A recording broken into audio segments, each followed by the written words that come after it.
time we recorded this episode, the first half of the audio somehow got corrupted. So we're re-recording another hour. So halfway through, it's going to swap to another episode. Don't get scared. It's still the same great content. I mean, audio listeners is going to sound exactly the same. Audio listeners, we're going to segue it in a way where you won't even notice. Yeah. But if we somehow switch clothes all of a sudden, that's when you'll know. Yeah. But how you boys doing? It's the first time we've been back for winter break recording. Of course. That works, at least. Yeah, that works. That works, exactly. Yeah. It is interesting now that January is almost fucking over as it is. It feels like I just got back from That's winter so break. scary. It is so scary. That's why I was saying in my earlier episodes that January is just a nothing month. I fucking hate January. I'm bringing this back. It's long, though. It's got like 31 days. That's pretty, that's on the higher end of months. Yeah, no, I'm ready for February, man. By month standards, it's long. I'm ready for March, man. I'm ready for March. No, I'm not ready for March because that's when Japan is like, oh, winter's over. Let's go right into summer. I fucking need that shit, man. No, I know. I like that it's currently cold. Yeah, I like wearing heavy hoodies and jackets. It's nice. Just like going sweaters. Spending Christmas in Thailand this year was fucking amazing. Just being able to like bathe in the sunshine every day. No, I get you. I was the same way with the Australian summer, like Christmas, but I just like the winter. You can also just recognize, Grant, the summer here sucks. And when we get closer to it, it gets worse. It does. But spring is awesome. Spring is awesome. Spring's good. Spring's but great. then you get those like random hot days that get to like 30 degrees, and you're like, this is an omen of what's that's to what come. I hate. The suffering, That's what I hate. The suffering that awaits us in another month. Ugh. No, because like I've been ever since I've got back to Japan, I've been like it's been getting harder and harder to get out of bed the colder and colder it gets, you know. Because okay, do you turn the heater on or do you just have a fuck ton of layers when you go to bed? I have the heater on. You have the heater on? I just have like a really thin blanket. Or even the way it just doesn't feel heat. Wait, even when it's like fucking dead ass in the winter, you just have a really thin blanket. Yeah, it's like like 2 degrees. I always sleep. Yeah, I sleep. Do you not feel the cold when you sleep? No, doesn't your body like make like a? It's very thin. Your body doesn't make a cocoon for you. It heats up the blanket. Well, yeah, the blanket traps the cold air. But the thicker the blanket, the more of thicker the cocoon is, right? Yeah. If it's a thin blanket, then it's like it only got like too cold like one day where I had to put like socks on because my feet were getting too cold. Wait. That's the final straw. It's like you know it's cold when man has to put socks on. I wasn't happy about it, but my feet were so cold that I had no choice. I like the fact that that's like DEFCON 5. It got cold, just out of context. It's just you and your boxes and socks. You know what's a great way to avoid having to sleep with socks on? What? Sleeping with a proper fucking blanket. No, because I don't want to change blankets during seasons. That's too much work. What do I do? Ready to last. So have one blanket. We use those, those like plastic bags where it's like the vacuum sealed ones. Yeah, we use that, and you can do it in like 2 minutes. Fuck ton of spare blankets just lying around. Like 2 or 3, but I never use them. I've used this blanket in the studio more than I've used my home. We have so many spare blankets at home. I don't know. I also think that even though it's cold outside, I think my apartment building is like heated. Right. I get like some heat from the building coming into my apartment because I rarely ever to turn the heat on. Really? Really rarely. Damn. And I know that in like when I used to live in Saitama, shit was like the Arctic. Yeah. Like I had to turn the heater on. Like I was like cuddled up in front of it. It was cold. I mean, especially your place. The walls were so thin. Yeah, those are paper walls. Yeah, I had. True. But my office, right, the PC. Yeah, that shit's a furnace. Yeah, that's true. That heats the room, bro. If you're gaming and you're streaming, you don't even need the heater.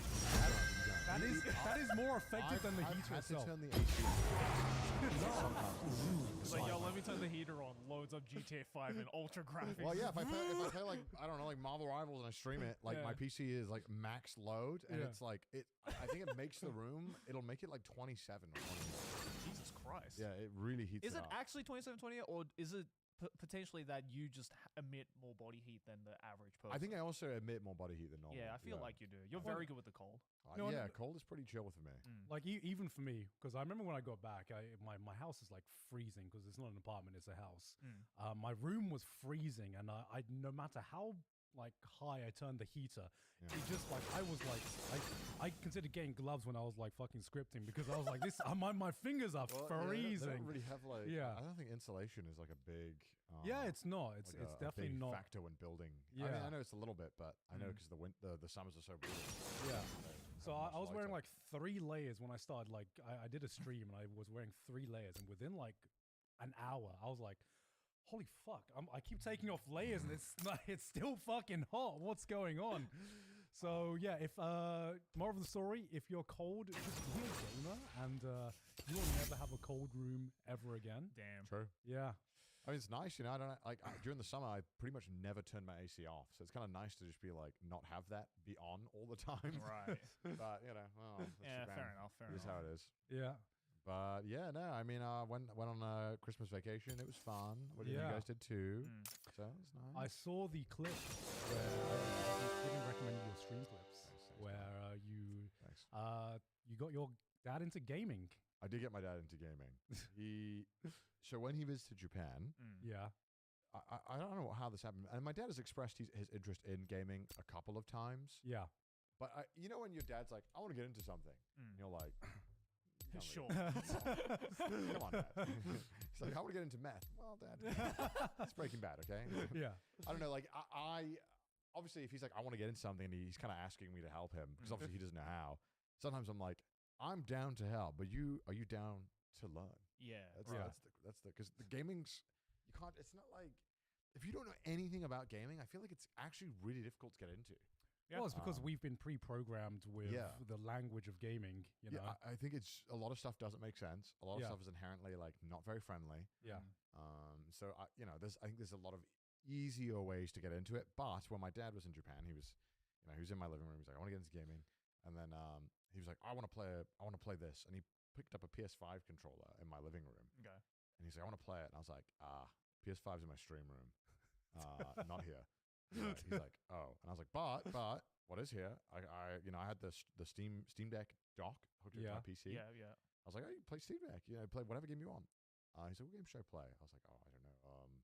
Okay, Balatro, easy. Poker. Yeah. Yeah. You already know poker. Yeah. This should be like an easy thing. Yeah, and it was, when he first started, it was really hard watching him play because he, like, none of it made sense and none of it was intuitive. So I'd be like, press the X button. He's like, the fucking X button? What the fuck are you talking about? And then the worst part is Steam Deck has like the controllers all connected to like an Xbox controller or a Steam Deck. Yeah. So I'm like, press X, and then he presses X. I'm like, no, that's X on Xbox. That's circle. Circle. So yeah, it's pretty much like the worst way to start learning it. Where, yeah, to my credit, it doesn't make a whole lot of sense when I explain it like that. So he's getting into it, and have you ever played Balatro? I haven't, but I've seen a lot of Summoner's Rift. Okay. I mean, you got to play it. It's fucking Yeah. amazing. But like, maybe you want to pick your hand. And you want to make a flush, right? So he picks the flush, and I'm like, all right, press X to 30 seconds until and then he minions presses like spawn. whatever it was, Y or T, and it just discards it. And I'm like, like, what do I do now? I'm like, I'm like, you have to restart.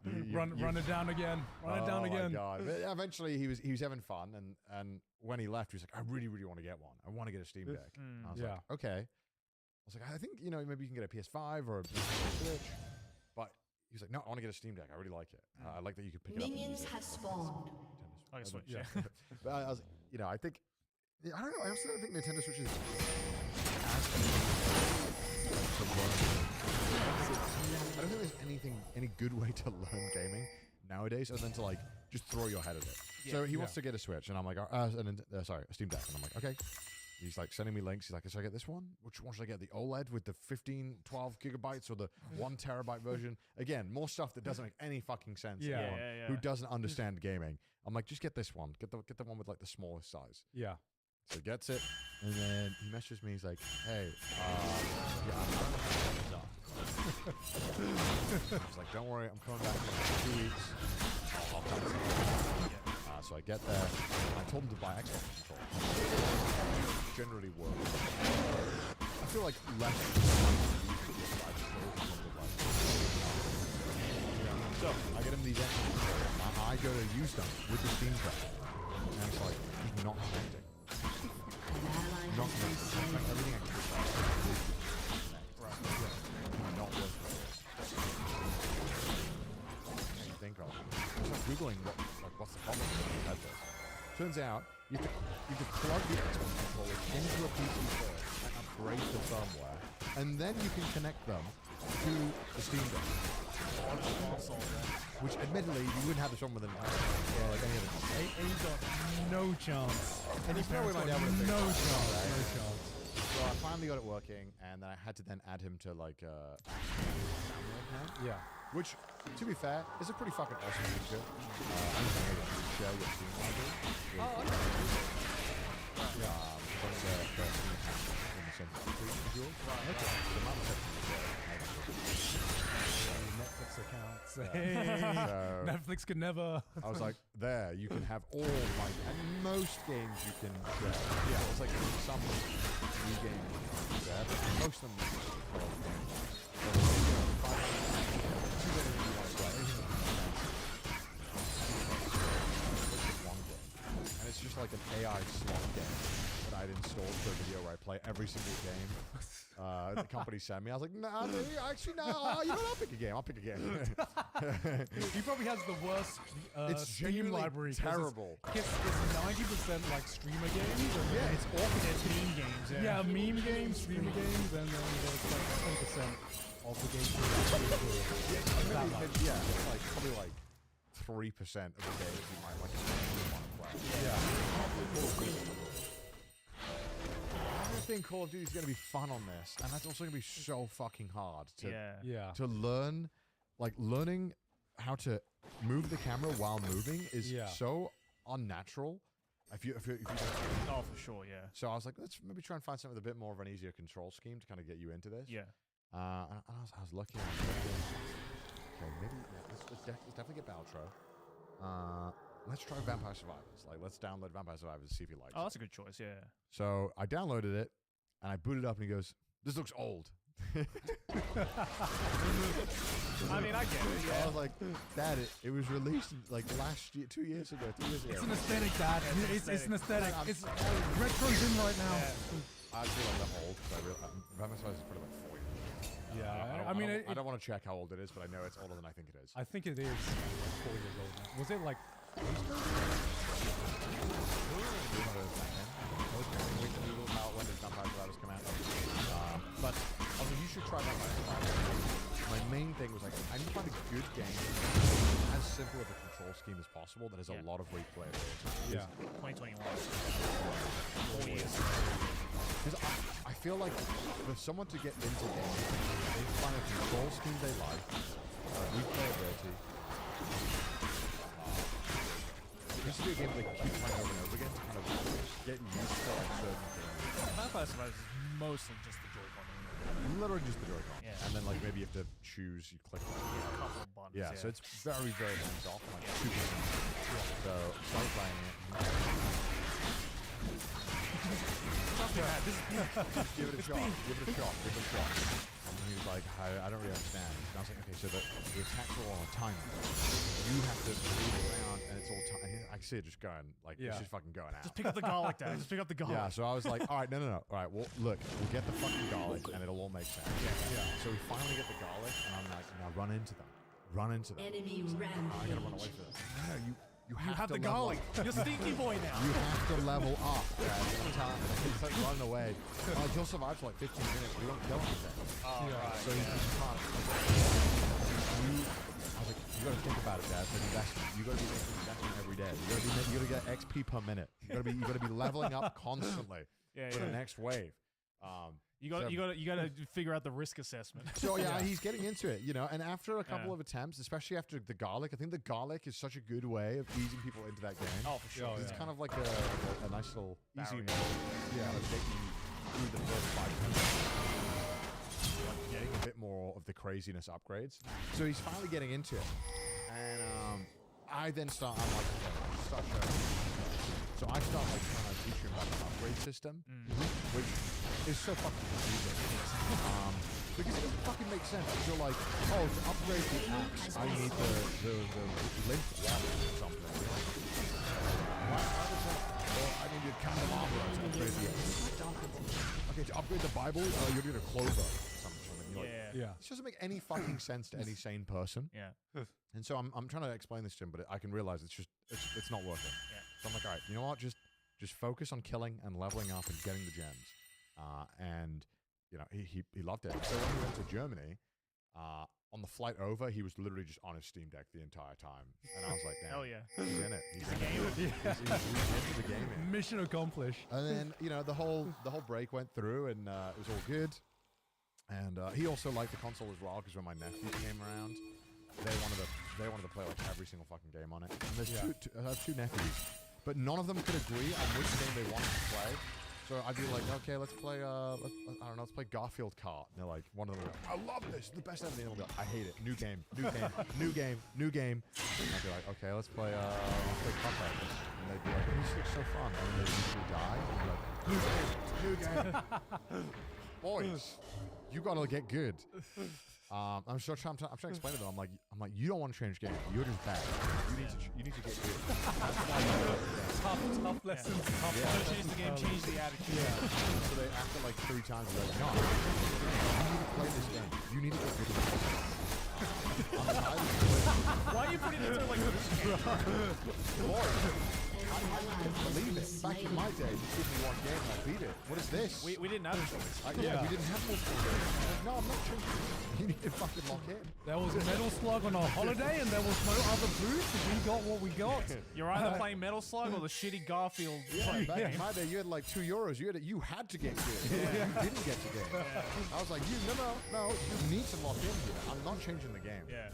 And so after like, 40 minutes of them whining, I was like, fine. I put on the game that I think you'll like. I was just scrolling. I was like, oh, maybe this one's good. It's literally just like, This episode is brought to you by Bessie. Boys, we love Bessie Beauty Strategy. So much so that we wear it on every occasion that we possibly can. Rain, sleet, snow, or shine, because Bessie has got your feet in any situation. they're comfortable, they last a long time, and they're waterproof. So you can go jumping in puddles if that's what you really want to do.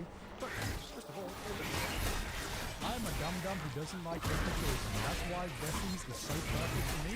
I buy one pair, if I'm feeling spicy, maybe two, and that's all. I don't have to make any decisions on my footwear, because they are suitable for everything. that's so good for Joey Waterproof. Bessie has a ton of different styles if you go to the website, but the one we want to call out today are the Weezy Kelseys. Unfortunately, we don't have a physical pair with us right now, but it looks like this. Connor, tell us all about it. It's a winter essential. It can be a winter boot with high traction rubber sole and a clean and it's certified to keep you during low activity and during medium activity like walking. And it also has Dymatex technology, incorporating the latest in footwear technology, offering breathability while maintaining its performance. So what are you waiting for, boys? Make every moment this February unforgettable with Vessi. Visit vessi.com/trashtips to get your comfort companion and get an automatic 15% off your first order at checkout. I don't know, I must play it like years ago. Like Oh 7 shit! years. I've always seen that. Both like fucking instantly drop down to stage. You could beat each other up. Yeah. Immediately loads a new stage right away. Yeah. So they liked it That because it game's was. really Is there ever something fighting? Yes. Because do you remember? Yeah, this, just kind of like shoot each other, and they loved it. Yeah. And I was like, fine, I'll play this game. I mean, this is always. oh my god! Do you remember the that's the the period of the internet where just like the sickest animations, fight videos? It's like the animated versus animated. Oh yeah. Yeah. Yo, that's a classic. Yeah. This game is actually fire. This is a really is. really, really fun Okay. game. We should play this. It was really fun, and they liked that one a lot. I think Yeah. because there was just like a lot going on, they kind of control it. They were very bad, and some of the stages are like stage hazards, and they could just never understand what's happening. Oh, this is fun. Yeah. Anyway, we're down at the beginning of Vampire Spiders, and then I left. My mum called me and was like, yeah, it's kind of annoying. All he does is like... That's all he's doing. And then my dad comes over and he goes, hey, I got a couple of questions okay. Like, I think I beat all An of ally Vampire has been slain. beat all of Vampire Survivors. It's been like a week. Yeah. You haven't beat it. Show me the screen. So he takes the laptop over and like angles the camera horribly. Dad, you gotta tilt the camera up. Tilt it up. So I'm seeing like the TV. Yeah. And I'm like, all right, go to the map select and show me the maps. And it's weird at Vampire Survivors. I think there's like 1, 2, 3, and then they're all just called like names or bonus stages. I think They're like extra levels, right? I could be wrong, Yeah. but they're definitely like 4 levels. Yeah. Yeah. So he had just beat it. He had just beat 1, 2, 3, and been like, I beat it. I was like, no, you didn't beat it, Dad. You got to do all this other stuff too. So you just didn't know. It's all like the achievements. Yeah, there's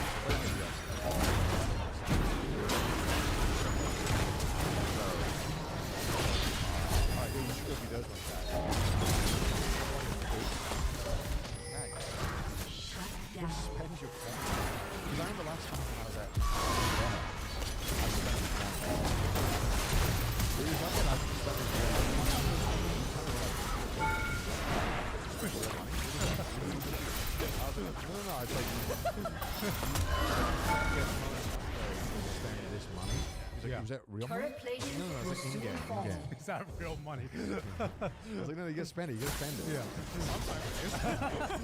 Very often, that's a good question. Yeah, That is that's a good very good question. Yeah. That's being on the safe side here. And so I was like, show me the power up. I was like, I was completely expensive. This power up.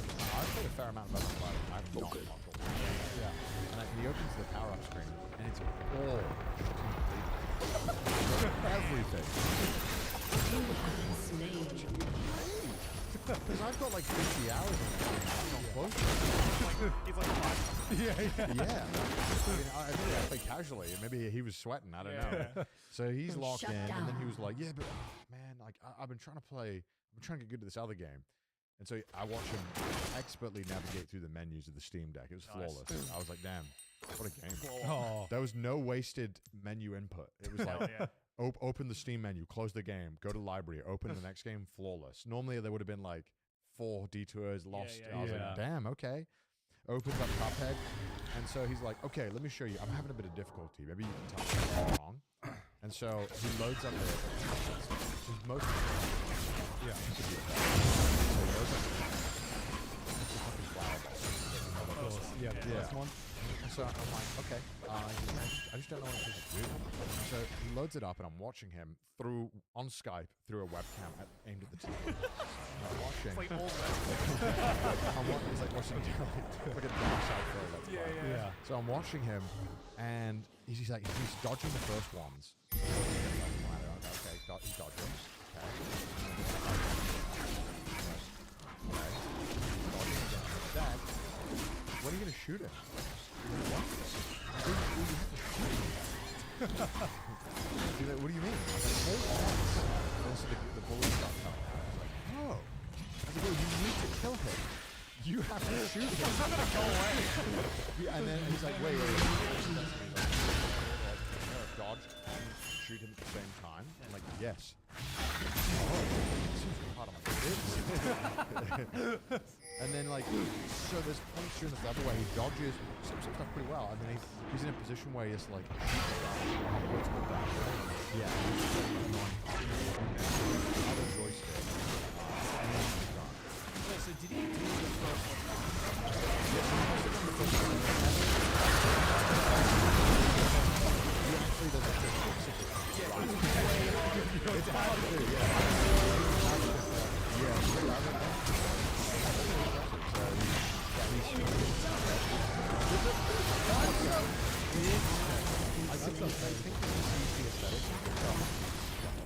Yeah.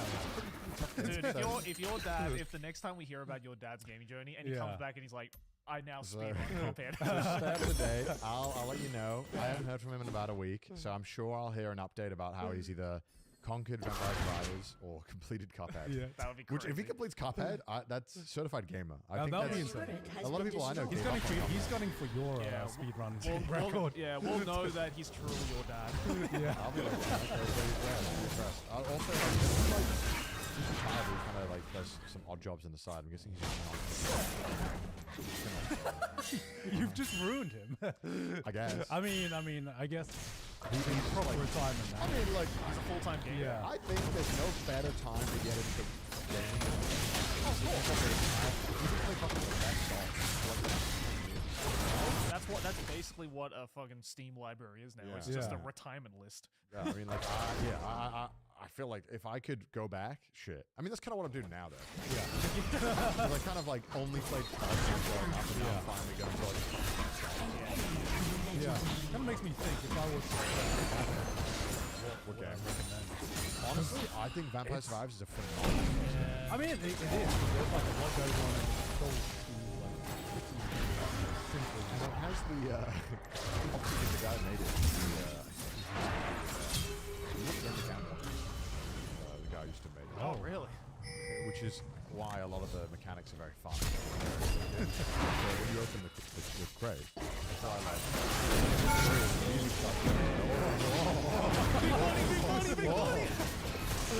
which honestly makes opening the chest always kind of hype. Yeah. You know when you get a 5, you're like, and so I think that game is perfect because it has so many addictive elements, Yeah. which I think you kind of need that for a first game. You need to be addicted Yeah. to really get that grind. Also, I think 2D is just Has destroyed a turret. introducing someone into a game because I'm Yeah. trying to think, like, how long did it take us to get used to like? Because it kind of felt simple.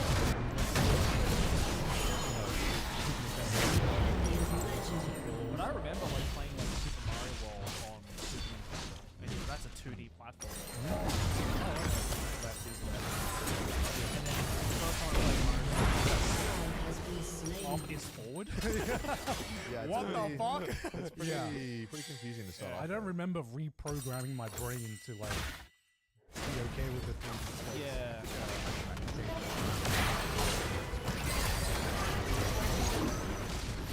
Kind of nice. Ooh, 3D. Yeah, -ish. Yeah. yeah, it's like too.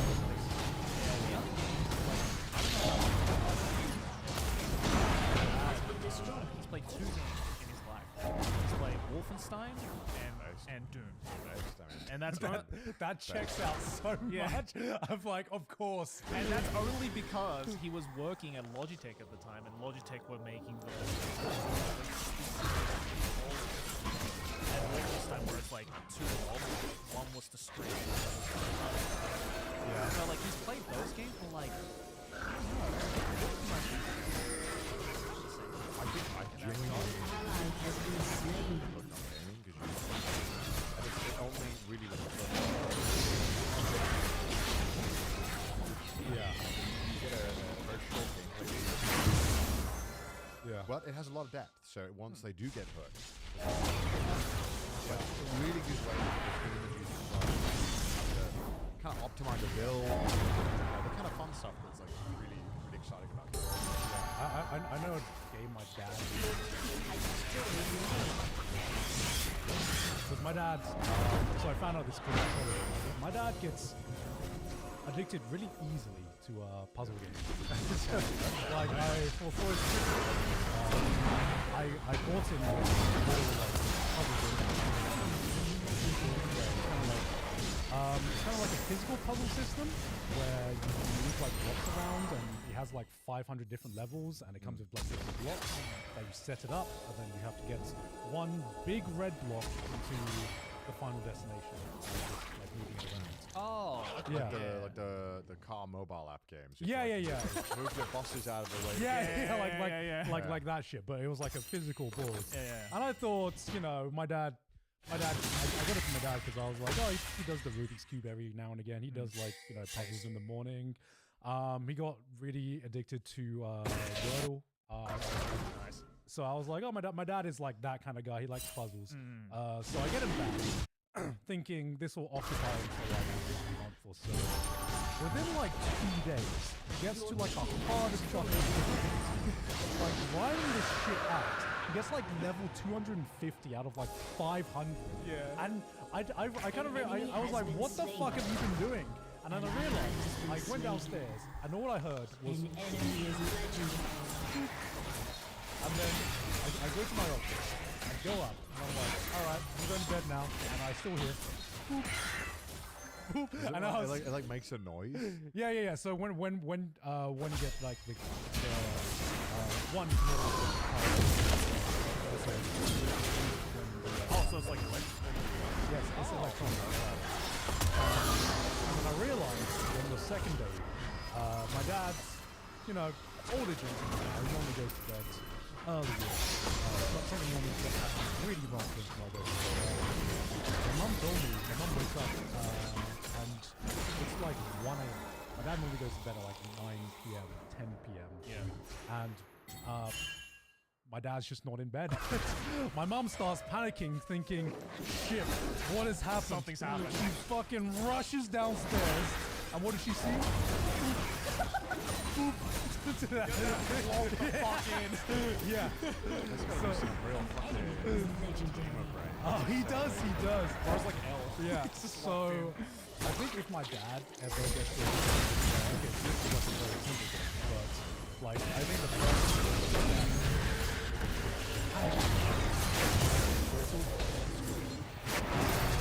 Portal would bend his mind so much. Did your dad ever get into like Candy Crush or any of those like mobile? do not because Dad, do not Google that. Because my dad, I just remember my dad got way because he's made it a thing now that every morning he's eating coffee and he'd sit down with the coffee, open up his iPad, or like something equivalent to that of Candy Crush. And I remember I looked over one day and I was because I played a little bit of Candy Crush. I remember seeing it was like 2000 or something. And I was just like, I didn't even know this game had that many levels. It's not like the fucking like Super that was a fire. Yeah, it's a mobile application where you have to where you have to cut it like normally there might be like 2 or 3 ropes all attached to like a Oh thing. my god, I remember this. Your dad would love this. Holy shit, my dad would love this. I want to do a stream where I go back and beat it all in one go.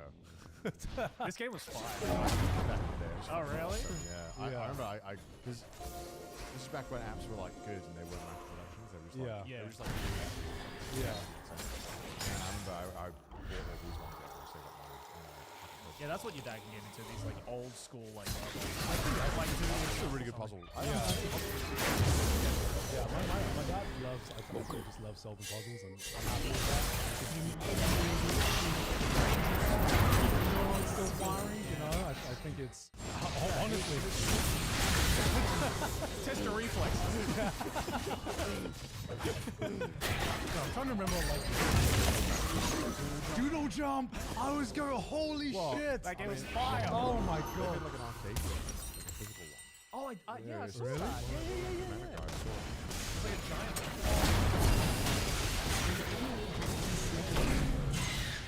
How far did you get into Angry Birds? Like, obviously that was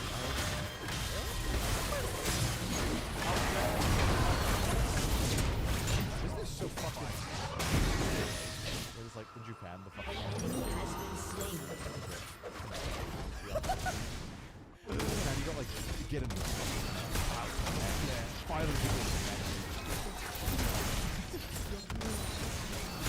I mean, Hey, don't badmouth Doodle Jump, man. yeah, dude.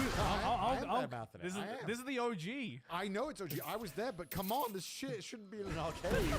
This is so uninspired for an arcade Dude, game. next time Okay, one of the fire arcade machines, multiplayer Pac-Man. Yeah. That's actually That is a fun. that is actually a lot of fun.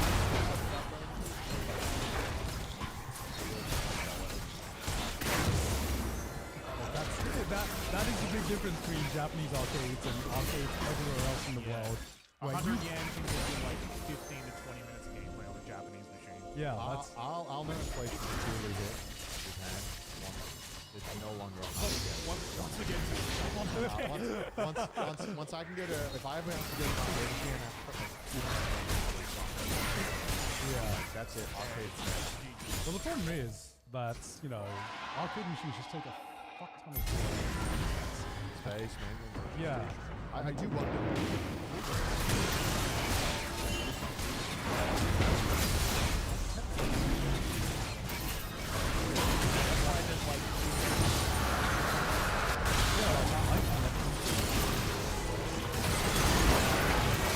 I've never seen people every control. There's always like one button off. One complete. I don't know. You have slain Oh, an yeah. Or it was like the drum pad machine. That's what I like to watch. Just one of the drumsticks half the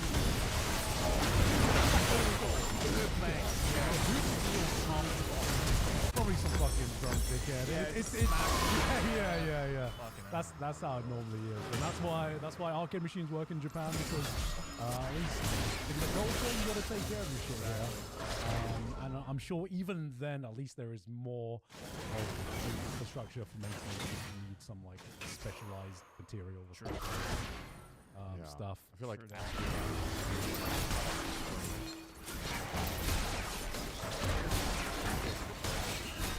Yeah, it's like don't smash.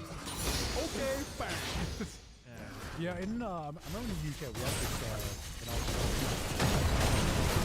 had this like one arcade. It was like way more than one it's still there. I think. Is it still there? Yeah, it's still there.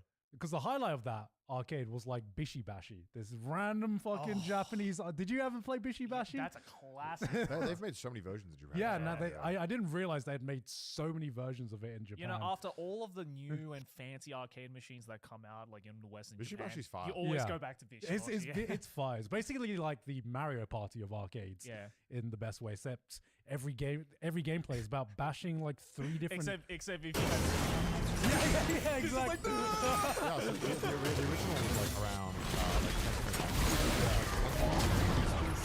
10 the newer ones are like weeks ago, like the keyhole. You like pull out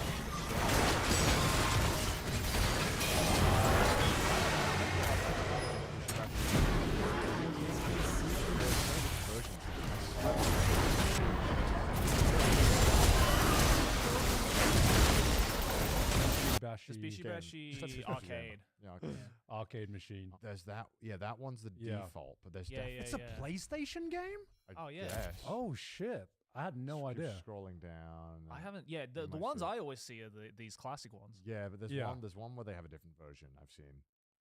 Maybe it won't show up. Maybe. Yeah. If you keep, I don't know. Maybe if you keep scrolling endlessly, Kai will find it. Yeah, there's that, but there's definitely a different version as well. Yeah, what a fire game. Yeah. Oh yeah, you get red, blue, and green each. That's Yeah, right. Yeah, you red, blue, and green, and every Oh, game. that's a different one. And the gameplay is basically revolved around bashing different buttons. Yep. You know, Ubishi You and just- Ubashi. you just go full monkey brain. And the thing that surprised me was that this arcade machine was like, it lasted in London, and I did not That's rare. expect an arcade machine where you literally bash buttons would last more than it's an engineering marvel. The fact that this thing gets the absolute shit kicked out of it every Yeah. single day, and it somehow is the one that survives the longest. right, I right. don't even know how do you test that to make sure it can like withstand bash? Just throw it into like a gorilla pen and see if it like lasts I a day. guess, yeah. But yeah, you weren't the only one to get your parents into something this Christmas, actually. Okay. Because I also had my own little adventure with my own parents. Okay. It wasn't gaming though. It wasn't gaming. Okay. Because it's me. Of course, it wouldn't be Okay. gaming. I ain't no gamer. I ain't no gaming. But no. for like fucking years, I've been trying to get my mum to watch like to like sit down and watch an anime. Okay. Okay. Right? And you know, my dad is like simple. He'll watch anything I put on. I think like he doesn't matter. Like I've watched like Black What is this Lagoon. Aramanga sensei? No, seriously. There will be times when I'm just like going through the seasonal anime and I have to watch some of the most like degen shit. Your dad's like, I'm down. My dad just like sits down, watches, complete silence. There's like the most degenerate shit going on, and my dad's like, This episode is sponsored by Shopify. When you think about businesses that are selling through the roof, you think like Aloe or Allbirds or Skims. Sure, you think about a great product, a cool brand, and brilliant marketing.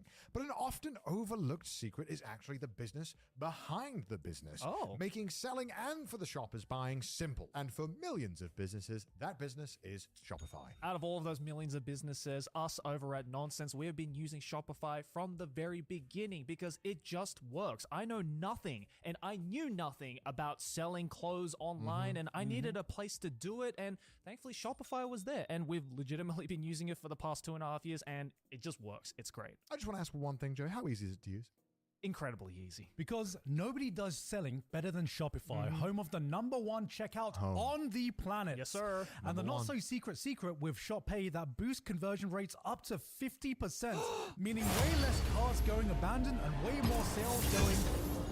So if you're into growing your business, your commerce platform better be ready to sell wherever your customers are scrolling or strolling, on the web, in your store, in their feed, and everywhere in between, because businesses that sell more sell on Shopify. So upgrade your business and get the same checkout that Nonsense uses. Sign up for your $1 per month trial period at shopify.com/trash. All lowercase. Go to shopify.com/trash to upgrade your selling today. That's shopify.com/trash. Back to the episode. What do you do for work again? They're not blood related. Yes. But my mom, the only thing I've been able to get my mom to watch is basically anime movies. And getting her to sit down to watch like a series has just been impossible. But this Christmas holiday, we had some extra time going on. And there is one thing that my mom will definitely sit down and watch. And that is these old, badly Thai-dubbed Chinese soap operas, mostly Thai-dubbed. Interesting. Like she can sit down and watch these Chinese or Korean palace soap operas for like hours and hours and hours on end. Recently, last year, Apothecary Diaries finished, and I was searching up on Netflix, and I saw that it also had a Thai dub on it. So I was like, What?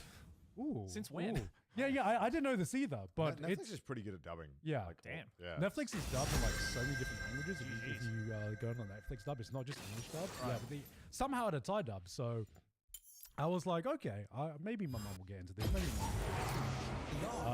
so I think we were going to fly off to one of the Thai islands for a big family holiday. So we had a little bit of downtime the day before that. It was Boxing Day, so just the day after Christmas. Yep. And so after we'd all finished packing, we had some downtime, and I'm like, Mom, I think there's a show you might like. I don't know. You might like this one. It's anime. But give it a chance, give it a chance, Mom. You might like this one. Yeah. So I put on this first episode of Apothecary Diaries. And I explain it's a palace, it's a China, not China palace soap opera mystery detective show. And my mom's like, oh, okay, that looks interesting. My dad, as usual, sits down with us, locks in. My dad locks in anytime I do anything. My mom is like a bloody cat sometimes, right? Because like it's hard to get her to focus and stuff. And so, that feeling when you put on a show you want your mate to watch, and you can just tell that they're into it. No. You can just tell that they're just not into it. Oh, not into it. Yeah. Longest 3 minutes ever. They can do, yeah. Oh man, you You gotta do like the awkward side eye, like yeah.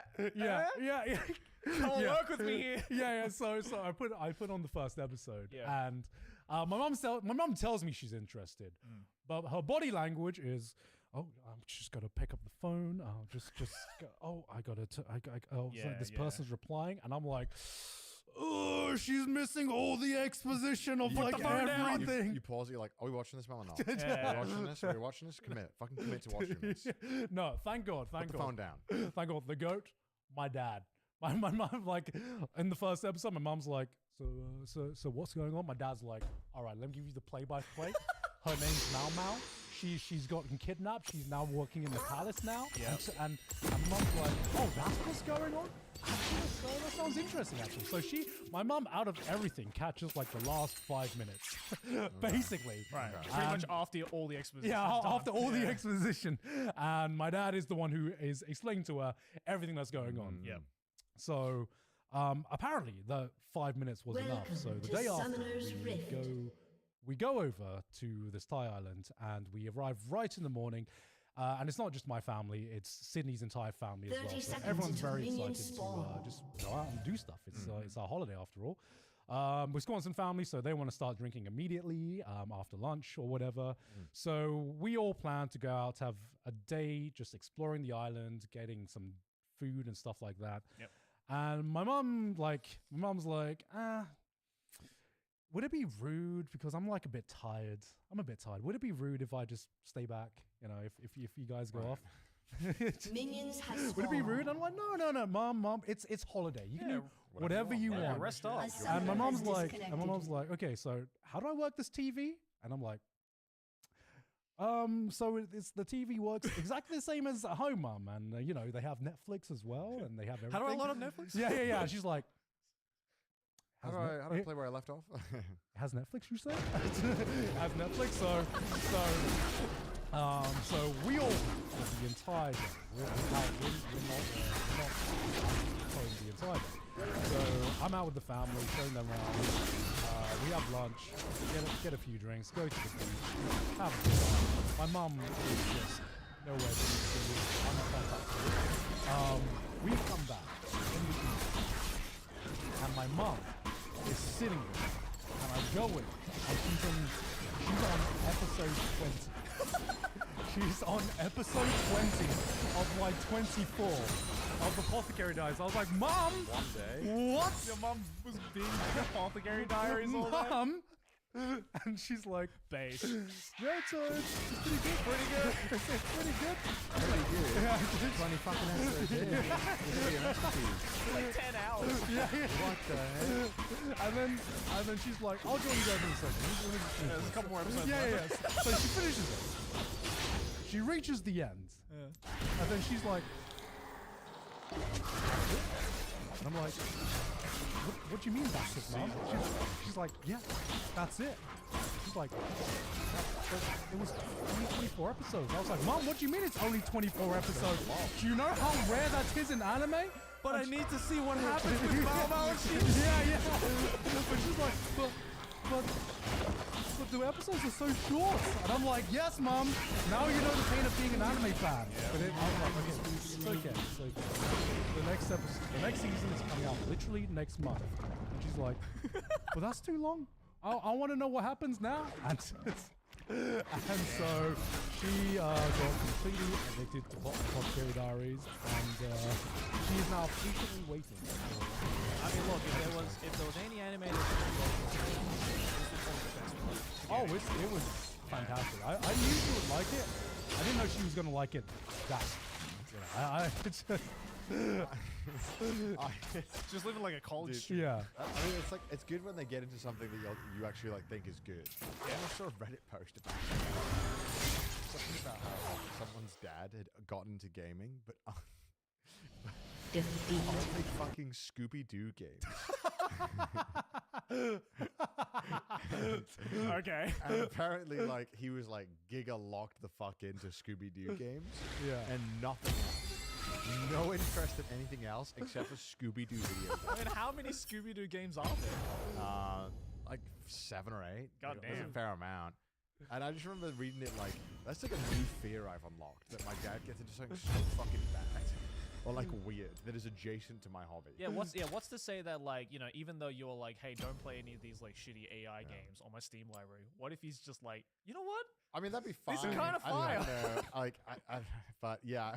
No, that's what you've already introduced him to, like, good games. Yeah, Because yeah. I think the problem is when they don't have a Like a frame of reference. yeah, a reference of what is a good game, so they just play any game, and they're Yeah. like, "Oh, okay, Oh, this is what gaming is. this is a game. I Yeah. guess I can get into this game." I mean, look, I don't know. There might be some Scooby-Doo games that are like unironically fire. I Yeah. don't know. Yeah. Like, what Have if, you played any of what- them? What if you're like, mom was like, man, I fucking love Black Bullet, like the anime.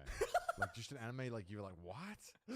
Why are you into Wait, that? I heard about this thing called light novels. Yeah. Should I start getting into those? I think she could get into like the light. I don't know. I feel like if there's something to my mom's taste, she is exactly like me, where she will watch if she's into a genre, she will watch that entire genre, no matter how shitty the writing is. Okay. You know, in her case, it's just soap operas. And I've seen some of the soap operas she watches, and to say that it is like top tier, I'm like, no. I'm like, I think I understand why I can handle shit like Domestic Girlfriend. Yeah, do 'cause- not get your mom into domestic. because Girlfriend, I've seen some please. of the level of like what she watches, and I'm like, shit. Is this where I got it from? Shit. That's where you got it from. Yeah. Is it the gene? I could, Fuck's I could. sake. Yeah. I also watched Orb though. Orb is amazing. Yes. Banger. Yes. I'm so glad. It's I think I'm up to date right now. It's peak. It's peak. Oh, Thank you for God. recommending it, Garth. No worries. I'm a couple of episodes behind on that, I think, right now. yeah.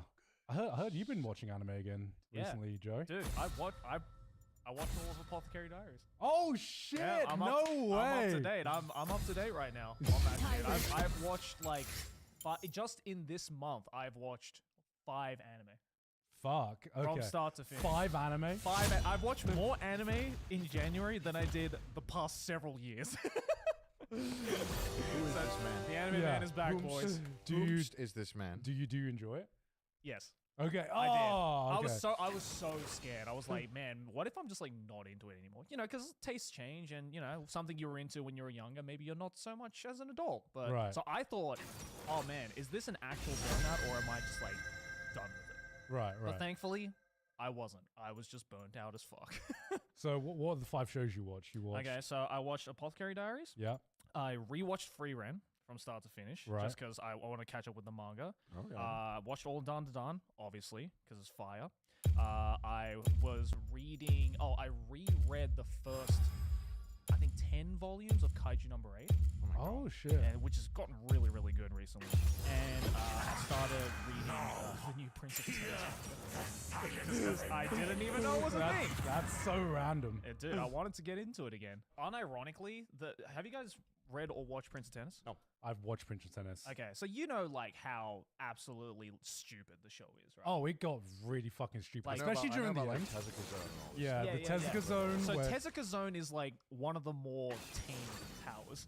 What? in especially when you compare it to this new one, right? So like Alright. if you don't know, it's Prince of Tennis is a manga from like it's like early 2000s, I think, where it's Yeah. essentially it's like the best way to describe it is like, you know, the ridiculousness of JoJo powers. It's like that, except if every stand user played tennis. Okay. That's the only way to describe it. So the original Prince of Tennis was all set in Japan. So it's like this region versus this region. And it was Yeah, like, you know, Right. you know, Tokyo versus Okinawa or Mm. like whatever. The new Prince of Tennis now goes international. Okay. So they get all of the characters from the first Prince of Tennis. They pick like the best of through this like tournament arc near the beginning, and then they go and fight international teams to see who's like the world champion. Ah. And I'm up to the point now where they're fighting the team from Germany, and it's like Oh god.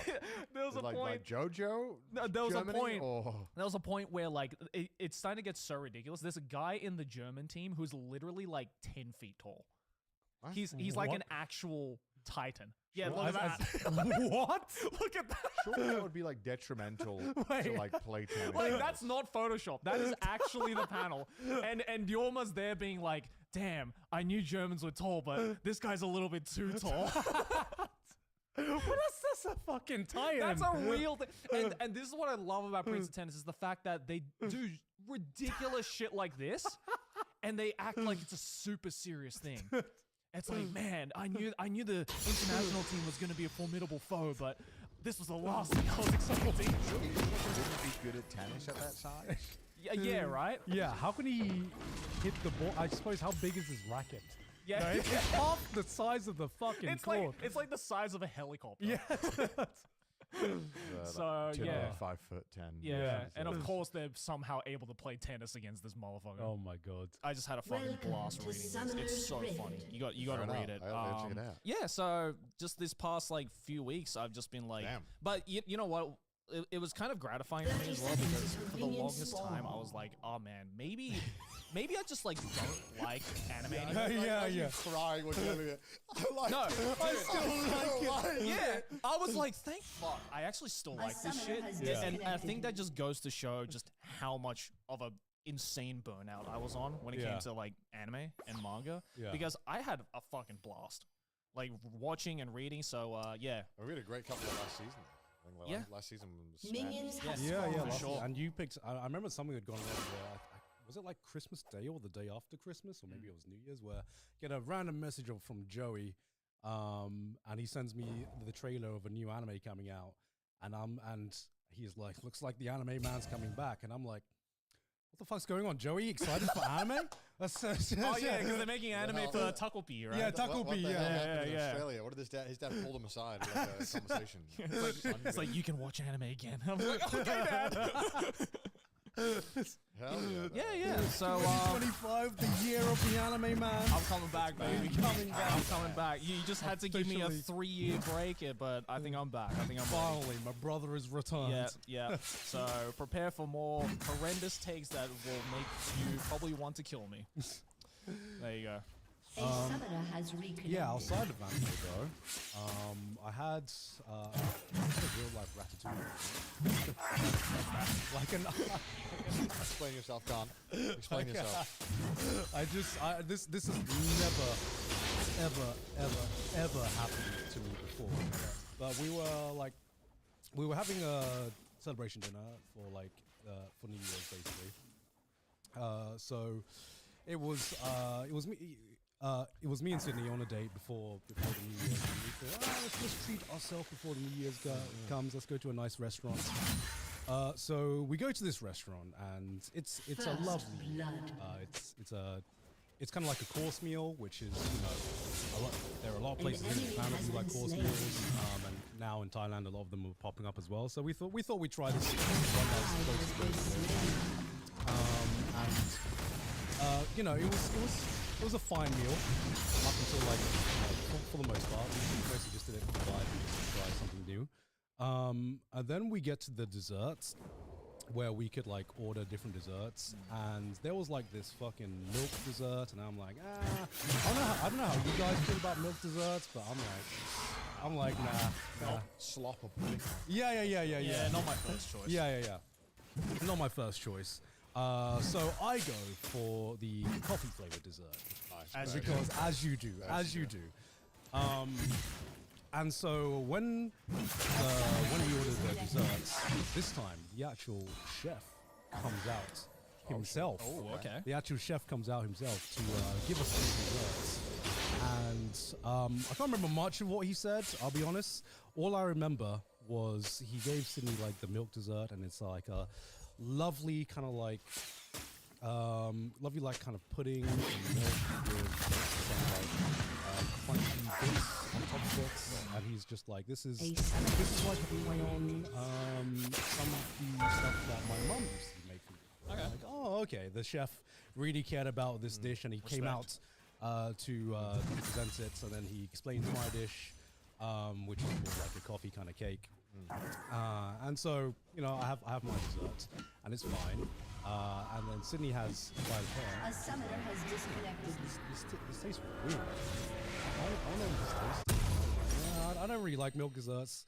And she's like, no, please, give it a try. I'm like, okay, but I'm really full. I'll have one bite. And I remember taking a spoonful of this pudding, right, and taking a bite, and my mind literally just went.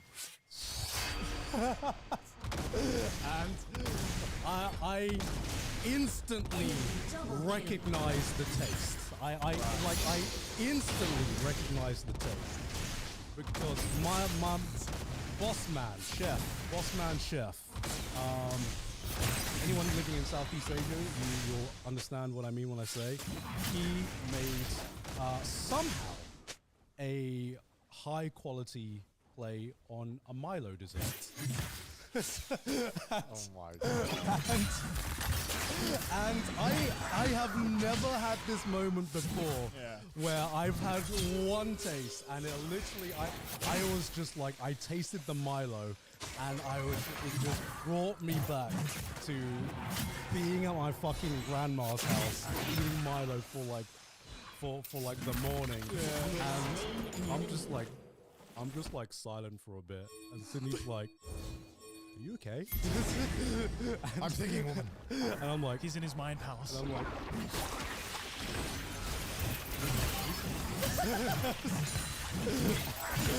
and bro, I'm just like a fucking kid.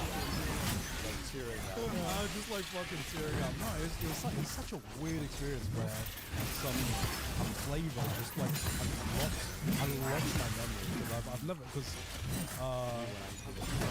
yeah.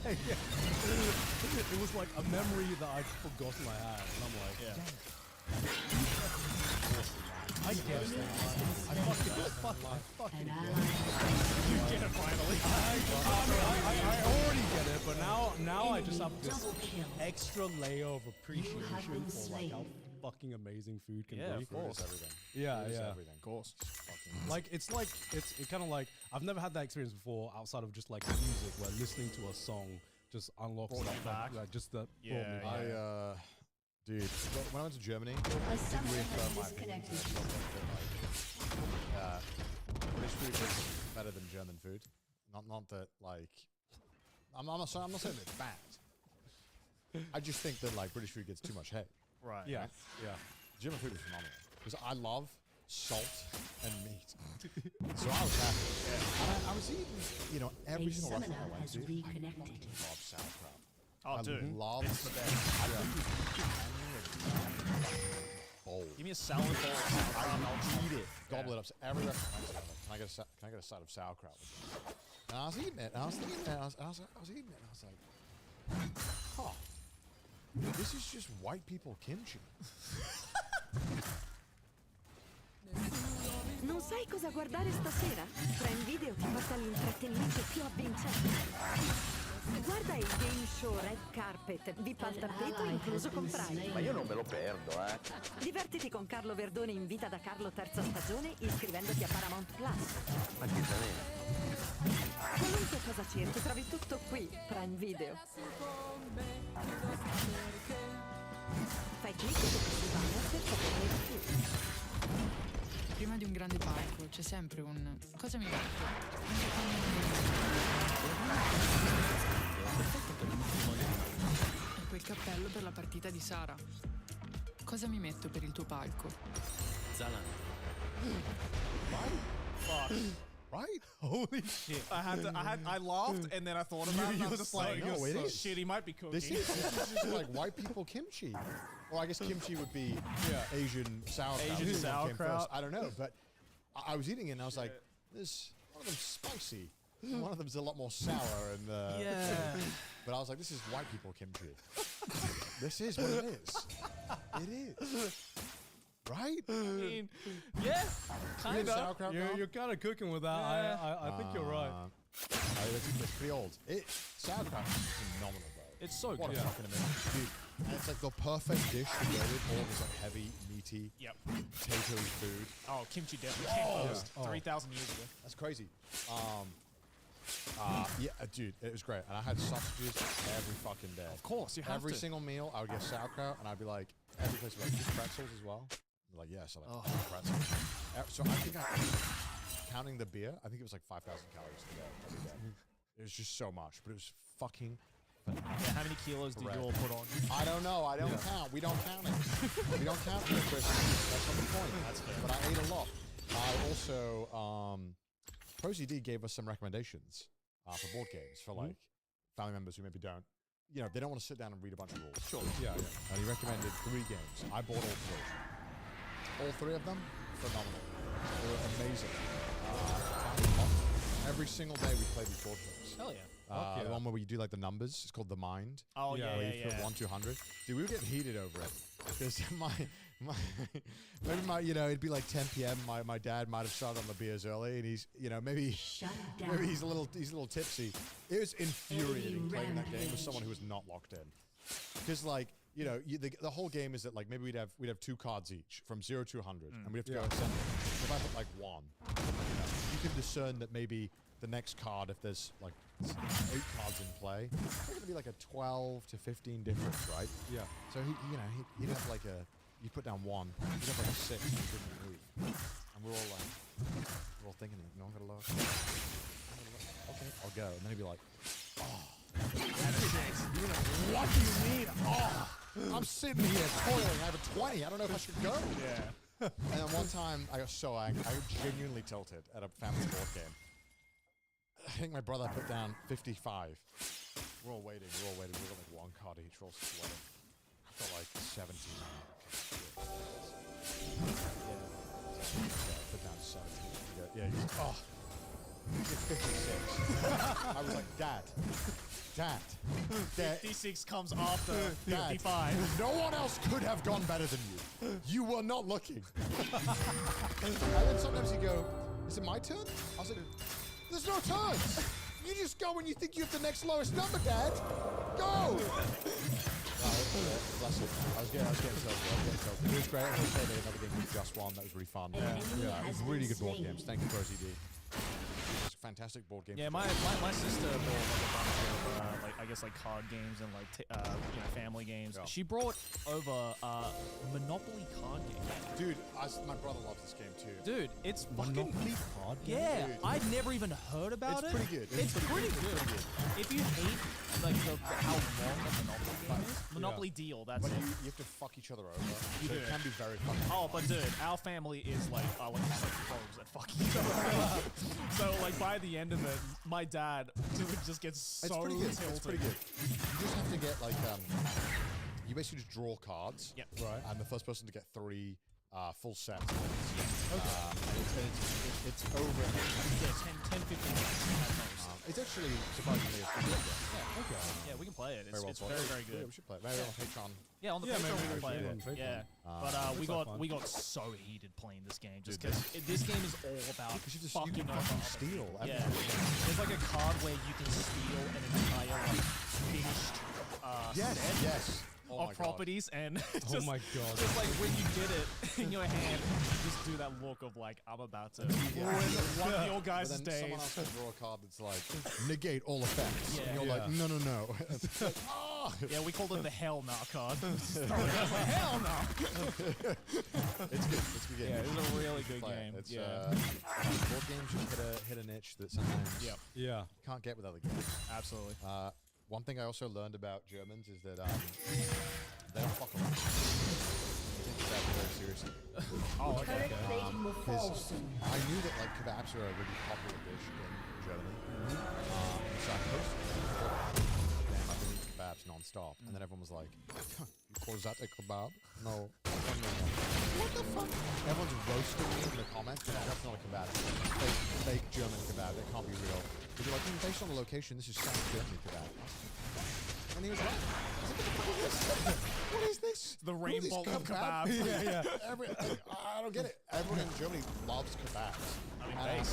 I was waiting a great outside. I was waiting outside of this one place getting a kebab. And this German guy, and he, was waiting, and because I didn't know if it was he was waiting to order or he. Yeah. And so I asked him, I don't know if it was you. He's like, oh, okay. It was a do my order. Standing there waiting. He goes, so you like kebabs? German dialogue. Yeah. I was like, yeah, it's good. And I was like, you like this one? He goes, this is not the best in German. And I was like, what? What kind of response is that? Yeah, I'm like, thanks for waiting after I actually ordered. And I'm like, you ordered from here, right? I ordered from here. Why did you order from here? This is not the best. Where is the best in Germany? Why am I ordered from here? Yeah. German dialogue utterly confused me at times. I think that's actually a compliment. I think so. Yeah. I think he was saying it's okay. Yeah. Like, I think It's good, but there is better. yeah, I understood. Like, Yeah. I'm trying to understand in the German way of speaking that this is like his way of saying it's I. Yeah.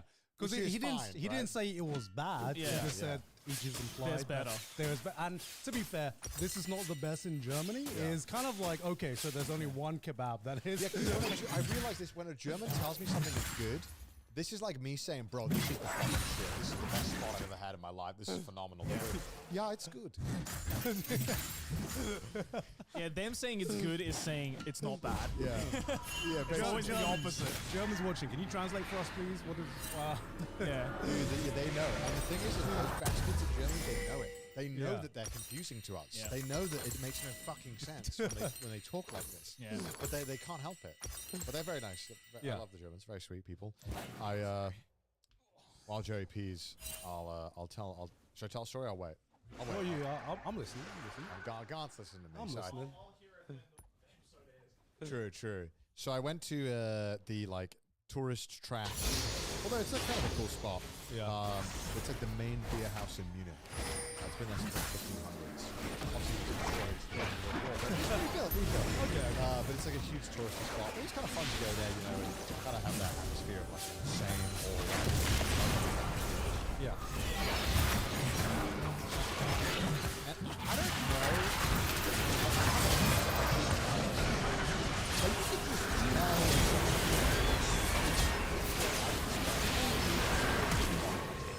Maybe it's the clothing. I think it's a bit of everything. It's the energy. You could just honestly tell it's Japanese. It is mainly, I think, fashion sense. Most of that.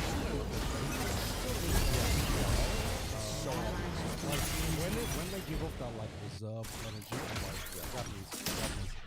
So I'm sitting on the edge of this bench. The base of the bench with my family. Yeah. And he happens to sit on the bench. has been destroyed. There's difference. Yeah. Right? And I'm sitting there with my family. You know, and I'm occasionally like stealing the plants, seeing what's going on, because I can see them struggling a little bit. Yeah. Because the table that he's on, because it's like a big hall, you kind of just sit on a table. Yeah. And you're just with people. And they're trying to help them with the English menu. Because that's like the universal cry for help in any language. It's like, oh, it's English menu. Yeah. And it's like, bro, this guy doesn't speak a lick of English either. And so, you know, I'm like, oh, you know what? Fuck it. I whipped him and I'm like, I just asked him in Japanese, do you need any help? And he's like spooked. He's like, the hell is this? I'm like, oh yeah, by the way, I live in Tokyo, I speak Japanese. So. Oh, awesome. What do you recommend? I was like, beer. You have to get a beer. As you do. You have to get a beer in a beer hall. So get a beer. I was like, that's the big one. This normal one is what you would call a large in Japan. Yeah. And then the only thing that I felt super bad about, and he's gonna hate me to the day he dies. He's asking like what food should I get? And I'm like, oh okay. What should he get? Sauerkraut. So I'm sitting there and I'm watching solid recommendations for Japanese. Really want to try those. They had the white sausage, which is like a Germans. I'm sorry, that white sausage is ass. Vice versa. I forgot what it's called. You might be right. It might be a vice versa. Type in like German white sausage. Yeah, you're right. I'm not a big vice versa enjoyer. Better on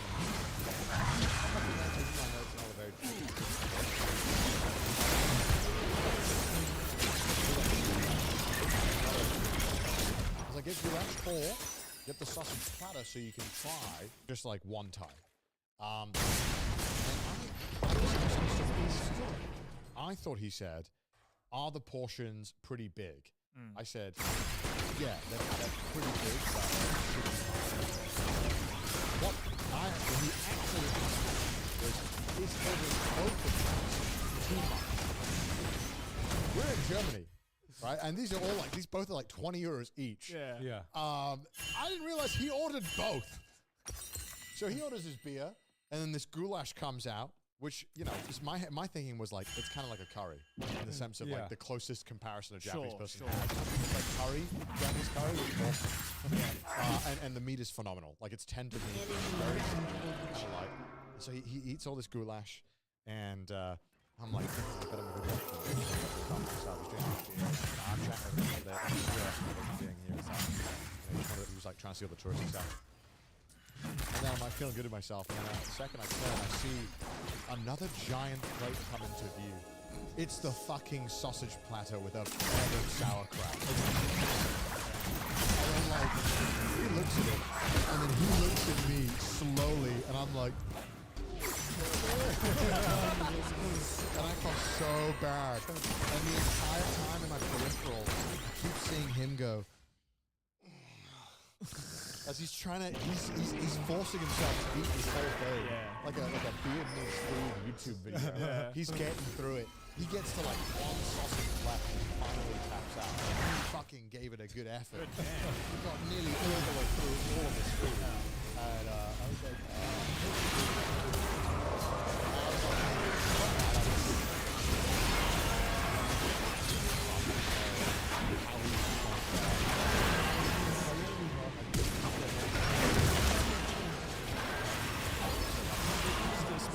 yeah.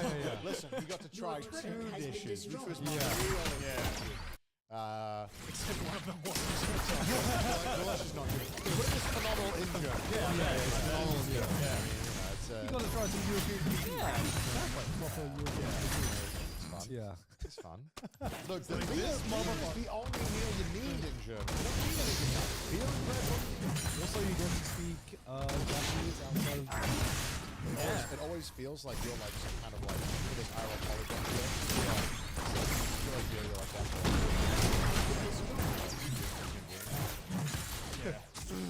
Watch me speak a foreign language in a foreign country. Konnichiwa. God damn, no way! Yeah, it's great. I mean, because you always feel like whenever you learn a language, it's always so good to use it in the country. Especially although in this case, I might have made it worse. But the thought was there. He's a tourist even in the foreign countries are ruining my experiences. I'm sure he will remember Your just this inhibitor random bloke has that been could speak destroyed. Japanese that came up to him in Europe. I'm sure he wasn't expecting that at all. Yeah, You know? no, it was great. He was really sweet there. I spoke to him a bit about what he was doing and how he ended up in Germany of all places. Yeah. So I think he was studying in the UK. Just recently started from one of the conferences. Right. I was like, oh, awesome, man. Yeah, right That's so on. cool.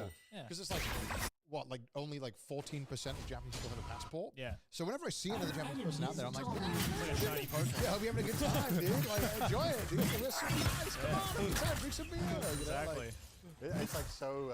Welcome so to refreshing. the rest of the world. Yeah, that's like genuinely. Like, I think. Expensive now, so it's a travel. Oh, Yeah. Especially Europe. Traveling out. Jesus. Europe Yeah, is Europe's pricey. Yeah. pricey. I just, bro, I hate the service in Europe. I hate eating out in Europe. The service is miserable most of the time. Yeah. It's just not a fun time. And then you got to tip sometimes as well. I hate this.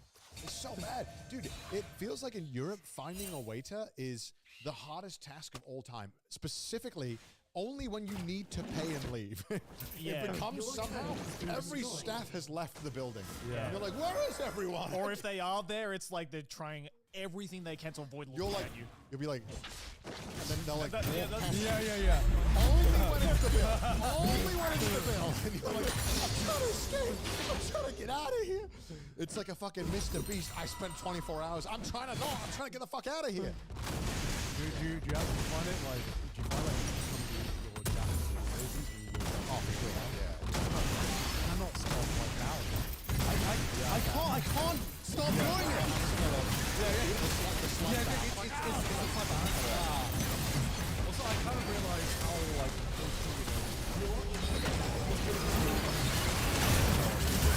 I like when we were in Thailand, I couldn't stop saying it when all these something. I'm like, oh, you don't have it, but I just catch it and go, It's still unused as well. So I think it might be because you don't use Thai as much. Hang on. And then it's like everything else. So when you do like singing no, not that one.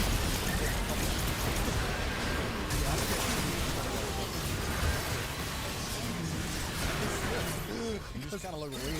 yeah, exactly. It's just like ingrained into my habit, like so much.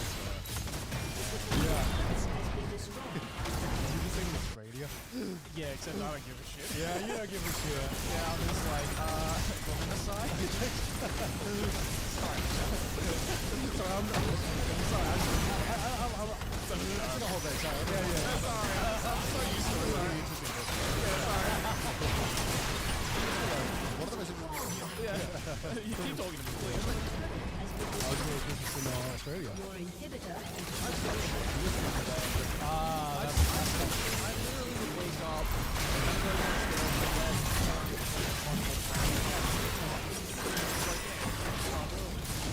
It's allowable. Yeah, it's allowable. And then, of course, you know, we get absolutely pull out the Monopoly deal, rage quit, and then my dad would be like, all right, fucking load up the Wii, let's go. Play some Wii bowling. I played a lot of TFT. I Played a lot of played a lot of TFT. TFT. You play TFT? Well, because like I feel like on holidays, I don't know if you guys feel the same way, but specifically like Christmas holidays, Yeah. 9 a.m. to 2 p.m. is a no doing anything kind of time for me. It is a specifically we will do nothing. We're gonna chill, drink a fucking coffee, watch some shit on the TV, talk shit, do nothing. Yeah, that's how I like it. So I'd just be like, all right, have my morning coffee. All right, let's play 2 games of TFT. Fuck. Yeah, see, it was the opposite for me because... I'd do it in the living room. They'd be like, what are you doing? I'm like, don't worry about it. Yeah, it's the opposite for us because my dad falls asleep at like 7 p.m. Okay. Well, Yeah, so- because he's so- okay. drinking from like I 11. see. So where my dad would fucking turbo int in my games Yeah. and ruin the mind. Yeah. He also just falls asleep. Yeah, my dad's like two bowls of wine in by like 5 p.m. and he's like, "Fuck, son, I gotta go to bed." Like I'm screwed. I did feel like I was in a competition of drinking when I went to your house. My dad was impressive. Yeah, both my parents. My mom drinks a lot as Yes. well. Yeah, but God, so that like wine was so good there, your place. it was. Yeah. But like it was like so. Everything we did with the family would be up until maybe around 8 p.m. Yeah. You know, at most. Yeah. And then by the time like 8:30 hit, like everybody else is in bed. I'm just like, fuck, man, it's still 8:30. Like, what am I gonna do? It's like, I guess I'll load up my Switch. Yeah, play some games. Yeah, I'll just play some games before until I fall asleep. Dude, it's sad that we've gone to Melbourne the past 2 times because I want to go to Sydney again purely just to. Just hang out with my Just parents. hang Dude, out. it was great. Yeah. Your dad made a phenomenal meal, and then we just fucking got shit faced and played Wii Absolutely. Sports. It was Yeah. a It was fucking phenomenal. great Absolutely vibe. munted. Arguably Yeah. one of the best nights. Yeah. So that's the Highlight- traumatizing honestly, experience. highlight of Sydney. I Highlight of don't Sydney. remember a whole lot in Sydney specifically, but I remember that day very Oh, well. I remember that day. Yeah. That was peak. That was peak. No Yeah, wonder. that was a lot of booze. And now we can play Monopoly Go. Yeah. We can play Monopoly Deal Yeah. and bust out the Wii. The off. weak fear the That was a shadows. lot of wine. Fear controls Oh them. yeah. Oh yeah. The commitment to a charcuterie board has to be commended, Joe. Look, if you do charcuterie whenever, you got to commit to it. And Oh, Joe's my- family committed Bro, to the my board. my sister has it down to like an art. That's like 3 types of pâtés? Yeah. Oh my goodness. And it's just like that's just the beginning. And I was like, when the pâté's gone, we have room for all the other stuff I couldn't fit on this My giant sister is the board. only person I know who will make a charcuterie board course. It's It like was here it's the insane. Yeah. charcuterie, here's the Insane. entree charcuterie, Yeah. and then is the main charcuterie. It was like one of those detective cork boards. They just flipped down and then just laid out. They were like, "This is the charcuterie board." It was a commitment, and I respect it. Yeah. I respect. There's nothing more I respect than a commitment to a charcuterie Yep, board. yep. That's how you feel welcome. Yeah, Oh, for yeah, that sure, is, for that sure. is. Oh my god! Except in Japan, charcuterie is so expensive. It is, yeah. Oh, it's imported. Do you remember when I came to your house that one time when I came with it was like 12 pieces of salami, like 3 different types, and I was like, "This is $50 gone." You were like, "What?" I'm like, where did you get this Every time I Yeah. go to like Caldi and I see like the charcuterie board sets that they Dude. have, and it's just like, oh, here's 12 slices of like And it's tiny like- salami for like 1,000 Yeah. yen. And it's like the stuff that in like maybe Australia or Europe would be like bottom of the barrel. Yeah. Yeah, it'd be Yeah. like, Like, it's like Tesco the- yeah. selects. Yeah. You know yeah, what I mean? yeah, for sure. I will That's be what I the feel about best. all like the fucking cheese selections as well. Yeah. You know, where you get like sometimes you get the packs where it's just like here Dude, it's just yeah. a bunch of cheeses. Yeah, It's here's a bunch of fine. like Yeah. Lego bricks of cheese. Yeah, and yeah, it's like, right, I don't right. want that. I want a slice. I think that's my New Year's resolution. More charcuterie this year. I think I just didn't have enough last year. Just treat yourself. Make yourself a I just charcuterie. didn't have enough. I want gout, actually. I think it's a good thing. King's disease for a reason. Oh my god. If anyone's going to get gout on this podcast, it's going to be me. Definitely. If Probably Chris first. Yeah, well, Chris first before anyone. Chris is speedrunning out. Dude, bro's gonna go for a generational ride. The summoning salt music is playing whenever we're at the restaurant with Chris.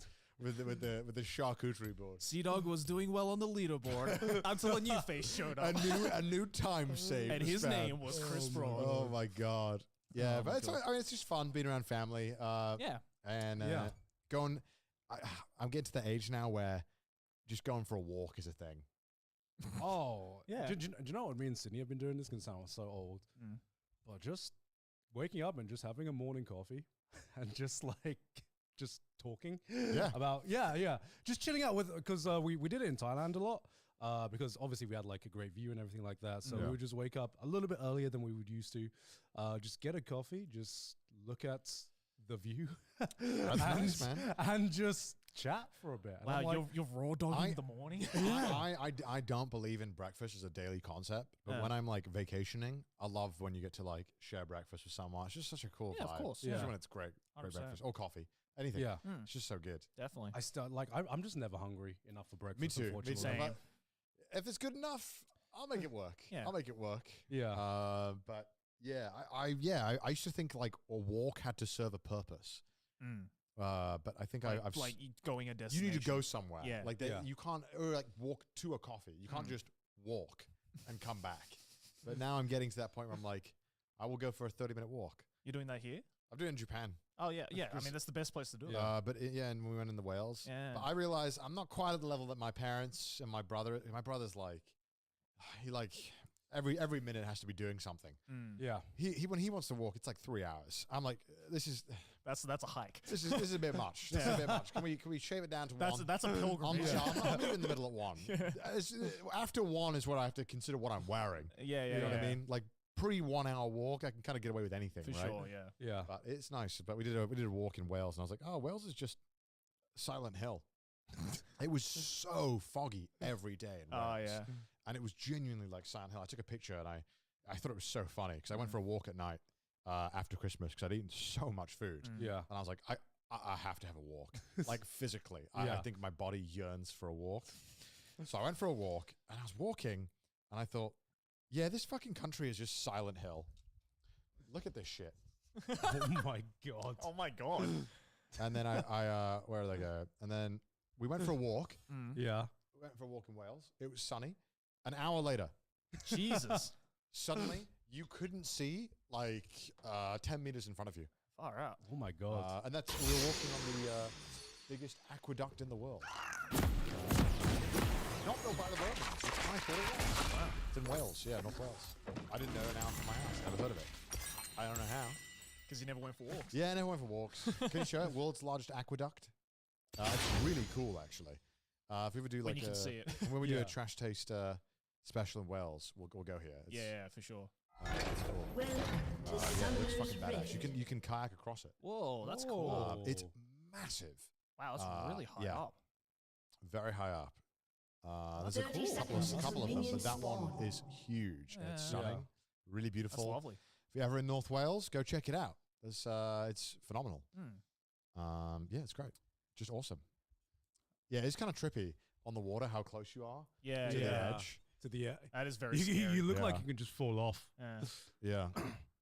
But yeah, it's awesome. So cool. I forget how cool Wales is there until I go back. I'm like, yeah, it's pretty fucking cool. Just played a lot of games. Played a lot Minions of have different spawned. games. I don't know. I've been watching just a lot of like TV shows. Oh, I started Squid Game season 2. Oh, I finished it. You finished it? Yeah. I'm up to episode 3 right now. Oh, you gotta finish it. Let me know Yeah. what you think. Dude, the scene where the dude pops a molly Oh yeah. during the Yeah. red light, green light. I was like, what? Yeah, it was the interesting. fuck's going on? Yeah, it was an interesting interpretation of drugs. Yeah. I was like, I don't know if this is exactly how a person on drugs would behave, but sure. Yeah. But it's fun. I was expecting Squid Game season 2 to be beyond terrible, just because it felt like forced. But it was actually not bad. Yeah. I was, you know, I've been really enjoying it actually. the actors do such a good job. Yeah. So I think it can carry the weak moments. Of the Oh, that story. first episode when they're playing the rock. The actor was phenomenal. Oh my god, that actor is so fucking good. Although there was one scene at the start where I was like, okay, weird. It was the scene where there's a scene in the season 2 Squid Game where there's this guy who's there for the Squid Games, and they're trailing him because they managed to find him. And they go to a park, and he's a bunch of bread and a bunch of scratch cards. Yeah. And it like insinuated that like poor people or homeless people could only go for the scratch cards. Which I understood in the world, in the context of the message, but I was like, this feels like a kind of damaging thing to like. I was like, I feel like in real life, it would not be. Other people would not unequivocally choose the scratch card. Yeah. I mean, I got the message that they were trying to say. It's like, oh, you know, people who are in need like would rather go for the big, you know, potential win than to go for the small guaranteed win. But I feel like in a time where homeless people are so demonized already as is, having one of the most popular shows in the world be like, look, homeless people, all they know is scratch cards and gambling. What are we talking about? So that's Squid Game season 2. Squid Game season 2. How is it? Is it good? I'm 3 episodes in, and it's pretty good so far. It's like it's actually like every episode I feel like it's managing to build onto, I guess, like the background lore of everything while also keeping things like still fresh and interesting. Like the end of episode 3 was just like, yo! When the guy, I mean, I don't want to give too much away, but when a person reveals himself in the game, and I'm just like, okay, this is going in an interesting direction. Right. And the acting is so good. It's so fucking good. You gotta watch it. Yeah. I'll watch it eventually. Because season 3 is already coming out. Like, because they filmed like 2 seasons. Yeah, they did. They've already announced it. Unfortunately, I watched a few episodes of Real Life Squid. Oh my the Beast Games? Yeah. You watch Beast Games? Yeah. Why do you watch Beast Games? Because it was actually the Christmas holidays. We watched 3 of them. And we were like, what would be a good show to put on as we are fucking just so fucking Beast Game pops up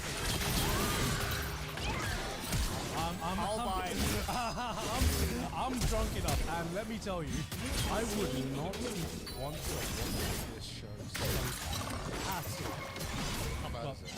But as a fucking drunk thing, you put on Christmas when you're just fucking talking shit with the fam. It was a fun experience. Really? Yeah, like God. Yeah. I saw like the trailer for it. I'm like, this is like, I mean, it is. But the thing is that it was kind of normally a Mr. Beast video was never ever like critically analyzed. By normal critics. Sure. Yeah. So it was the first time where like normal critics who are used to watching like TV shows, movies, like finally kind of had to force to like sit down and have thoughts on it. And the it was great. It's just so funny because the reviews were so scathing because they accurately like summarize how you feel about like Mr. Beast videos in general. Yeah. And I saw this one thing where someone said, it's like, why would you want to feel like you're the billionaire assholes in Squid Game? Because that's what you are when you watch it, right? Yeah. You're the billionaire assholes who are the pieces of shit who are watching. I 100% was. Yeah, right. You know, and I would say watching it, it was kind of like, I don't think it's too different from just the trash TV game shows that you've seen sometimes. Yeah. It gave off that vibe, just kind of like even like higher. I don't even know if it's higher scale, but the reason it was like a fun watch when we were watching it was just because it was just like trash TV, you know. But like just further exacerbated by the scale of it all. Like a fucking Survivor or fucking MasterChef, but the which are always the best shows to watch while drunk. Yeah, exactly. Yeah. But the stakes were just like a lot higher. Yeah, the stakes were a lot higher. I love this quote. It's more Titanic than Titanic. A slow motion luxury cruise ship disaster, crashing, exploding, and sinking slowly below the waves. God damn. There was another one that was pretty brutal. They were like, Jimmy as a host has like no appeal and is just obnoxious. They're very brutal host being like right. Yeah, which I think out of all of the questions in Mr. Beast, I think is pretty fair. I guarantee. Shut down. Yeah, I actually think like I feel like the biggest part of it was like he was easily. It would feel like there were people that felt like that, you know, trash TV. Double kill. And then it would cut to one of the hosts just making like commentary. And I was like, this is weird. Because they literally, I don't think they add too much to it. Yeah, right. And they, Mr. Beast comes in and like has a conversation, and it's just like the vibe felt like really, really weird when they were just cutting to like these YouTuber hosts who just don't have the same, in my opinion, the same kind of like presence as like professional hosts. Yeah, Other hosts that have had a lot more established in the industry. But I'm not gonna say it's a good show because it's not. But it's a fun watch if you're in the UK. yeah, five glasses down, watching some trash TV. It was an insane watch. This quote is brutal. True. There is something weirdly compelling about Boost Gamies, but it is compelling in the same way that picking a scab is. It exists solely to show us the worst of the human condition as obnoxiously as possible. In other words, it probably wasn't worth getting sued for. Jesus Christ! God, I actually agree with that statement. It does seem like there is this perspective that why do we celebrate absolute showing the scale as well? Yeah. It's not good, but He did it because he could. he did it because he could. And right now, the system, that's just... But to be fair, I will say, I've not heard a single person talk about Double the show. kill. I mean, you're the only person I know. I've not heard it. Yeah. First episode went up, people talking about it, we're laughing about the reviews and stuff. Yeah. Since then, I've not heard a single person talk about it. Yeah, I mean, I haven't watched it since then. Honestly, sometimes you just want to put on some trash TV and get drunk. And that's like Fair. this was like the perfect thing. to Well, put it on at requires Christmas. nothing from you, right? No, no, it's no, like it is, yeah. how like they want more shows. The showrunners purposely have to have the same.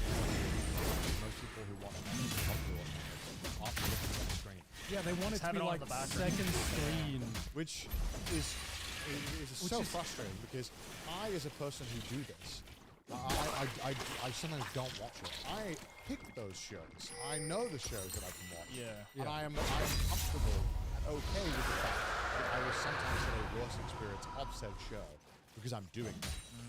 Because it was never going to be something I was invested in. Yeah. So them making shows worse just for that fact is like, no, don't do that. Rampage. Let the shows be shows. We're small enough for people to be able to discern which shows we can do that with and not. Yeah. I mean, are we though? Are we? Yes. I feel like you have to make like the conscious choice. Do you think it's a good thing? I don't think it's a good thing. Which is why it saddens me that this is becoming a thing. Like more and more people our brains are cooked, and Oh, so cooked. our brains are cooked, and TV shows or streaming sites or they have to cater towards viewing habits. Is all right. I'm gonna have this thing on in the background. This is like second month stuff. I'm gonna scroll on my phone as I'm watching this show. I've personally never I don't do that. If I need something playing in the background while I'm doing something, I'll just put some music on. Well, you love music. Yeah. I sometimes don't want music because I feel like, I don't know, I just can't get into the zone. Right. Because Enjoy like if for me it's like if I need something on in the background, like if I'm putting on some music while I'm doing something, I know the exact music that won't interfere, but it can still be something playing in the background. But if it's like a show, even a trash I would I think for a lot of people, it's like, it's just the right amount of stimulation. Something like secondary. Yeah. But for some reason, it just scratches an itch for a lot of people, me included. Like, I will put a YouTube video or I'll put a live stream on, Right. and I'll put the volume pretty low. I just want to hear speaking. Really? Yeah. That's Yeah, I can't do that. It would be too. Shut down. You're so fucking stupid. Shout out to everyone who got this They have it on on the side. second They have it on monitor Yeah. because this is the perfect content Yeah, that we yeah, have it's on, like- that will be on the second monitor. It's like the same way maybe how do I guess if a taxi driver drives and listens to the radio when I do my work, YouTube video or fucking live An stream. enemy has been For me, it's just the slain. noise that I need. Were you always this reliant on just having something on in the background? Because I feel like there is a big upshot. Probably a talk. Yeah, there's a big upshot to YouTube content. Yes, like some of the best performing content, some like now is just, I would say, second stuff. Something that's not 100% too deeply engaging, but just engaging enough. You can like put it on in the background. Yeah, I mean, I think that makes it more popular. I've actually noticed, if anything, that sleep Yeah. videos that are very long, Yeah. you fall asleep to. Yeah. Become very, very Like popular. 8 to 10 hour long like compilations. But like that's why like most YouTubers are like longer the better, because if someone's watching a video and they fall asleep to it, great. You get all those ads, ad revenue for a 3-hour video, or someone's just watching it, or YouTube thinks they're watching it. Yeah. Win-win. Easy clap. Unstoppable. So that's the one thing I've noticed. But like, I think it's whatever. I think there's too much dooming involved with Rampage. modern day. Like, oh, these kids are they're fucked. It's like whatever, man. Like we used to do weird shit too. It's just what we had. I don't think kids are fucked. I think we are fucked. We as adults. I think like if anything, like the only thing that's probably like fucked us all up is like social media. If anything, but I don't think like, that's I don't think like, having too much content has fucked us up. No, not that. It was An like enemy has been It's not slain. stimulation. it's not even content. It's just how social media itself has Turret wired plating our will brains. soon I fall. find myself, I think I can physically feel how different my brain like processes things when as Your opposed to like team 10 has years. destroyed a turret. Yeah. Well, And I'm sure everyone thinks the same thing, but we're like, whatever. Killing spree. all right. Eh. Before we start wrapping up, I want to know what is your goals for this year? What are you looking forward to? Goals? Survive. Real shit. Real shit. Eat food. Hell yeah. Fuck I- bitches. Your team has destroyed a turret. Making it a goal. Shut down. We have family. Shut down.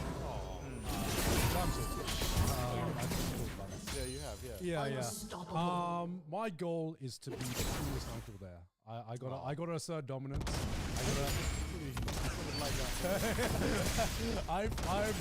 I'm gamifying this. I'm gonna try and make it as many enemies as I can. That is my goal. Pokemon plushies. Yeah. No matter what age you work. Yeah. Pokemon Just plushies. get him some Ditto plushies and you'll be Just sorted. bribe them. Yeah. Hey, it's worked. It's historically gone. It works. Yeah. Bribes work. Okay. Yeah. Okay. Yeah, I don't got anything. You don't? You know. I just thought you guys might. Yeah, I don't know. Just like, yes. Yeah, just be happy. Generally, spend time with my mom and dad, which I Yeah, do you want to spend more time with friends? yeah, which I achieved last year, and I don't want to stop that just because I achieved it. Rampage. I actually Yeah, of want to course. normalize it. An ally has been slain. So probably will be out of Japan enemy has been sometime this slain. year, mostly just to spend more time with my Double kill. Yeah, I'm sorry, guys. I'm sorry. But yeah, that's pretty much catch up Yeah. for our winter break. Hope everyone had a wonderful holiday and New Year. Let us know your goals down below. And hey, speaking of, let's still, I hope you guys have one. You know what your goals will be is to come to Patreon and support the show. That's a great goal. That's not a goal. Because you'll also be able to get access to exclusive Patreon-only content that we do every single week. In fact, we have a brand new one for you guys to go check out right after this episode. But hey, if you want to check that out and support the show in the process, head on over to patreon.com/trashtaste. Also follow us on Twitter, send us memes on the subreddit, and head out there to Spotify. Alright. See you guys. Your team has destroyed a turret. This episode is sponsored by Shopify. If you're into growing a business, your commerce platform better be ready to sell wherever your customers are. Store in their feed and everywhere in between. Businesses will sell more, sell on Shopify. So what are you waiting for, boys? Upgrade your business and get the same checkout at no sense. Sign up for your $1 per month at Shopify.com/trash or Shopify.com/trash to upgrade your sales today. An ally has been slain. Video ti porta all'intrattenimento più show, incluso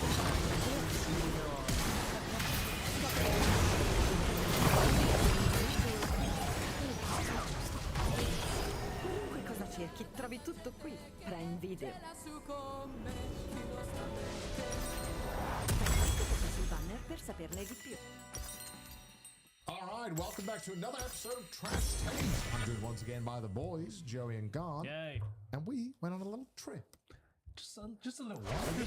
Just a tiny trip. Yeah. You're gonna have to wait a long time, so sorry to give you good words, but we did film special. Yeah. And we went to Switzerland for it.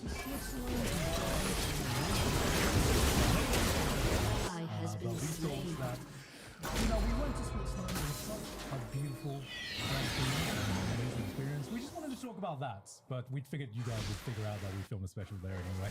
So yeah, so we just got back from Switzerland. How are you boys feeling? You recovered from your jet lag yet? Well, look at him, bro. Look at this guy. Look at this dude. I mean, Yeah. well, okay, to preface, I'm not sick. So we got back from Switzerland. The entire time we were there, because it was so cold, and because we're up in the Alps, right? My lips just incredibly crushed and dry. Yeah. That's why some videos I had like literally my lipstick because my lips was Yeah. That's the only thing I'm not looking forward to this special is just seeing how crusty my lips are every single. But basically, I got back and it was a combination of that, probably a little bit of like windburn and just like lack of sleep. I just got the worst cold sore I've ever got in my life on my lip, so I don't want to show you guys that. you don't want to see it. It's pretty bad. You don't want to look at it. Let's just move on. I took the mask off and I showed it to Connor. He was like, Slain. so to save you guys, I saw I'm gonna keep this on. Audio only listeners are like, what are you talking about? Audio only, you don't have to worry about it. If you're watching on YouTube, don't worry about So this. like Joe's being muffled. Yeah, so my bad. POV when he's got the bag on. I've worn a mask these last couple of days for the first time pretty much since COVID ended. I still hate that shit. Comfortable. It was never comfortable. Especially when you have a beard, it just keeps slipping down, and it's really annoying. Yeah. But don't worry about that. We're gonna talk about Switzerland because it was a fucking awesome time. It was This is your first time, it right? was my first time ever. Yeah. I went when I was like 15, 16. We used to go to South France a lot. All right. It was kind of close.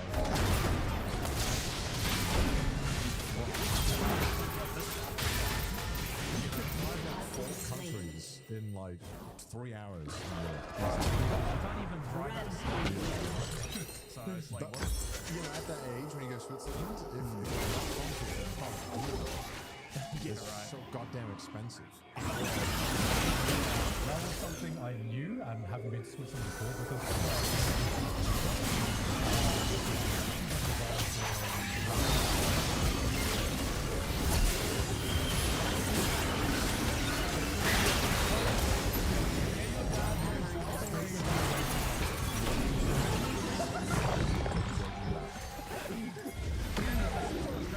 We went to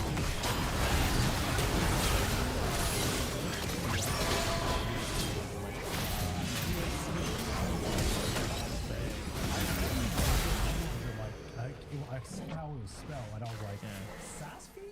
Sassy? That doesn't sound right. That doesn't sound Swiss. which is like right near like Zermatt, if you guys know where that is. It's like the big southern Alps. Yeah, on the border. It's beautiful. Yeah, there are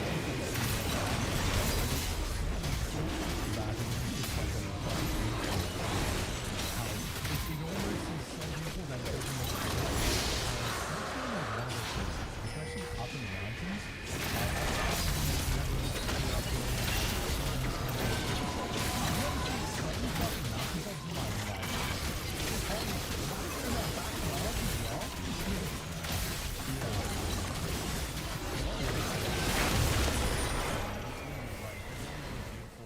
Especially like near the zone where it's not snowing, right? Because like on the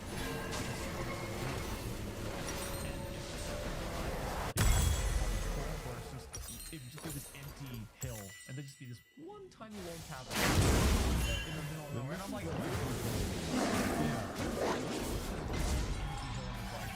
I'm gonna live right there, right in the middle.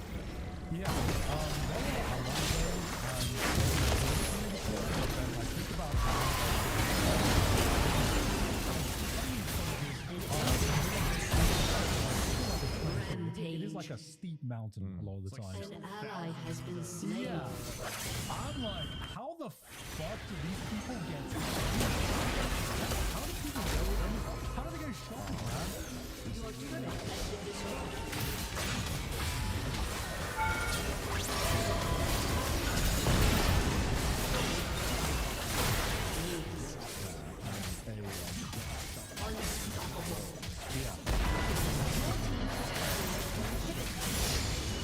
And they were telling me that actually, again, this is like a...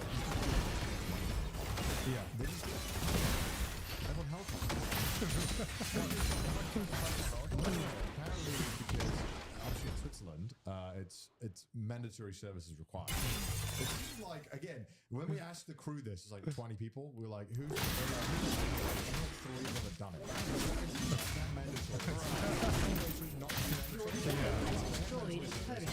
Obviously, because of being neutral.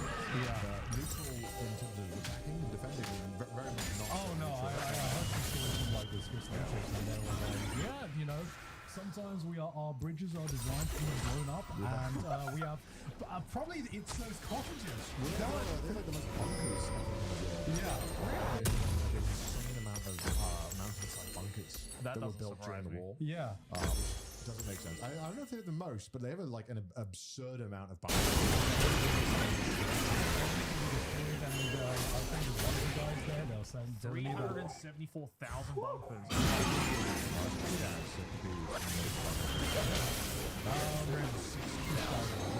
And there's something like one of the cottages could easily be like, you know, super like weapons caches or something like that, with bungers, and I'm like,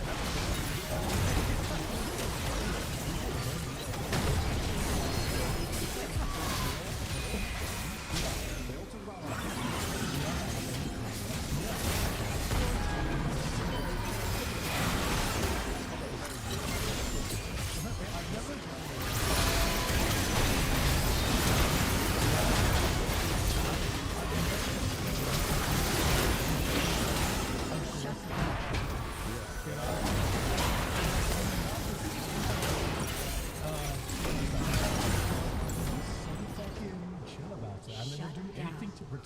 that chillness. Apparently, they will blow up their own country before someone invades their chill. Which I gotta respect. and they were constantly willing to tell us An some enemy extreme has been some slain. things as well. So no, I don't actually know a whole lot about No, Switzerland. I didn't know countries either. that I think you don't hear a lot about on purpose. I think that's what they like it. They're like, just Yeah. I mean, before we went to Switzerland, the only like three things I kind of knew about Switzerland was just like the cheese, obviously, the watches, and the banks. Yeah. And it's like anything else, I'm just like, Chocolates? oh, and the chocolates. And it's Yeah. like, other than that, I'm like, I don't know anything about anything in this country. I'm like, what language do you speak? Oh, 5 of them. yeah. Okay, sick. Yeah, you kind of realize and kind of knew going into it that if you're just born in Switzerland, you just get a spawn advantage. Yeah. Because you are born with like 4 languages basically that you So not that you can speak. Place to be born. Yeah. In terms of like life advantage. Right. Like, it's pretty crazy. And like I also like the market. Everywhere that isn't the UK and Europe uses euros. So ignorantly. Yeah. These filthy European countries still use their funny weird euro. Ally has been slain.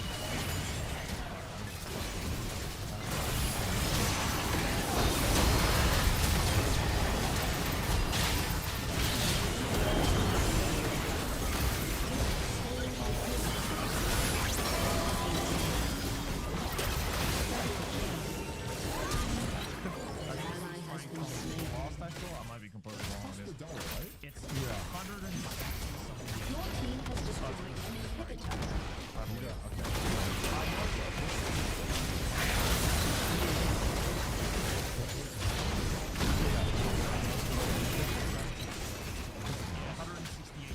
That's gone down. Destroyed a turret. Even though I'm British,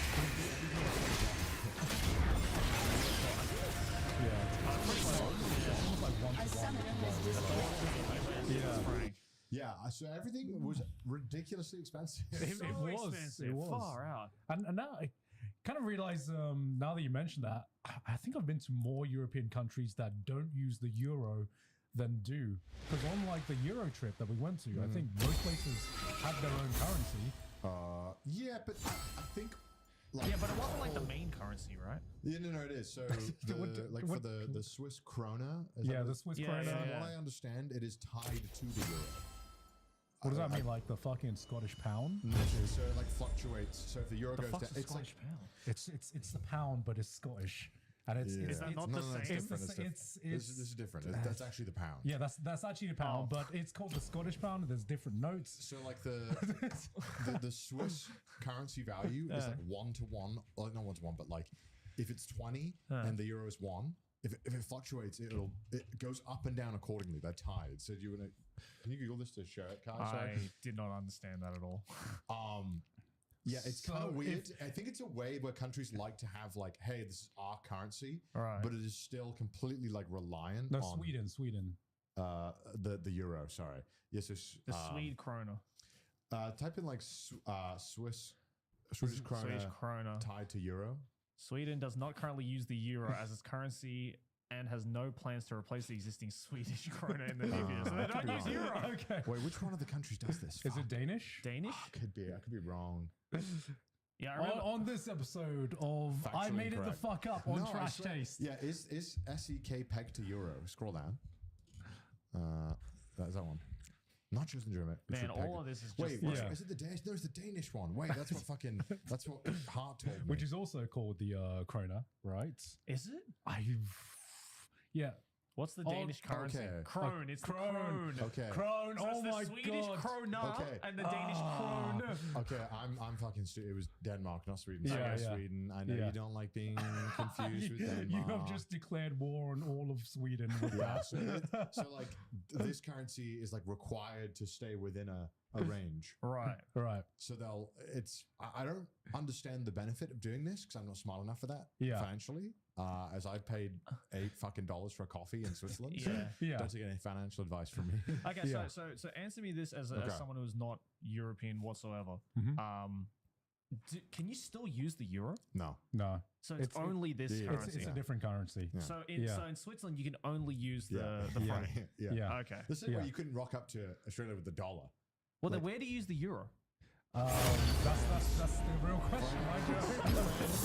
Germany, Italy, Netherlands. Oh, so it's selective European Yeah, countries. Yeah, it's up to the Selective country. European countries, Oh. which is why the UK were like, nah, we're gonna do our own thing. Ireland. and we're gonna I keep see. It's like because the UK for the long time, it depends on like what the country does. So like the UK is Right. a very big banking country. Yeah. Yeah. And they historically had a very strong currency Mm. for banking, and they wanted it to be separate from Euro shenanigans. Right.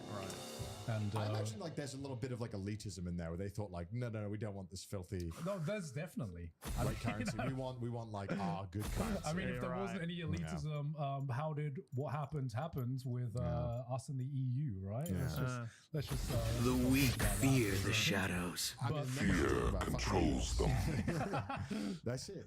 Yeah. Plain and simple. Yeah.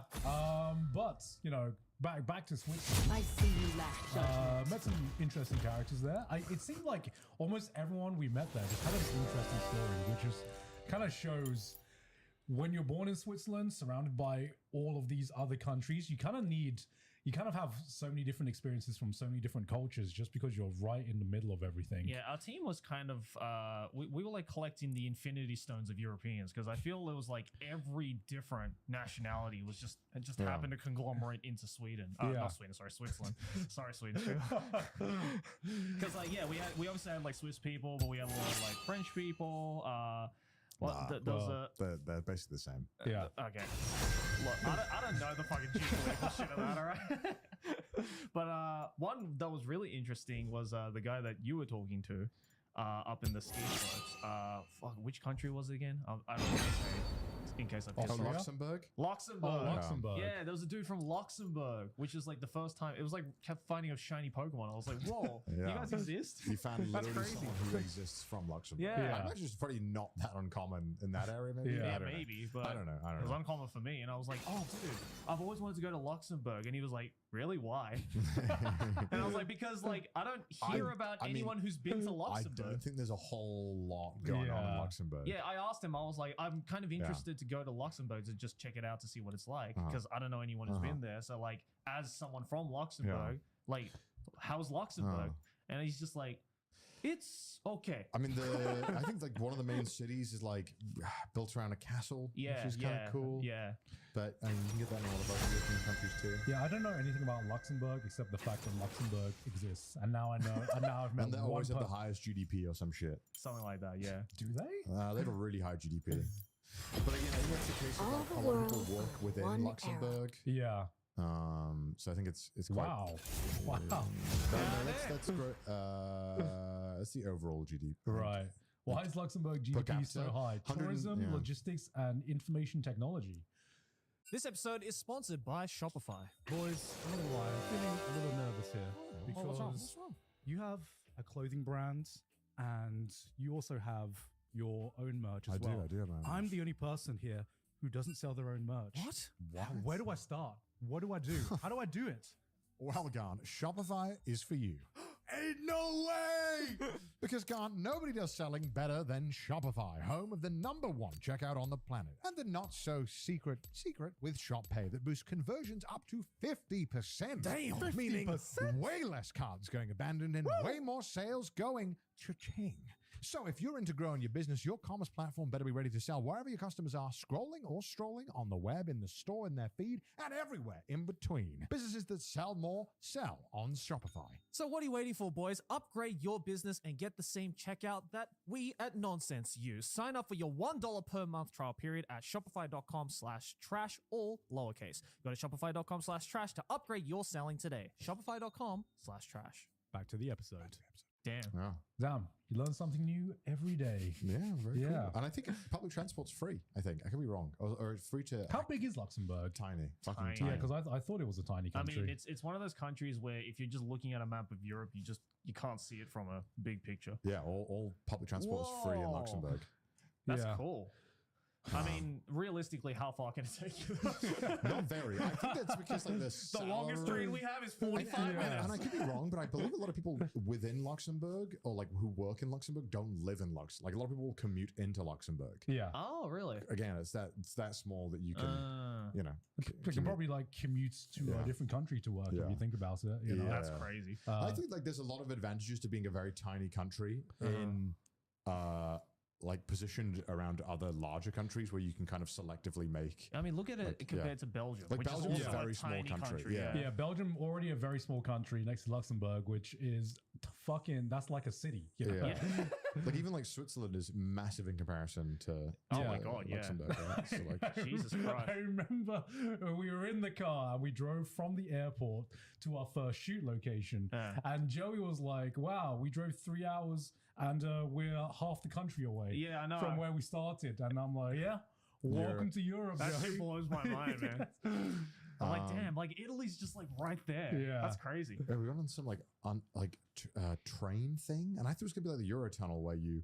Because the Eurotunnel is really cool. You like drive into a train and then it Oh, closes on you. yeah. Because you're going through a tunnel. Yeah. But we went on like a train that was kind of like just like a platform with like one rail, and then you just fucking go. It was There's like one no of the, like roof. It was or like one of those like placing. cattle trains. Yeah, it was Yeah. sick. And then you just go through this tunnel, and then it's awesome. You can see it all. Yeah, Yeah. I remember there was a sign you like drive into like what looks like something they drive cattle into. Yeah. And on the side, I just saw this sign which was like, "Whatever you do, do not open the door." And I was Yeah. like, "Oh, okay." I was very surprised because when I heard the train, I thought the exact same thing as Connor. But when we got on the train, they were like, wow, if I just open my door now, I could literally just jump off this train. Yeah. There is nothing stopping me from Just death.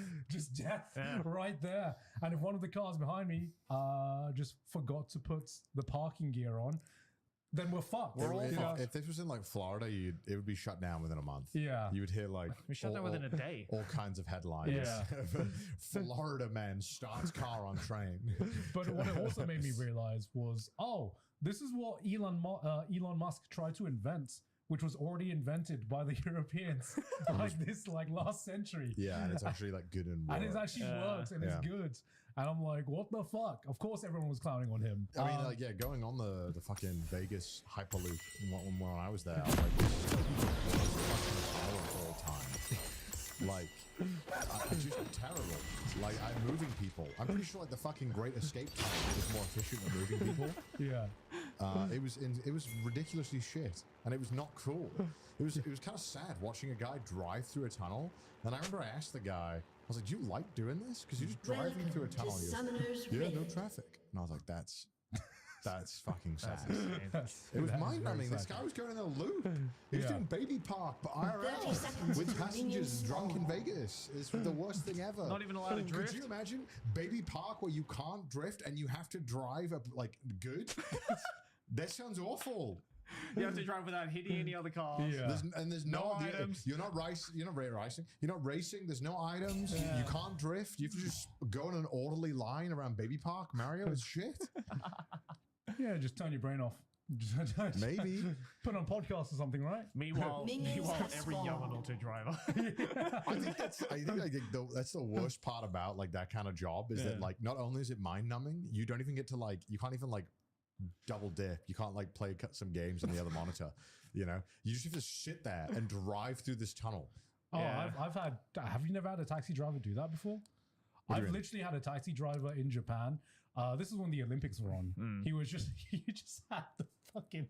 He was just watching the Olympics. He had a TV screen where I think it was like the Japanese volleyball or something like that. It was on. And in between stops, he would just watch it.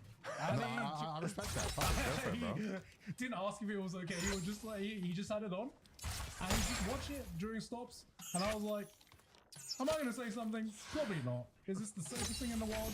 Probably not. But he's vibing. He's vibing.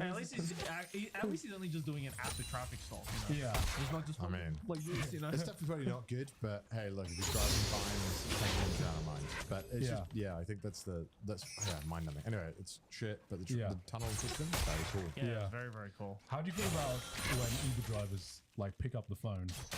I'm not a huge fan of it, to be honest. I've heard some like weird ass conversations that I probably shouldn't be hearing. Yeah. Like Uber driver. I don't really care that much. I feel like it's polite to be like, hey man, is it okay if I like fucking blast this speaker right now and talk to someone? Yeah. But the one that confuses me are the ones where it's like you go into the drive, you go into the Uber, and the dude already has like an AirPod in or something. He's already fucking already mid-conversation, but you don't know that because you don't hear the other end of the call. He's talking to himself, and I'm like, oh, you have a phone, okay. Great, thanks. Thanks for letting me know. Headphones, it's like, all right, as long as you're not like both in, because you might, like, I think driving with 2 earphones in is kind of dangerous. That's very dangerous. It's very dangerous. And probably illegal. Yeah, very dangerous. maybe is it actually legal? I wonder. I wouldn't be surprised if it is. I mean, you definitely be surprised I would assume so because you are literally taking away one of your. I'd rather him put one earpiece in than fucking blast it on the speakers, which is the most annoying fucking thing. For some reason, like when I take a ball on like a I feel like if I put it at it's 1,500 decibels lower than what my Uber driver does. He puts it like fucking speaker crunching loudness. Like he's like this whole I'm like, dude, this is crazy. Yeah. It's illegal in many states. Okay, yeah. Makes sense. That makes sense. Yeah, I mean, it's just, I'm like, whatever. It depends, because sometimes I'm like, when you're in it and you're like, it's like a 30 fucking minute phone call, you're like, come on. Like, this must like, dude, come on, dude. I'm like, I don't care about your conversation. Put some AirPods in. I've definitely been in an Uber where like, I remember one Uber back in Australia where I'm like, I was kind of like, it was one of those where, you know, he only just had the one AirPod in. Yeah. And so I couldn't hear the other side of the conversation, but I was like, oh, okay, he's fucking in a phone call, whatever. I'll just, you know, lay back and chill out. But I was kind of hearing it off to the side. And I wasn't getting the full context, but just from what he was saying, I was like, is there a drug deal happening right now? Sounds really want to see from the drone. Yeah, that's Ally has I been like. I slain. right now, like, because he was like, yeah, nah, that's too expensive. I'm like, and I'm like, what are you purchasing? Has been slain. I'm right here. I remember I got one Uber in fucking, I don't know where it fucking was.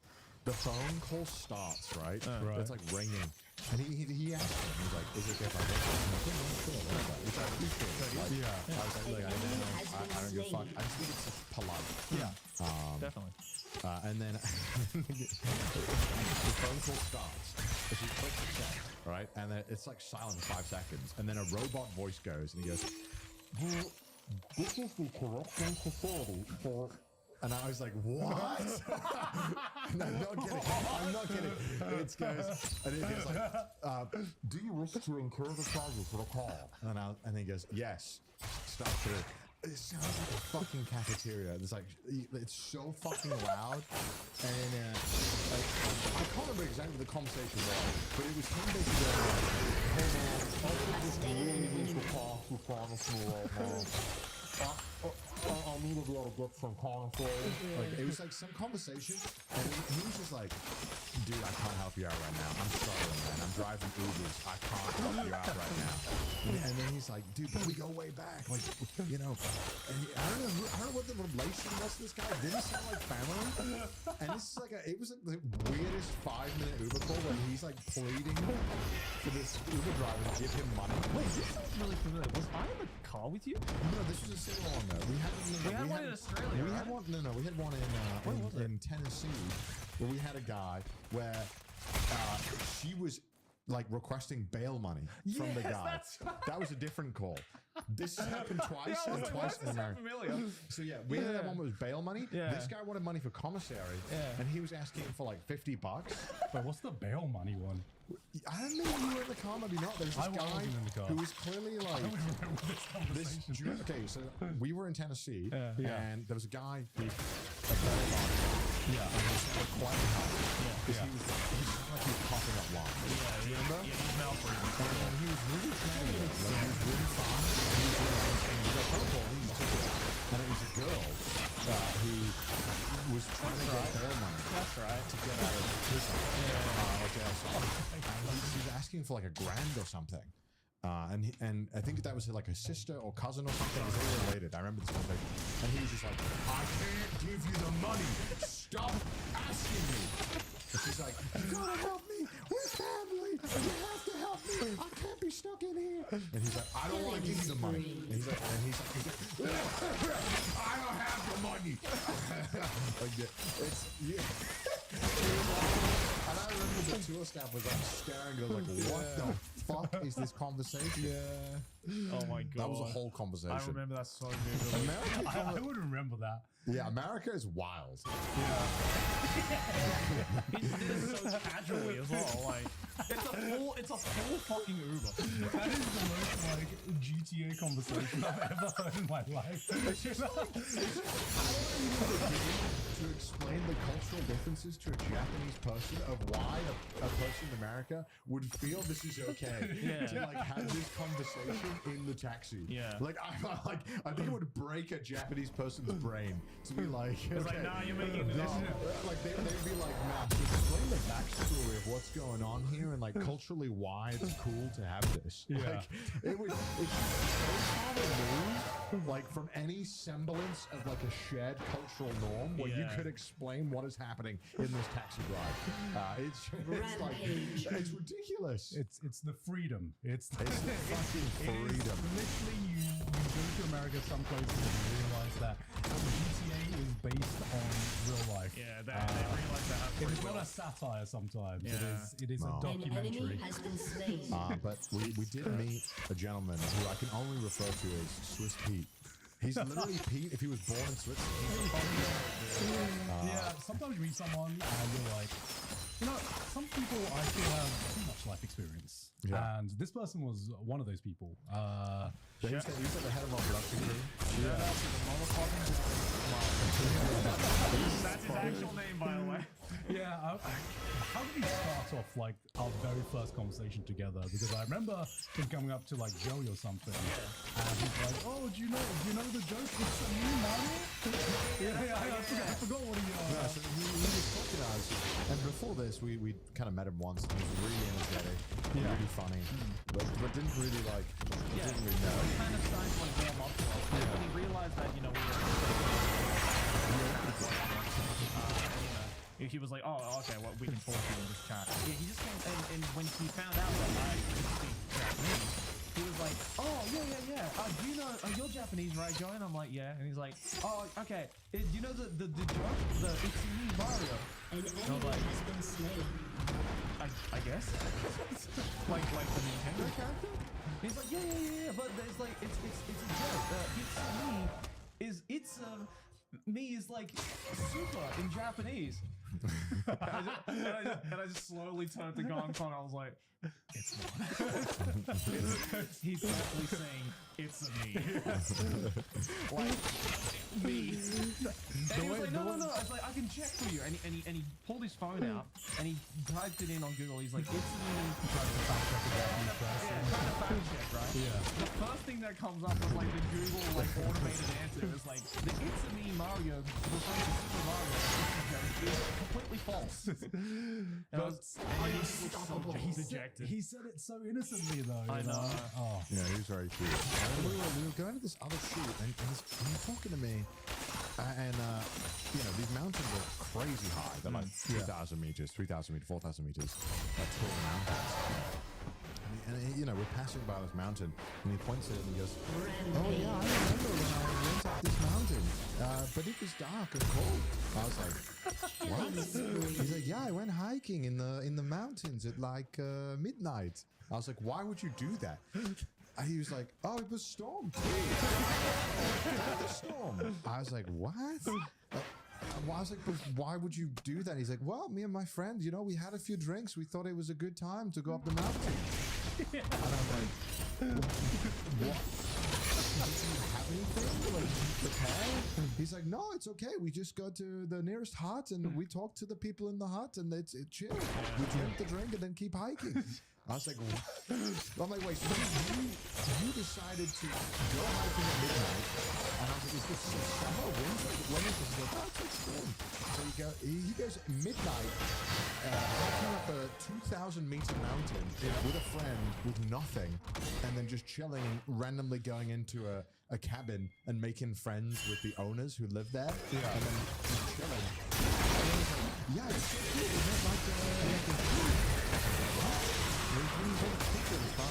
and it's like a herd of sheep in sea of red lights. and like the reflective eyes of the sheep, and then it's like I'm like, okay. Looks and I was like a horror movie from Wales. Yeah, I was like, was it fun? Like, why did you do it? He's like, it's like memories. You get to remember these things. I'm like, Mario, you just played hardcore Minecraft without items. Yeah. And then like another time he was talking to us, and he's explaining about, oh, that was so funny. That was so fucking funny. He's like. His like friend was depressed. He's like, "Yeah, I thought it was a good idea to, you go mountains and hike. I'm depressed. Maybe going up the mountain will fix depression, I was like, okay, yeah, I'm gonna get out there, do it. Yeah. He's like, how many have you got to pack? I was like, what? He's like, yeah, just kind of grab the bag on hand. I was like, okay. When I get to the mountain, I realized I didn't pack sleeping bag.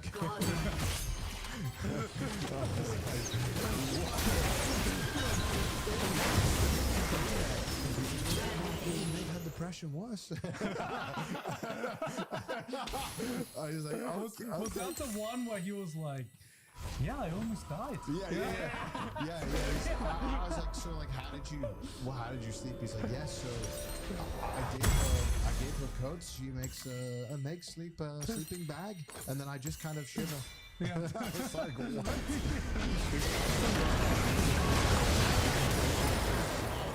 he would do in near-death experiences Legendary. so casually in the most charming. positive, charming like way you could possibly do. Like this other time, he was like talking about his friends because he was talking about like the dangers of the mountain. He was talking about his friend who would just love to go hiking. You know, love to go hiking. And there was this one area where we just like the mountains, and he was like, "Yeah, my friend used to go hiking up there," and he froze to death. Oh my god, dude! Yeah, it was so. Obviously, it's not funny, but just the way, he delivered it was funny. Yeah, it was something along the lines of, "Yeah, my friend, it was really cold up there, and froze to death." I didn't know that would happen. I've never done a double take so hard in my life. I was like, what?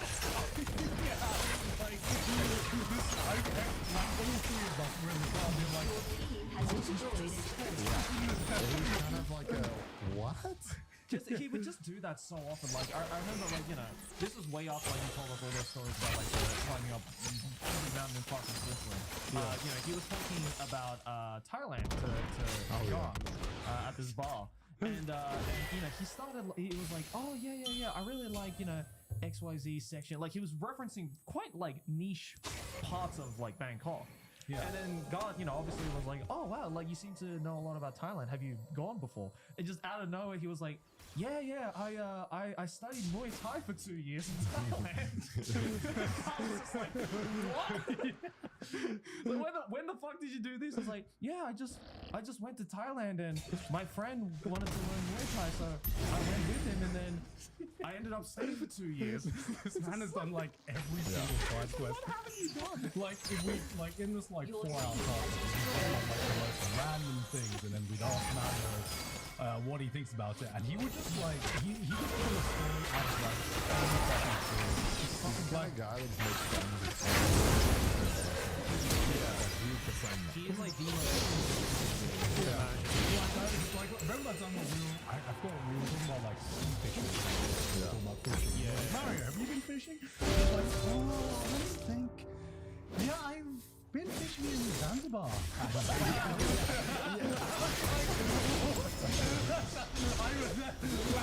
Wait. This is not the answer I would be expecting. I was like, there are so many nations. How did you find yourself in Zanzibar fishing? And I was like, But yeah, I just had a friend in Zanzibar and he invited me to go fishing. I was like, okay. This man is DTF for everything. yeah. It's insane. And every restaurant we went to, we seemingly knew every single person at the restaurant. Yeah. And then we were like, yeah, we're good friends. Not best friends, but good friends.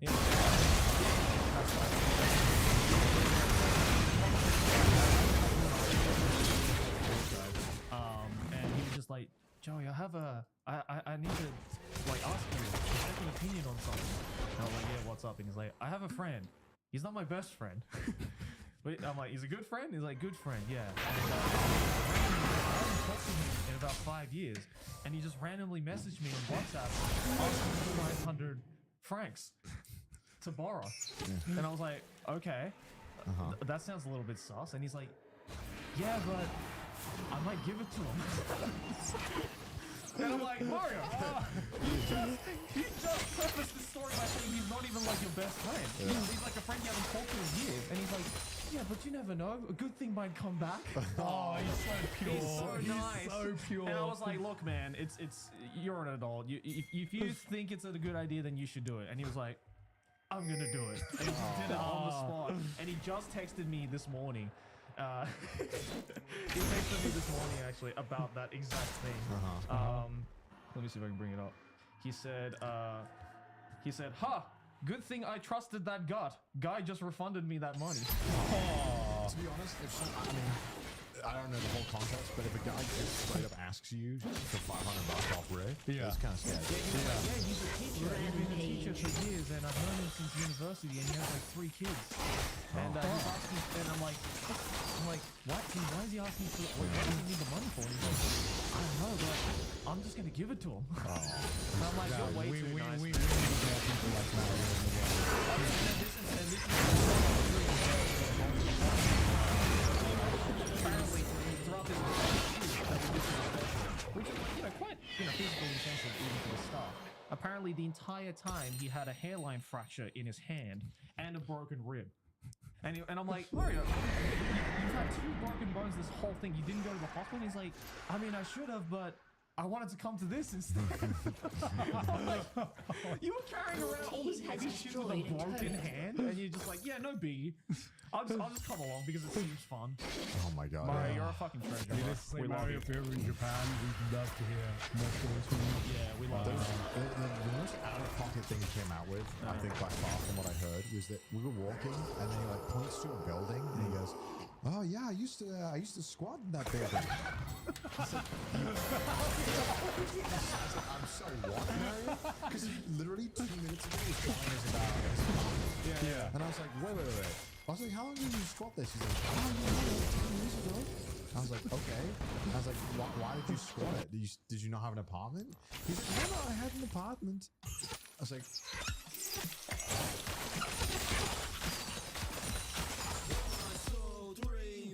Qual è il sound del tuo sorriso?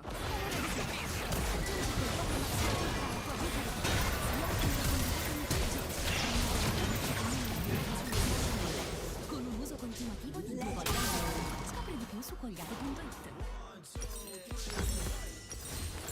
Then why'd you do it? yeah, why'd you squat? He's like, oh, you know, to send a message. I was like, he's like, you know, these rich people, they're trying to, we want to make sure you're not to do this. And I was like, okay. Okay. I was like, wasn't it like a lot or like uncomfortable? He's like, no, it was really fun actually. He's like, we made a lot of money. I was like, you made a lot of money? You made a lot of money from squatting? He's like, yeah, it's awesome. You should throw parties and like have drinks and then charge for entry. I was like, what? This is like the most European thing I've ever heard in my life. Squatting a building and opening up a club in the squatted building. Goes on. So naturally, I'm asking a million more questions. This is so fucking bizarre. Why would you? I'm trying to learn more about him and what's the driving him to do this. I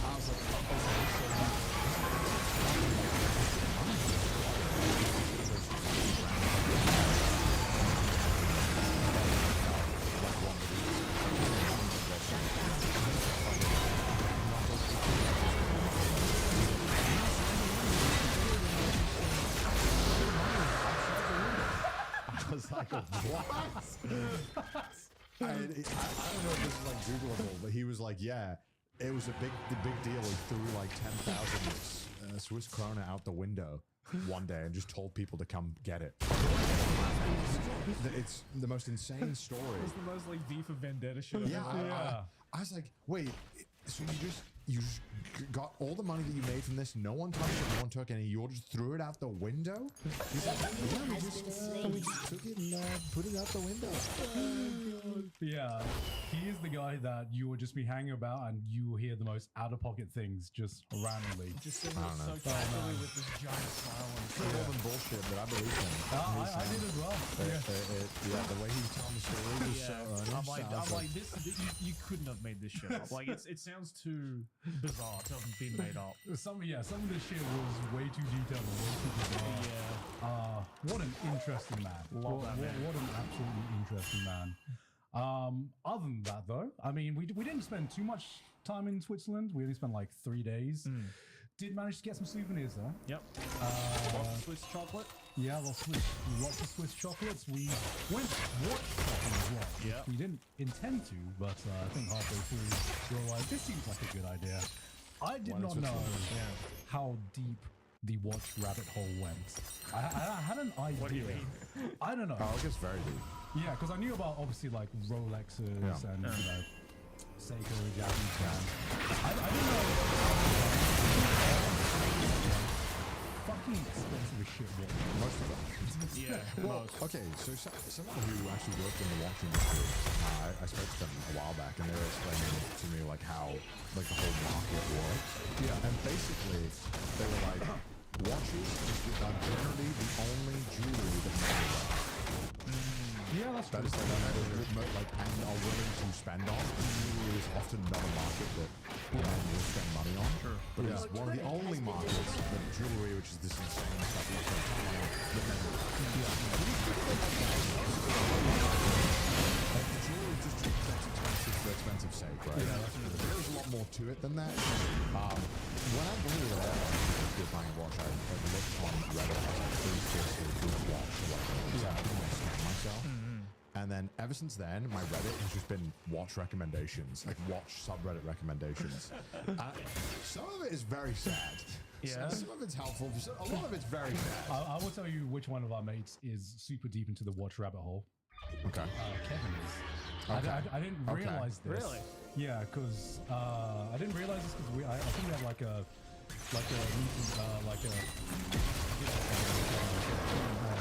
Titus is there as well. And Kevin offhandedly mentions this watch that he's getting. And I think at the time, Titus was looking to get a watch, something like that, just something cheap and cheerful. So after the party, he messages Kevin, and Titus told me that Kevin gave him like a full, like almost like hour-long Kevin call. gave me a bunch of stuff about this. Actually, Yeah. He was just like, apparently, Titus was asking like a casual question, and Kevin just gave him the entire encyclopedia. He was just like, in an hour-long call, being like, what kind of watch you want, what style, all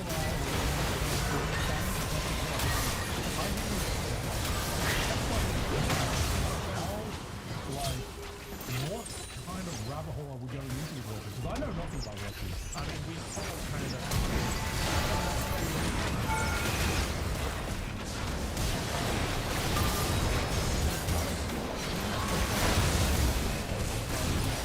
Sometimes you like some of the watches we saw, which An were ally up has been slain.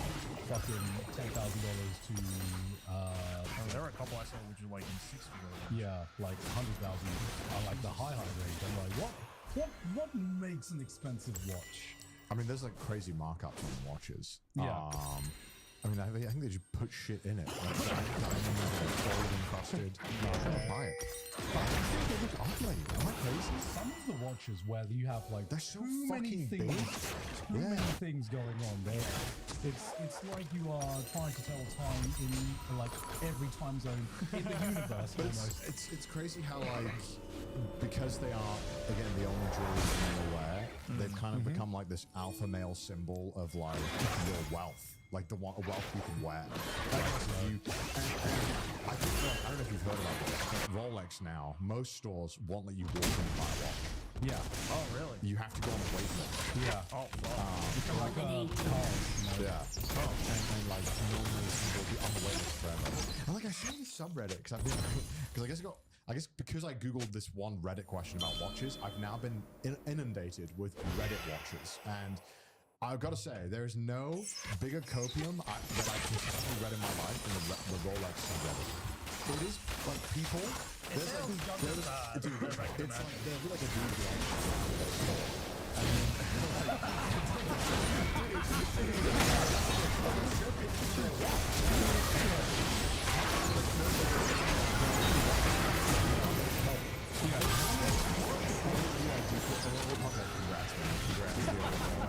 and there was one there like pissed for the fact they got the Rolex, and then it was a bunch like it's clearly like a bunch of older gentlemen, because then there'll be replies being like, you know, actually your marriage should be happy, you should not be buying purposes if your wife isn't. And then another one was like, I like to buy my wife a then buy the watch. When this guy was like finally got my Rolex, and on the table was like strategically placed like a platinum Amex gold, his like Porsche car keys. It's the saddest shit ever. Like it's like a desperate plea of please notice my wife, please notice me. The lengths men will go to not go to therapy, man, is It has insane. destroyed The watch subreddit, it was genuinely just felt like therapy for dudes. Like other dudes would be like, I'm a rich you're successful. It was very weird. It's kind of very reminiscent to like their cryptocurrency like community and all I that do kind think of there is thing. definitely an overlap. Yeah. And it's a shame because I do think that some of these watches are beautiful art pieces. Yeah. And I think that they absolutely should have value and retain it.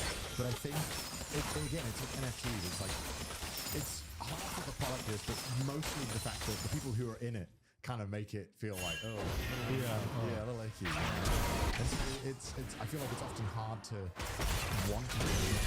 Yeah. An enemy God, has did you hear been about slain. the story of like the cult that started? Who's the guy that predicted the GameStop stock thing? Ron Kitty. Ron Kitty. Was he the guy? I think he bought.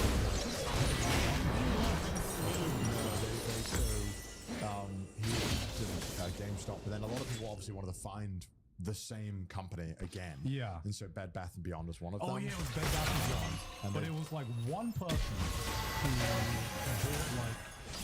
bought shares of this that literally formed a cult and wait, let me about this. Let me do a quick Google search on the tutorial because Yeah, no, there's. I know what you're talking about, so I'm going to watch the video on it. yeah. Ryan Cohen. Oh, the guy who made the pet online store thing and bought a majority stake in GameStop. Yeah. Yeah, they're like obsessed with him. Yeah. But he's just like a mid CEO. He's not really done a whole lot. Okay. But people seem to think that he's like a magical being or genius who can turn like a dying business around. So like because of what happened with GameStop, which he was heavily involved in when that became like a meme thing.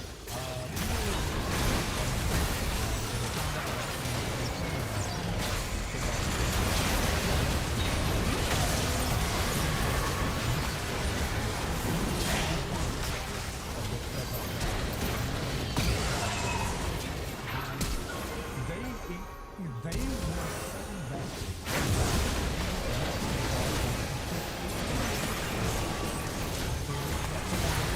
Anything that he said to like to differentiate that from just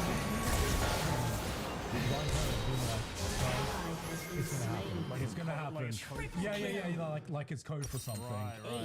And it got so far that no matter how much the Bath & Beyond stocks dropped, and all the signs were pointing towards, hey, this company is going towards bankruptcy, that only made people buy more stocks. Yeah, they double down. Yeah, they doubled down, and they kept buying, to the point where this company like announced bankruptcy and now worthless. People are like, that's the long game. There are still people who believe that Ryan Cohen will come back and save them from this. Like it's the fucking second coming of Christ or It something. is. And the most insane thing is, he has not said anything like directly. He is not like promoting this. It is just a cult that has formed around him, like with What? no investment from him himself. This is how to Sounds like. Why do you think Ryan is sending us coded messages instead of like fucking Leonardo da Vinci? They literally think like he tweets like cryptic shit. Yeah. And they can decode it. Why are But people it's like like this? it's like how you took any paragraph, you could highlight all the like letters you wanted to Yeah, make it.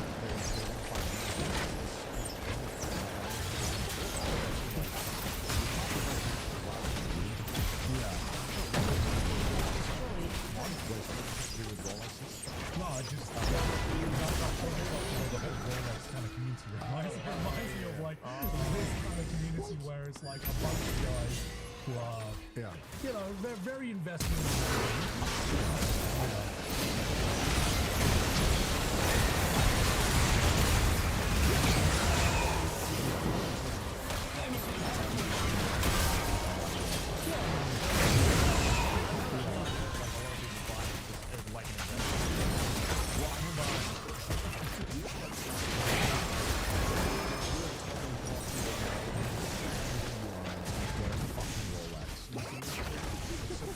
Stupid. It sounds stupid. Or is like take out a loan and buy a Rolex. Not only will it boost you also have generational wealth. So fucking stupid. Yeah. It's ridiculous. I don't know what it was, but yeah. It was a fun thing of stupid things we got memed on. So like, it's ridiculous. Yeah, This that's doesn't make sense. There's a thing forming around it where it feels like, okay, what's weird about it? Yeah, whenever I hear the word investment or return on investment, I'm like, is Bit of I a mean, gamble. yeah, I mean, I just don't think you should be buying a watch as like an investment, generally speaking. I mean, you can, but I feel like there are probably better things or better ways You to. shouldn't make that your entire You'd personality. probably be some kind of watch trader and dealer at that point. Yeah. And I feel like that's just a different job. Yeah. You're not an investor.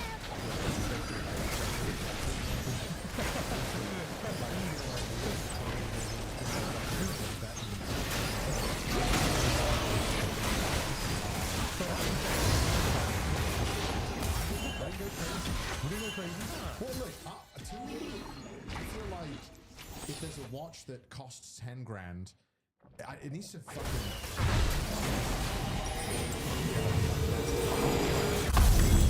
You know what? Maybe you got the gateway watch. Maybe that's what they said. we're gonna look at ourselves in like 5 years and we're with our 10K watches and we're like, I got a nice watch. It looks nice. Oh, that's the one, yeah. That's the one. That's the one. I know. I'll tell you what it is because I all right. registered my watch. oh, you did? You registered it? He told me to do it. My warranty or some shit. I don't Oh, really? understand. I guess if I break it. No, I mean, I will break it. Yeah. So Yeah. I think it is good to have it registered, probably. And how much did that set you back?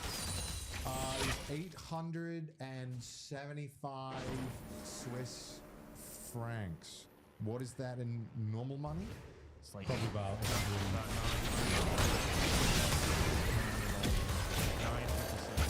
just under. Fuck, let me try and get it while you guys talk. Let me see what it is real quick. so yeah, that is Yeah, so we went up and down this like the watch road or whatever. And this was one of the first this was stores.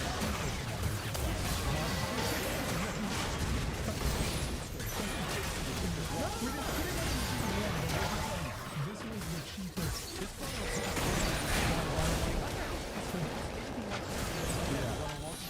And as the further down the road we went, the more the numbers just kept increasing. Yeah, It's yeah. like- It was like a lot where we went to the first store, which was this, and we saw Yeah. prices, which was around this kind of like price range. yeah, We're like, between like 500 to yeah, that's maybe.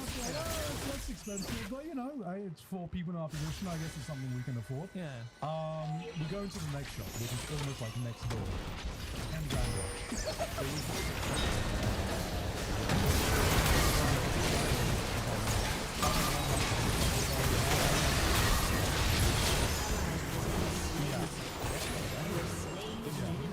And it gets cool.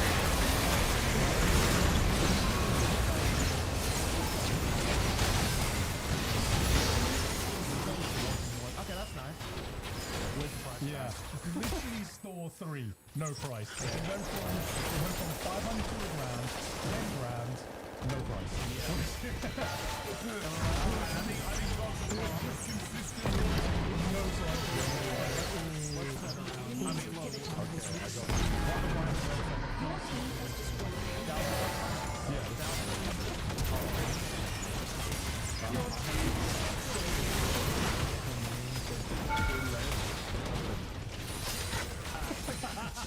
What the fuck? I mean, I'm gonna copy paste it to you, Tommy. So I got the name, and then you can chuck it up. I didn't make out a single word you just said. It's such a cool looking watch, though. It's a really nice watch. I love when you can see the internals.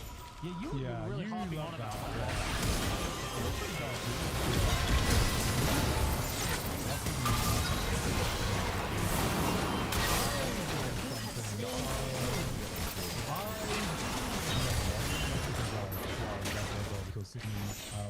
buy me one personally.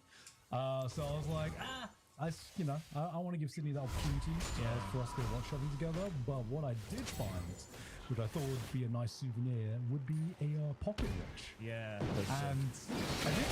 I was like, I'm like,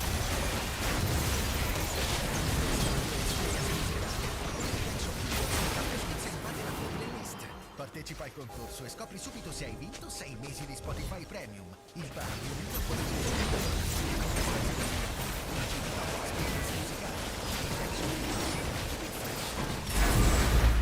al 1 giugno 2025 dalle 12 alle 20. Regolamento su vigorsoul.it. Trasforma la tua passione in un business con Shopify e batti i record di vendite con il checkout che converte di più al mondo. Il checkout che converte di più al mondo. Il leggendario checkout di Shopify semplifica gli acquisti dei clienti sul tuo sito web, sui social media e sulle piattaforme. Qualsiasi cosa tu scelga di fare, con Shopify.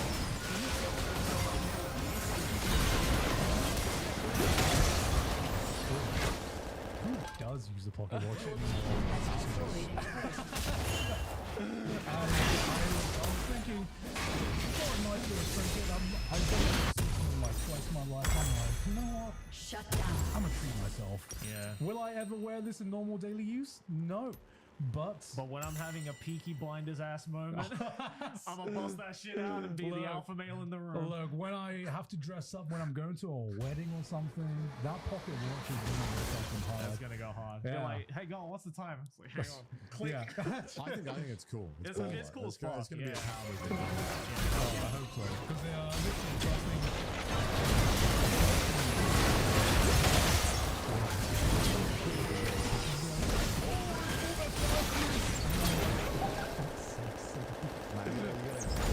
I don't even know what that means, but I know the meme. I don't know what relevance it has, but I know the meme. None of us mentioned that while we were there. Yeah. It was like even funnier.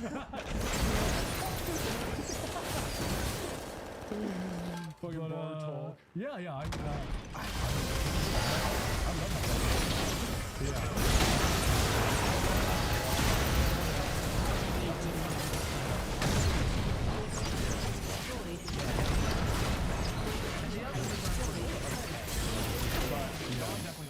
Yeah, we saw some ones without the lid, and I'm like, why do you have a pocket watch without the case? The case. The click is the best got part. an automatic one as well, so you don't need to really like charge it that often. Yeah, because I'm probably only going to wear it on special occasions Of anyway. course, yeah. Because the other ones they were like they were quartz, and they were like you have to change the battery every 2 years. I'm like I'm not fucking doing that. I'm gonna forget. I'm only going to use this once every 2 years. Yeah, Like, exactly. come on now. Be real. Be real. Exactly. Yeah. But yeah, that was our trip to Switzerland. Didn't talk too much about the activities we did there because you'll see it when that special comes out. Dude, I got to talk about the one. Dude, we got a business class flight, chat. All right. Why did I say chat? My Yeah, brain's I know. broken. Sorry, you guys all paused to like just mourn that. Yeah, we did. And so we got a business class flight, which is great. We're being bougie, dude. The seat. What the fuck is wrong with the seat on the Swiss Airlines? So they have this is the most first world problem, right? You want to so you can make the bed flat, right? Yep. And so make the bed flat, and for some reason the seat is like inflated.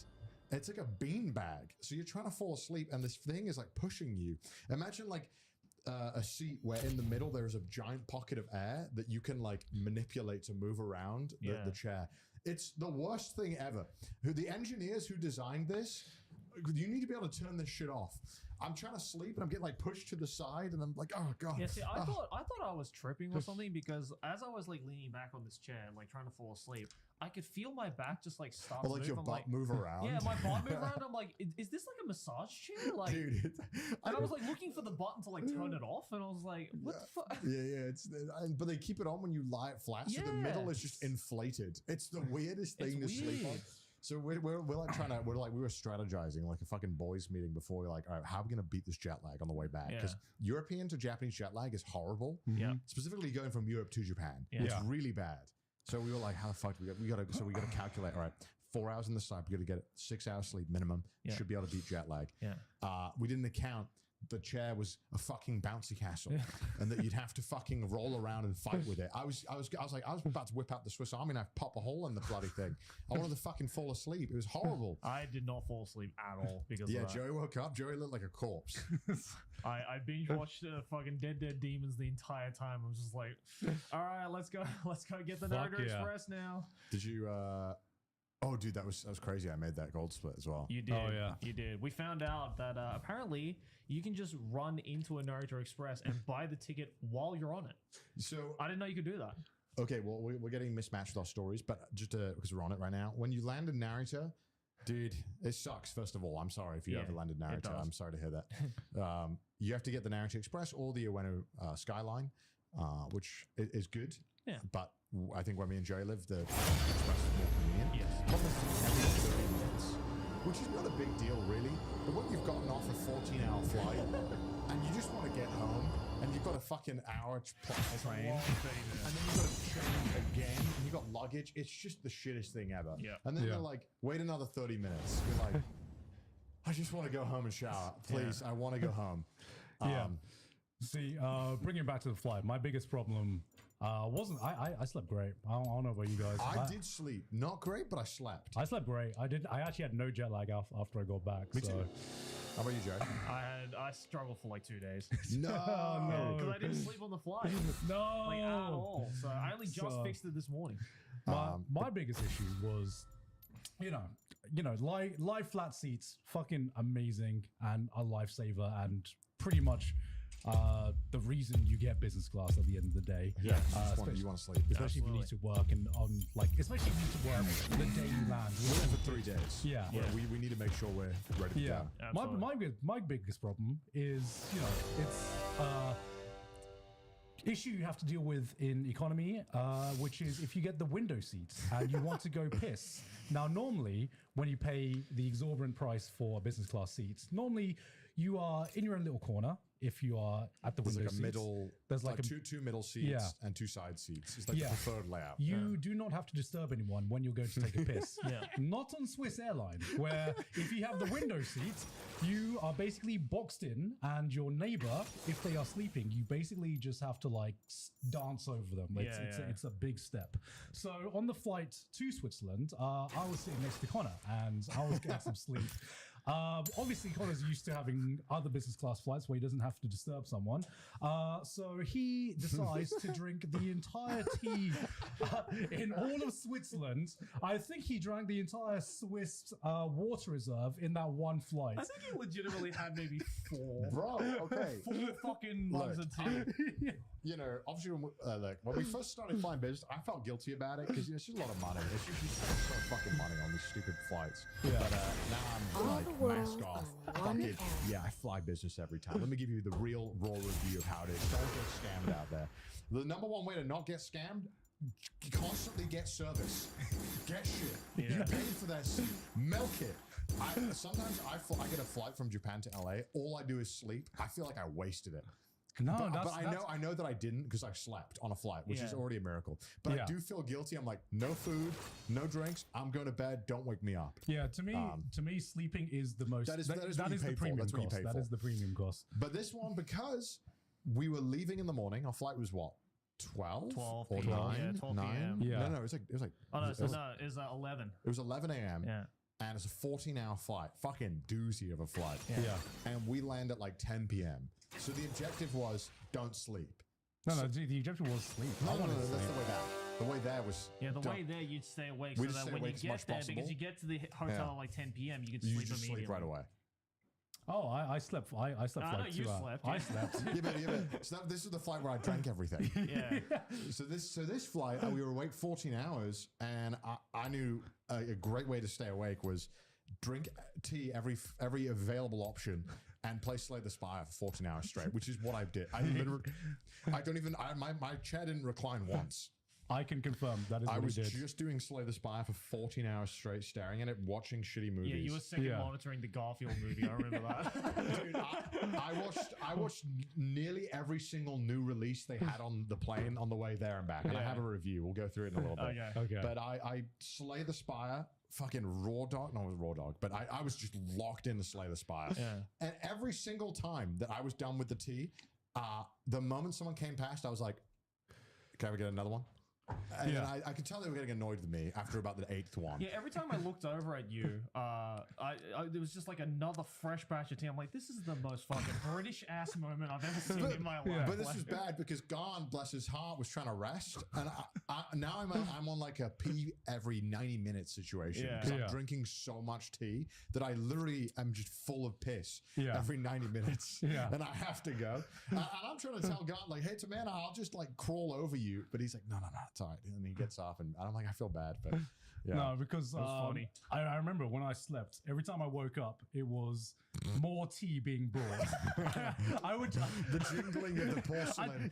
Did I dream this, or did they just give you the entire fucking the entire mug? It was, They they kept- gave an entire teapot. No, they gave me an entire teapot at one point. They just left the milk at my table because they have like the milk jar. Yeah. Just ask you if you want cream or milk. Obviously, I want milk because I prefer just a more natural fucking drink. Why the fuck not? So I just, after a while, I asked. I was like, "Can you just keep refilling this? Just leave the milk here because there's a lot in here, and I'm not going to go through all of it. Just leave me the milk. I am going to keep asking you for tea. Just keep refilling and giving me a new tea bag." So that's what they did. And the best part, they would give me a little Swiss chocolate every single time.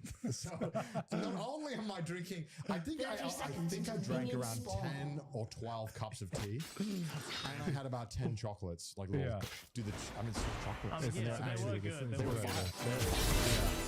So I absolutely made use, and also the food was To the credit of Swiss Air, best food I've ever had. Like, some of the best Best food I've ever had. When I flew United Business, I felt like they were trying to get me to eat less. Like, how bad that shit tasted. I was like, no. Classic United Airlines. So I was trying to do that strat that you do. You where fell just asleep like, though. No. So on the way there, I fell asleep a little bit. On the way back, where it was like, all right, we're gonna time it out. We have 4 hours, so we'll get the food, and then the moment the food gets taken away, we'll sleep. Yeah. And my rule of thumb with that is, all right, what's the easiest way to fall asleep immediately on a plane? Just get drunk. No, this is such a bad idea. I think this is bad. This is the strat my dad uses. I think this is a bad idea. It works. Yeah, so I was like, all right, I'll have the food and I'll just order drinks. So I ordered I had 5 gin and tonics. Holy fuck. Oh my god. In fact, I had so many gin and tonics. When I went to order the 6th one, the woman was like, "You drank all the gin." No. Like, we're actually out of gin on the flight. Did you pivot to a different alcohol? Or I did did, you? yeah. No, what did you pivot to? I pivoted to a wine. Okay, that's a After bold that. strat. Your dad would be proud. Your dad would be. He would have actually been double fisting. The wine He and does the gin. double fist. That's crazy. My dad, whenever he's on business, he's like, the first thing I do, son, I sit down. The moment the service comes on, I order 2 gin and tonics right off the bat. Okay. So I was like, okay, I'll get drunk enough, I'll get full enough, and then I'll fall asleep.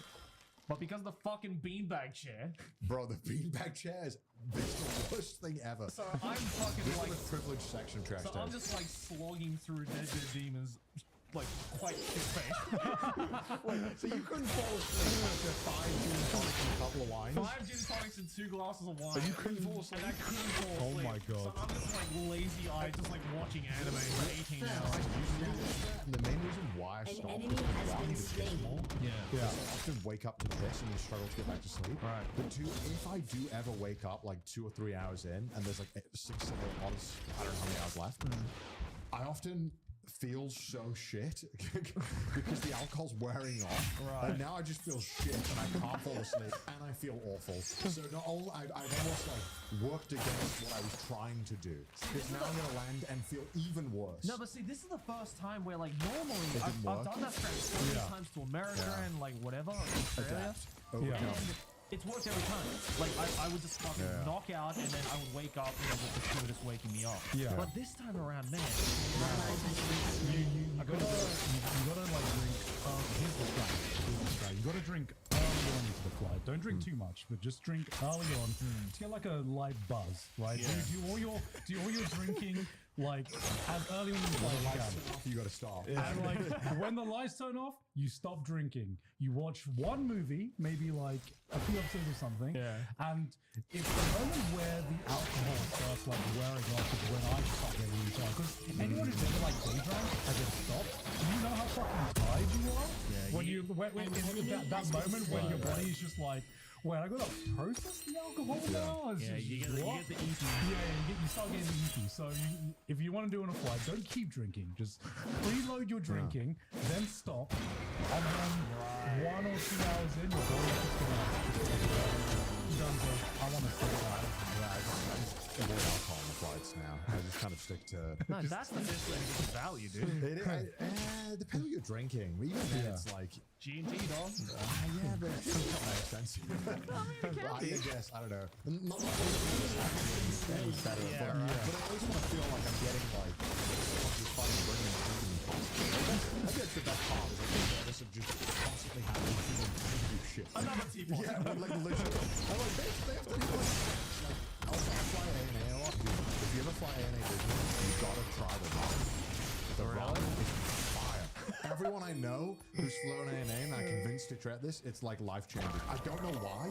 It's Really? literally plant-based ramen from like Ippudo. It should be good, but it's the best fucking thing ever. And I'll be like, I don't want the breakfast. Give me 2 bowls of this. It's so fire. Give me pure salt, dog. It's that good that I would consider just flying them over like another airline. enemy It's has been that fire. slain. Oh, really? It hits the spot so fucking good. I can't describe how good it is. All right. If you get the joy of flying ANA, and you get this, it's the best. It's the fucking way. You know what? Airlines, I was like, this is An how it enemy always should has be. been slain. You literally get the starter, and then you bring ally out has been slain. full of cheese. I was like, That was the yes. best part. Yeah. Every meal should start with a plate full of cheese. And It was fucking good. I've had cheeses on Buzzing United again. It's the cheese in there, like, the dressing is shit. You get like one block of like cheddar, like, Yeah. Look, I'm not a big cheese guy. I mean, actually, I'm not a cheese guy. I'm not like a cheese that is made by a person and not by some kind of machine or something. yeah. And yeah, it just felt fucking good. It's so fucking good. And the bread. The bread, I was gonna say, the bread combo. If Swiss Airlines just make the seats better, Yeah. I'd fly it every fucking time. Good as well. Oh my god. Have you had the chocolates that we bought yet? Yes. They're I very still good. haven't. They're very good. I had one piece and I was like, I need to stop.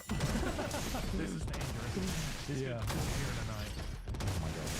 This Yeah. That's, That's our review of Switzerland. You did good, Switzerland. Beautiful. We'd like to talk about what we did more, but I guess you're going to find that out. In however many months Yeah. later. Oh wait, I watched so many films on the plane. Okay. You know what's weird? I've kind of weaned off watching things on my phone. On the plane. I don't know why. You watch things on the phone?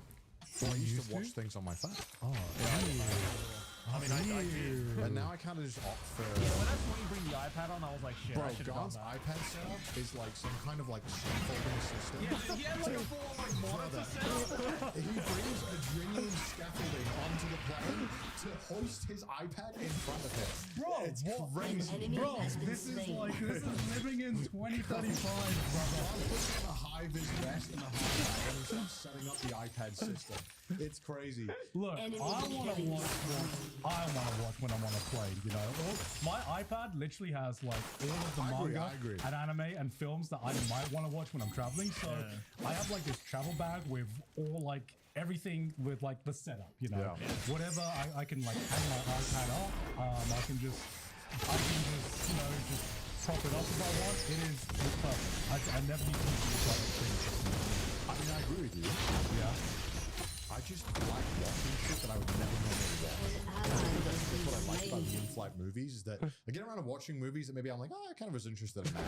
Or shit that I would just never fucking watch ever. Okay, well, then let's kick it off. I want to know, personally, because this is the only one I saw you, like, second monitor watching. The Garfield movie. What the fuck was that about? What a fucking weird movie. I couldn't hear it. I just saw it every now and then. I'm like, what is this movie? Is that one with Chris shit. Pratt? Yeah, Chris Pratt. Yeah. And Samuel Jackson. What? Samuel Jackson's who plays in his it? father. What? Yeah, I don't know my why he's not God. on any of the posters, but he plays like a prominent character in it. Huh. It's Snoop Dogg's in it? yeah, Snoop Dogg's in it too. Like barely. He's actually not in it that much. Ving Rhames? What is this like? Yeah, it was just kind of a star-studded cast. Yeah, what is this casting? I thought it was. I put here 6 out of 10. Wow, that's higher than the IMDb rating. Yeah. Well, I'm fucking still running out. Okay. It's like Rotten Tomatoes 37. it's like fine. It was better than I guess I gave it 6 out of 10 because it was better than I thought it was going to be. Right. Which is not saying much. I thought it was going to be really shit. I mean, it was really shit. I could easily move on. And I was literally running out of movies to watch. I kind of watched every movie that looked good. And so I was now struggling, and I was like, okay, I'll just watch a fucking animated movie. Right, Because right. I already watched Transformer 1 on another flight, and that was also meh, but kind of fun. I thought that was good. What do you want from me, Don? Alright, what was the best movie you watched? It was the first one I watched. It was a movie called Conclave. Okay. That was fun. That was Ralph Fiennes. It was about the current pope had died, and they were trying to figure out who the new pope was going to be. It was very political. I just love Ralph Fiennes. Generally, anything he's in, I've enjoyed. Yeah. Cool. Yeah, I gave it like 8 out of 10. I enjoyed it. Wow, I thought really it good scores, actually. Yeah. was a great movie. I watched Jewel number 2, which I did not enjoy. It was a Clinton film. And it's about a juror who trying to decide if the acquit or charge the guy with the crime. Is this a sequel to Dura Number 1? No. But it turns out Oh, I see, okay. the entire movie, he was the one who had committed the crime, the juror number 2, which you know was the start of the movie. Yeah. I didn't fucking like it, but I guess people liked it a lot. I give it a 5 out of 10. I thought it was kind of lame. I didn't yeah, I honestly really didn't fuck with this one. Honestly, Garfield being higher than this is unjust, but that was because it was higher than my expectations. Yeah, right. I did not really like juror number 2, I'll be real with you. I thought it was kind of weird. Not weird. I thought a lot of the acting I didn't fuck with. I was called Lee. Yeah, which I recently put that out. It was about a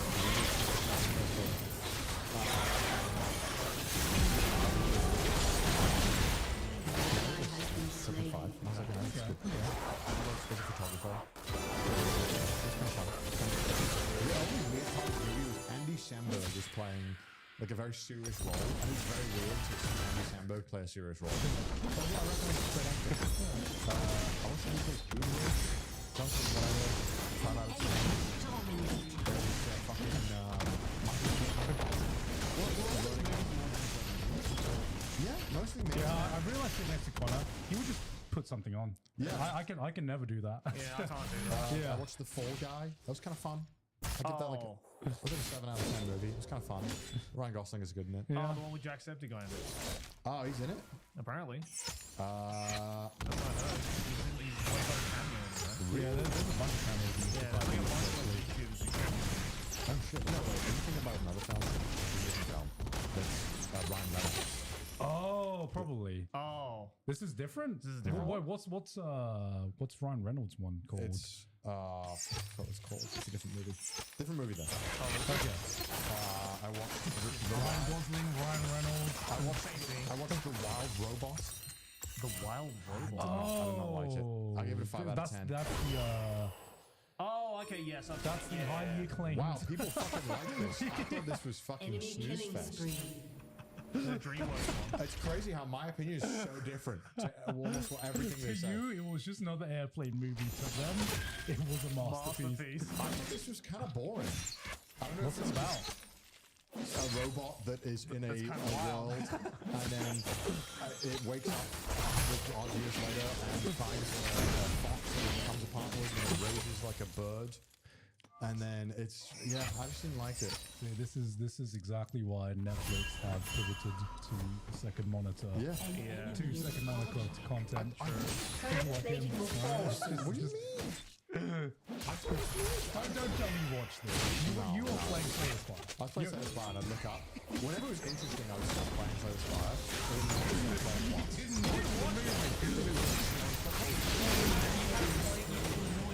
I'm giving you a realistic view of how much of this is trapped by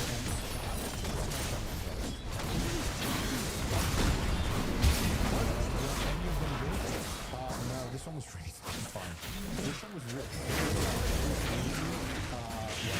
they basically put on a whole concept to try and find a serial killer. And it turns out the serial killer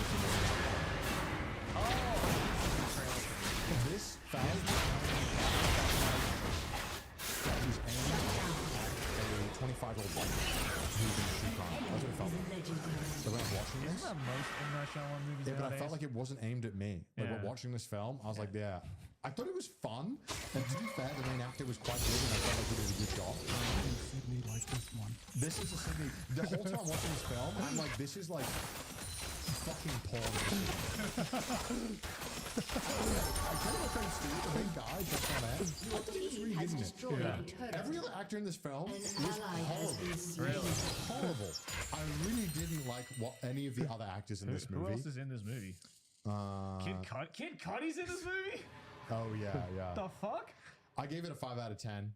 I actually, you know what? I had a lot of fun watching it because Josh Arnett was really fun. Yeah. But every time another actor came on screen, you were reminded that like it's acting. Like, yeah, no, it's a shit. Yeah. Was there any film that you did?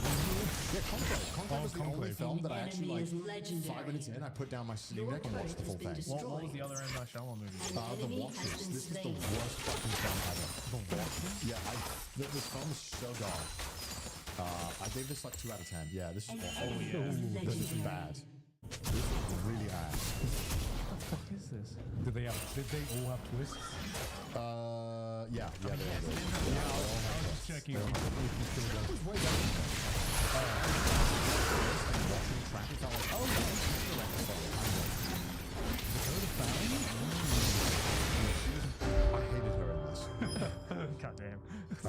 Defeat. Yeah, no, wait, what's Wolves? What the fuck is that? What are they? Oh yeah, what's Wolves?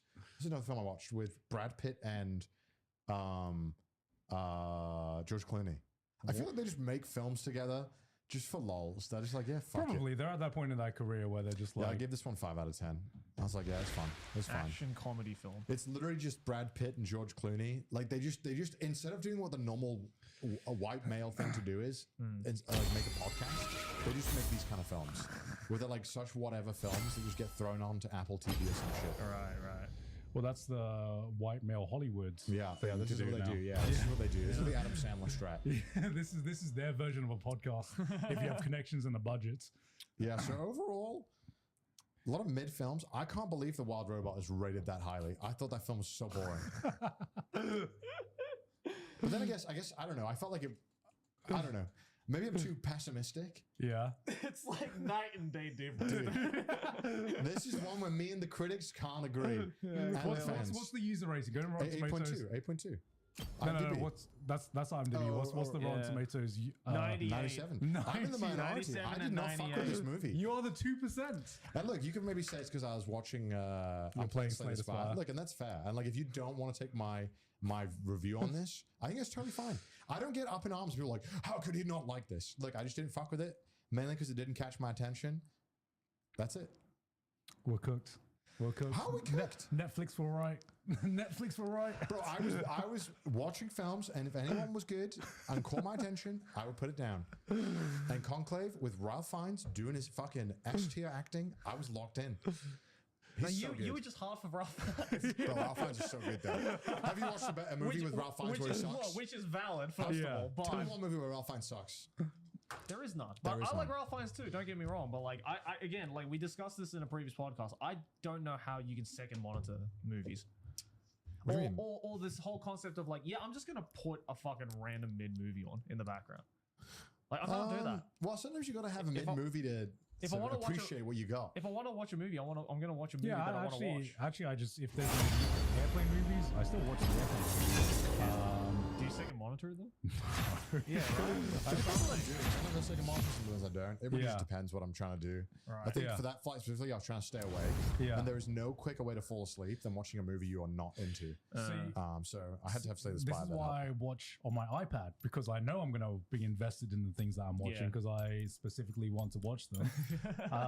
Because my to watch list is just unending, and I will never run out of things that I want to for watch. movies, I really like watching mid movies. So again, so I can kind of get a range, like a feeling of like why do not tolerate good. cowardice. Yeah, I get And that helps me kind of. Except in this instance.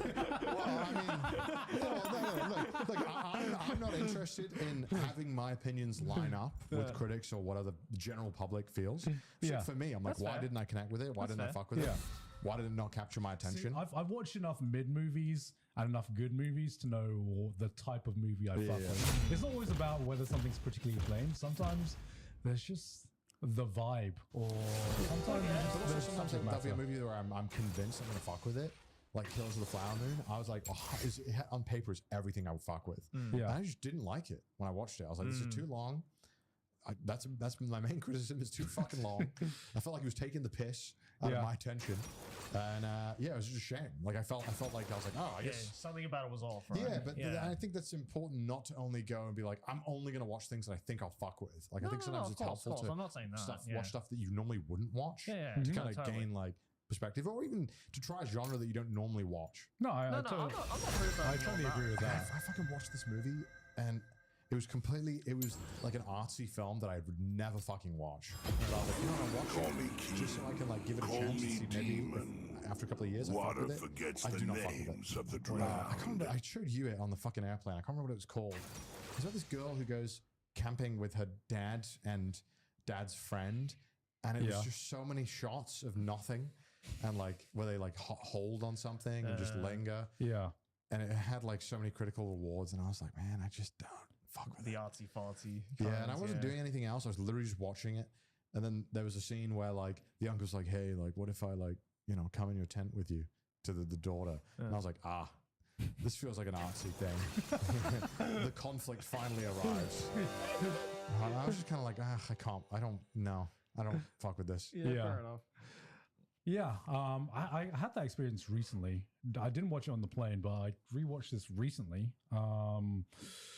I rewatched Lost in Translation. Oh, I watched that too not too long ago. How did you find it after living in Japan for a while? I don't really fuck with the movie that much. I know Chris really likes it, and Chris always talks to me about how much he likes it, but I didn't really like it. I hated this movie when I first watched it. I thought it was boring as fuck. Rewatched it about a week ago. Holy shit, I love this movie. I fuck with this movie so much now. Really? Yeah. And just, it's the vibe. I don't know. There's nothing else to the movie because there is basically just like minimal conflict in the movie. Yeah. But it's just the vibe of this movie.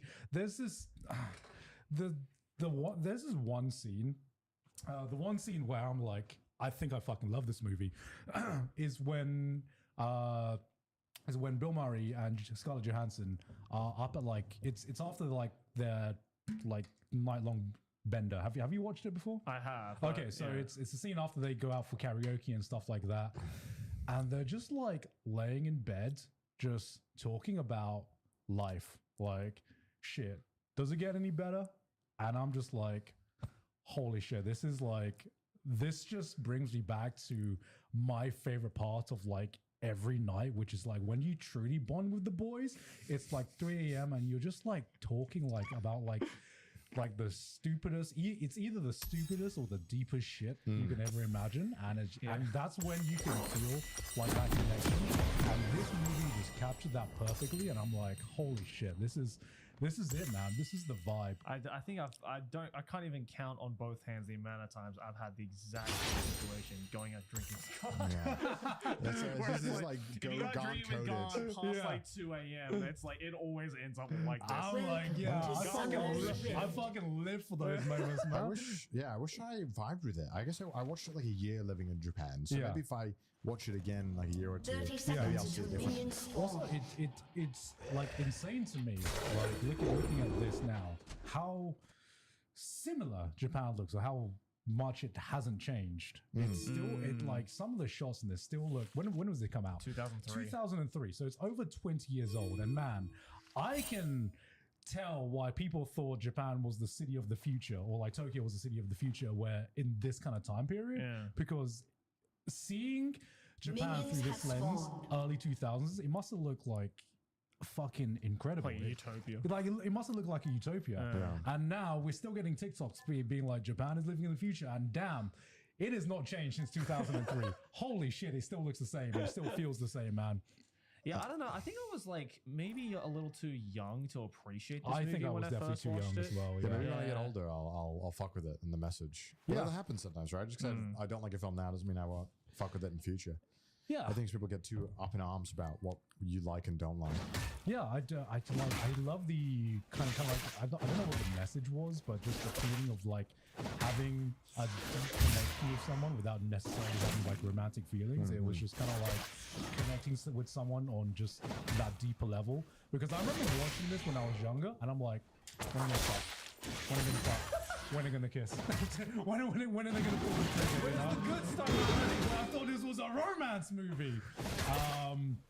But obviously, you know, the whole point of it, I think, was that it was like they had like a deeper connection, A human connection. that went beyond like the typical Hollywood romancing that you see. Which, looking back, you know, is a way better thing considering the age gap is this in this or whatever. Yeah, I really fucking like this movie. Yeah, I feel like I need to give this movie another watch. I think you'd appreciate this Because a lot I think more. I watched this maybe when I was like, I don't know, 12, 13 years old. Oh, yeah. Yeah. No way. Yeah. Absolutely no way. My only memories of the movie, like I don't even remember anything about the movie. The only memories I have about watching this movie is like just watching the scenes of like them going through the city and just being like, oh, this movie. I ain't gonna lie. I'm not gonna lie. The first time we watching this, I'm like, oh, I know that place. Oh, that place. Yeah. It's the spot. Yeah. I definitely wasn't old enough to appreciate this. Yeah. Yeah, I'll definitely give this an over. Yeah. For sure. I really fucking like this. How was Dead Demons Destructions? So fucking good. It was like I was so scared because you know it's the first Asano Inio manga to ever be animated. Yeah. I mean we've had like live actions before from this manga, but like the first time ever as an anime. And I was really sad that I didn't get to see it in the cinema. Because I actually got like tickets to go see it and I just didn't have the time to go watch it. But then they were like, oh, we released it as an 18-episode anime. I was like, oh, fuck, okay. So I watched it and yeah, it was everything I hoped it would be. Fucking, what a batshit insane story. Yeah, did you like it? I liked it a lot. Yeah. Yeah. Watch it. Yeah, you should definitely watch it. I mean, I would definitely say the first half kind of like took me off guard because it was very reminiscent of Slice of Life, Yes. right? Because a lot of the shit happens in the second half of the story. But that's a very Asano Inio thing to do. He like First builds up. blood. He gives you enough time to get to know the characters and like how they interact and stuff, and then they throw in the batshit insane story. ally Like, has been slain. when you get to understand the characters, you're like, oh, okay. Well, obviously, he's going to do this in this situation, and it makes it doesn't seem like too outlandish, even though there's a lot of fucking outlandish behavior in this series. Also, when did the manga come out? When did the manga come out? Mid-2010s, I believe. Mid 2010s. Watching some of the scenes in this, I was like, 2014. 2014. I was like, goddamn, this is way too reminiscent of real life right now. Essentially, what this is about is there's this alien invasion, right, that happens, and it kind of is like the end of the world, but not really. Nobody really knows what's happening, and because of that uncertainty between not knowing what this massive fucking spaceship floating in the air is, the world just goes to shit. People start spreading conspiracy theories,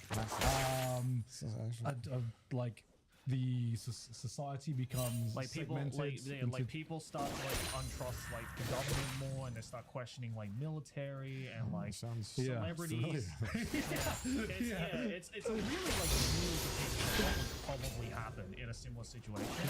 Well, I can definitely say if this happened, I think this is a very realistic depiction of how it would go down. Especially with some of this, like, especially they use social media and conspiracy theories very, very well, and just the idea of spreading misinformation and how misinformation is so in society when we are just open to panic. I was like, fuck, this is getting a little too real right now. Definitely not as depressing as Last New President. Talk with the depression side of it. I think this one's probably worth reading more, watching. Did you read the original manga this too? I did, yeah. Who was the president in the original manga? The president in the original manga, the president in the original manga was also like the one that looks like Trump. Okay. Okay. I was like, the American. Yeah, I'm glad they kept it in the anime actually, because there's a character in Dead Dead Demons where like the American president shows up and it's just Trump. What? But they don't name him Trump. They name him something else. An enemy has been slain. Oh, okay, that's Trump. Padron. Yeah, Padron. Yeah, that's Trump, bro. Yeah, it's just straight up Trump. Yeah. Okay, interesting. It's Fair just, enough. Yeah. So what's the watch or? Definitely. It's only 18 episodes. So. Only 18. Not even a prequel, bro.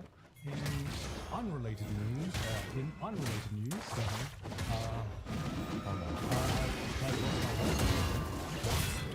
I've lost my wife to a mobile game. Oh no. Because I have to blame Emily for it, but she got Sydney on Love in Deep Space. Bro, this game is absolutely this game is people like to look at the guys that do this, bro. The power of a woman Guna is off the charts. They cannot be stopped. They cannot be stopped. So why have you lost Sydney? Explain what's happened. So this is a gacha game, as you can probably tell. Yeah. And as you can probably tell from the screenshots, it is very much targeted towards the female demographic. And this recently made waves on Twitter. Which I already knew about because Sydney was telling me about that. But it made waves because it has a built-in period tracker. That's great. Wait, so it asks you, hey, when's your period? Yes. And then it will start tracking. And it will track your period for you, and then when your period comes, the guy's like, he takes care of you. Dialogue. Yeah, there's specific dialogue to, remember to take care of yourself. Period manipulation where they change their period with the clock and shit, like Pokemon. Speedrunning strat. That's the speedrunning strat, right? Oh, guys, I kept coming early. Yeah, but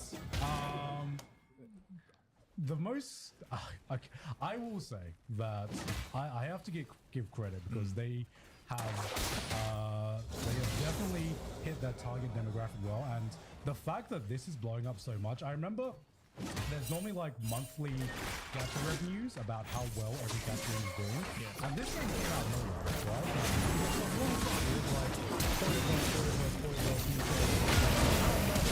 It just shows how much girls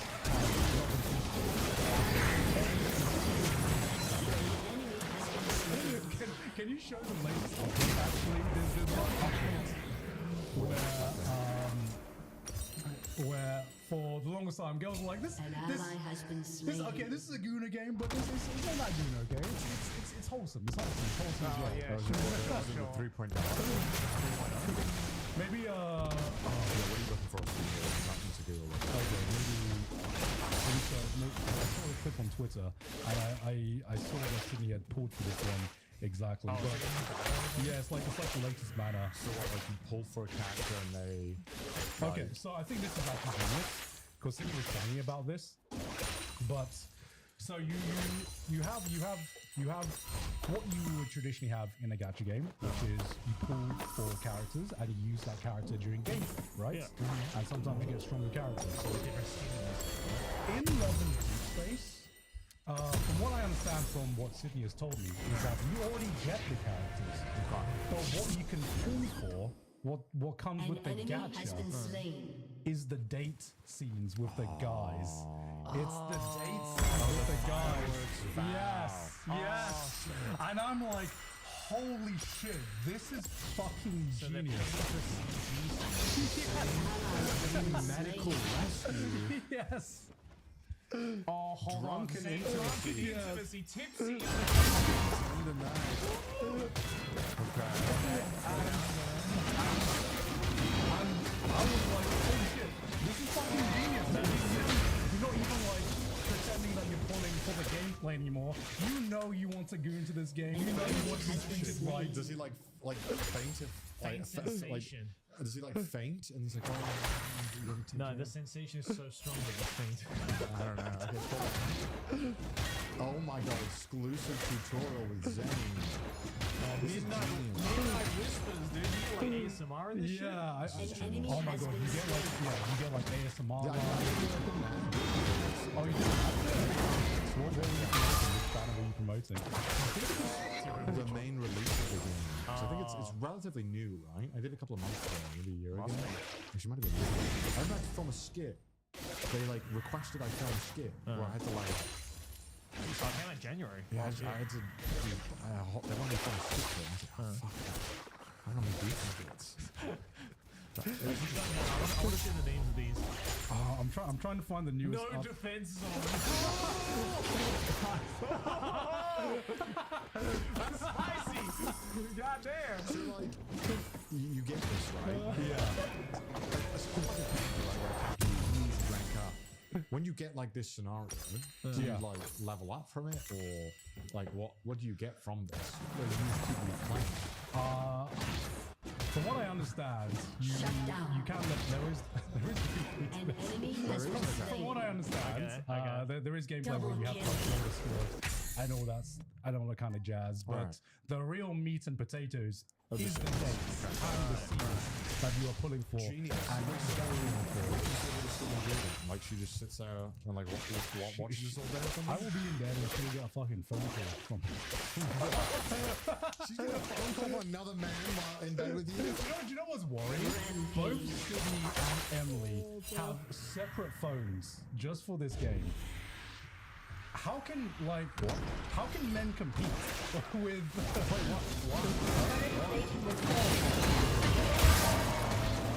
It's our memory.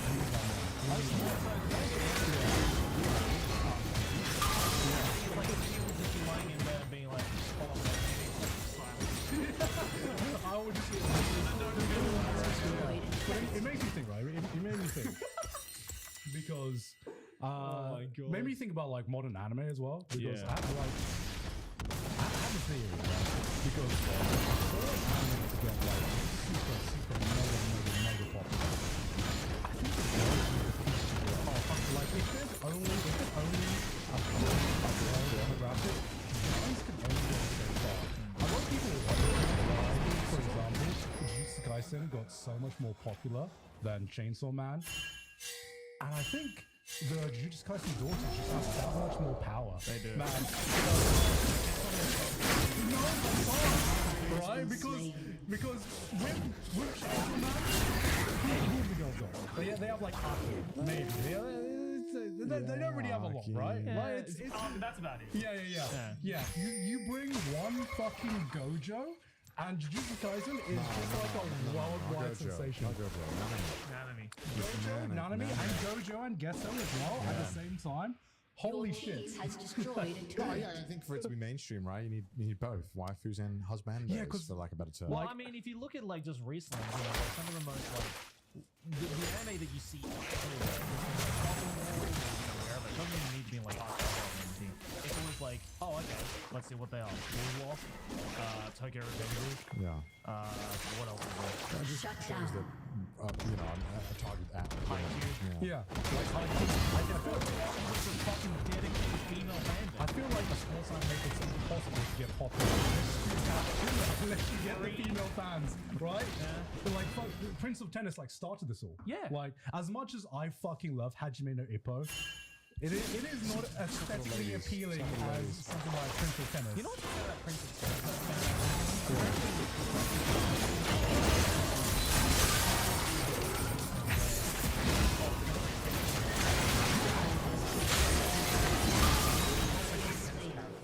And they ship the chocolates to the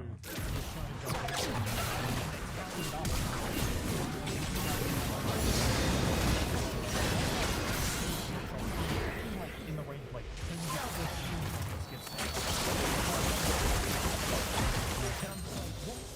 What? Okay, I mean, like, I'll choose a guy as well. We take for granted how much free Guna material we get. We're way too acquainted with Guna. Yeah, look, 2012, right? Keigo Otobe got 9,500 chocolates sent to him. Oh my Just god. that character. Is it a got- main character? No. Who is he? Who's this guy? Otobe? Who is he? What's his deal? He's never that mind. guy. Never mind. Okay, never He's mind. that guy. I do like him as well. He's a popular character. I just took one look at him. I'm like, yeah, he's the guy. He is the guy who gets He all is the the guy. chocolates. Yeah. Yeah, like It's always Otobe or Tezuka. They're like the top two.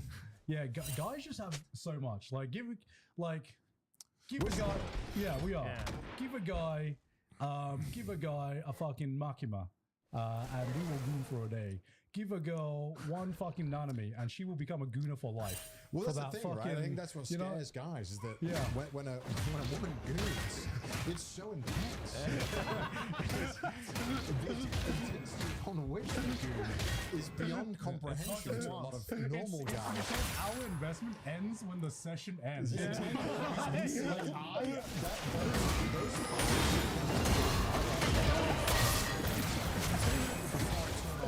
Yeah.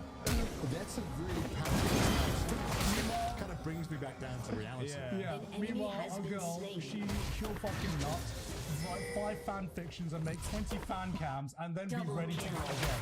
You know what I mean? We actually can't compete, We're man. limited by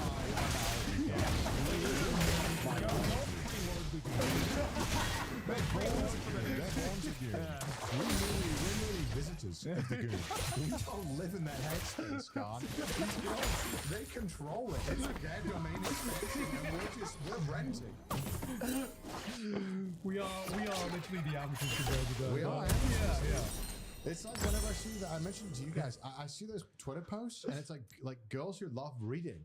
Except they don't read books; they just read porn. Yeah, it's like every single book, and this like one image that I found, it was like someone like circled, like there was like a bookshelf filled with like a hundred books. Yeah, and it was like 90 of them were porn. Yeah, and I was like, this is reading your porn. Really impressive. Yeah, I can't compete with that type of thing. I just can't. It's crazy. To all the girls out there, just for the record, we are not shaming you at all. No, we are I'm actually impressed. just I'm we impressed. are just impressed. Yeah. And scared. Impressed. Teach us your power, please. Yeah. What is it that drives you to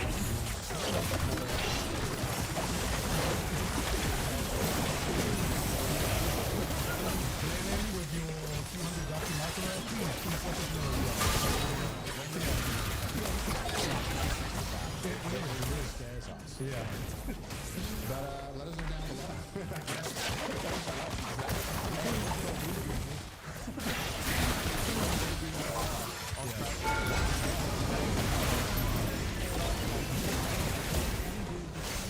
By going to patreon.com/trashtaste. In fact, you should go over there right now because every single week we have a brand new extra content that you can goon to, right? Oh no, But hey, if you want to check that out, Twitter, send us links on Twitter, and on Spotify. And we will see you guys next week. Bye. This episode is sponsored by ZocDoc. ZocDoc is a free app and website where you can search and compare high-quality in-network doctors and click to instantly book an appointment. We're talking about booking in-network appointments with more than 100,000 doctors. Primary care to urgent care and more. Stop putting off your doctor appointments and go to ZocDoc.com/trash to find and instantly book a top-rated doctor today. Do it. That's ZocDoc.com/trash. ZocDoc.com/trash. This episode is sponsored by Shopify. Nobody does selling better than Shopify, home of the #1 checkout on the planet, and the not-so-secret that Shop paid conversions up to 50%, meaning way less carts going abandoned and way more sales. So what are you waiting for, boys? Upgrade your business and get the same checkout that we use over here at Nonsense. Sign up for your $1 per month trial period at shopify.com/trash, all lowercase. Go to shopify.com/trash to upgrade your selling. Shopify.com. And also joined with me are my co-host Connor Grant. Yeah. So You got some brain lag going on, Joey? with 5 years in the past now, living Well, you guys are. 5 years in the future. gonna go. Oh, Gonna revisit. What a great start. Joey, come with it. Okay, so it's been about 5 years for both Connor and Connor since they moved to It must be what, 5 years.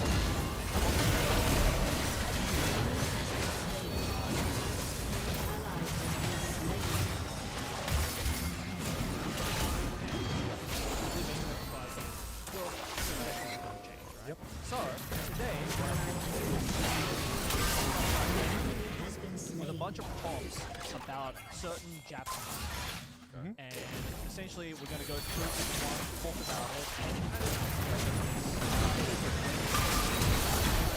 what was like 5 years ago versus how you feel now, and better. Okay. Just talk about it from there. Obviously, I'm hosting this one today because it's been more than 5 years for me since I moved here. So hopefully I can give you guys a little bit more of a unique perspective on it. Do you think, before we jump into anything, how is it living in Japan for 5 years for you guys? Like, has it lived up to the expectations? Well, I mean, I didn't leave. Well, yeah, that's true. So Yeah, I mean, must it's be pretty good. It's I mean, Trash Taste is Whoa! Wow! No, Regardless of Joey. What do you mean? You're contractually obligated to finish Trash Taste. What is the Trash Taste endgame? I don't know, but either way, you know, I've stayed in Japan because I've enjoyed it. Yeah, I'd be here with all. I love being here. Yeah, I think, but I definitely have changed. Yeah, so I think it's been We're gonna go right into that. One. Transportation. Trains, taxis. That always goaded, still goaded, and It's more good. it's more goaded than every time I go back to America. Every time I go back home to Australia, I'm just like, man, how did I just like, actually, like, you know, when people say, like,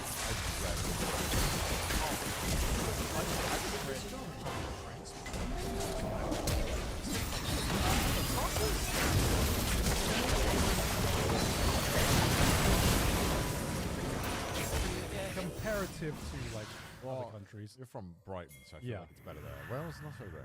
Oh, really? It might just not show up. Oh, yeah, that's Yeah, Brighton. Yeah. you guys. I haven't taken more taxis lately. Has been destroyed. I'm lazy. Taxidermy. I'm gonna just tax it out. Yeah, the one thing that's kind of funny about this though is that getting that shit to my accountant was fucking tough. Yeah. Because you had to like, I know that you had to, the fucking mobile Suica app is a fucking Yeah. basically getting the group and then not that that's the main reason. The main reason is that I'm lazy. That also just helps justify my laziness. Yeah. That part of me, most definitely. I take a lot more time, but Yeah, maybe I'm just fucking stingy. I think I swear I live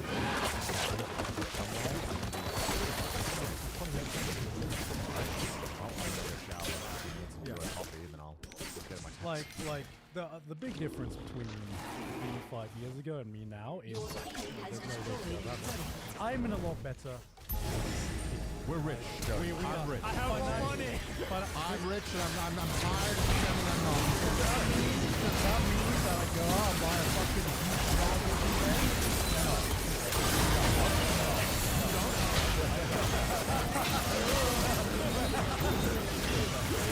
but there are two things.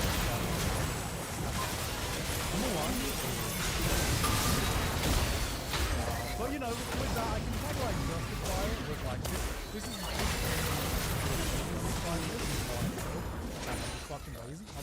that, but it's like more convenient for like because I sort of, you know, We find ways to go. yeah. And if I'm traveling somewhere for work, then the taxi just makes sense, you know. It just makes sense. See, the one thing I just can't justify no matter how many times I take the taxi, and no matter how long or short the ride may be, I'm just like, oh, it's so expensive. I think if I was going like pretty far up, over a 30-minute journey, I think normally it's like it's transport. Yeah. Normally at that point the taxis don't even save that. Yeah, they don't much save you time. And like, you know, especially, I don't know how it is with you guys back home, but like, if say for example, like back in Australia, right? Like, it's like a ride on an Uber. The most I'll pay me $30, right? But a 25-minute taxi ride here in Pretty Japan expensive. is like, and also you're also playing like life roulette because sometimes you'll hop into a taxi and you're like, ooh, this person doesn't know where we're going, even with the GPS. The time when I often find that taxis get expensive, and I'm like, you should probably reconsider it. Is that if you need to go on a you're probably getting into somewhere that's expensive. So I would just look on Google Maps. Like there are some journeys, like for example, me getting to the office here, it's like a 10-minute taxi. I normally cycle it if I can. Yeah. Or a 30-minute train. The trains I have to go back You have out, to, like, and come back triangulate. in, and then I have to walk back. So it's kind of like, you know what? We need early. No, okay, that makes sense, right? If I was put in that kind of position, I would. But I'm also like doing that choice, right? Like I think like when I moved to Saitama, it was. Yeah, I would. I remember we were going for a night out, and then we all had to like conveniently agree to the night out. You could not take a single taxi. No. We'd have to like split it. Yeah, because it was like $20.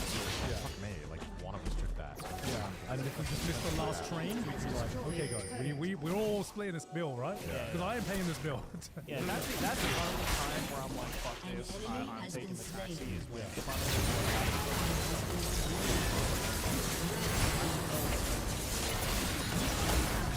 but it's also like, the first train doesn't arrive for another 2.5 hours. I'm too drunk to make sane choices. I'm just like, fuck it, I just want to eat. I will pay any amount of money to get to bed. It was fun back in the day having I can't do it anymore. And that is the part that I definitely appreciate that, yes, that has changed about me. It is I mean, how many times do you guys ever get to the position where you're out till like past? not much anymore. No, apparently. Oh, really? I think my nights normally go to like 1. I've noticed when you go out with me, it's never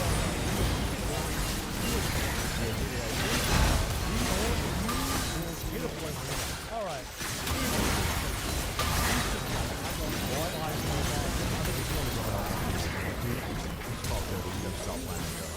Like, we gotta call it.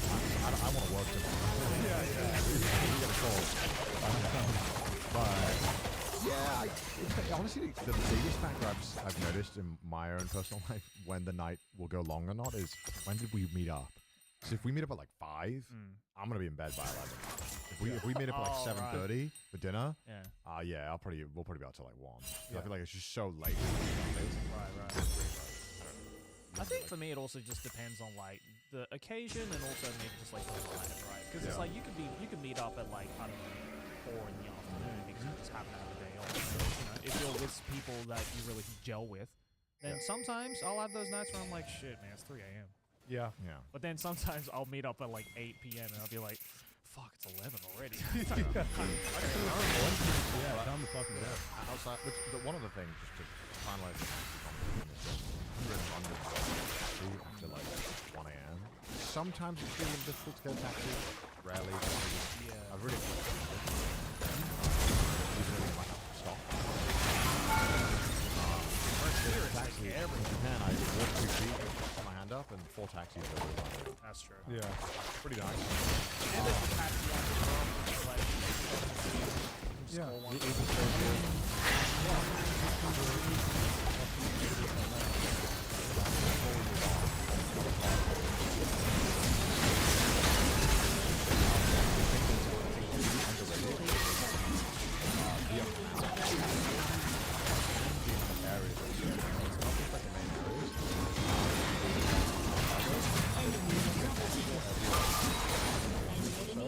along like every point. So like if you want to go pretty rural Hokkaido, you can get a flight from Tokyo probably like once a day. It goes to a very rural part. Yeah. And it's good.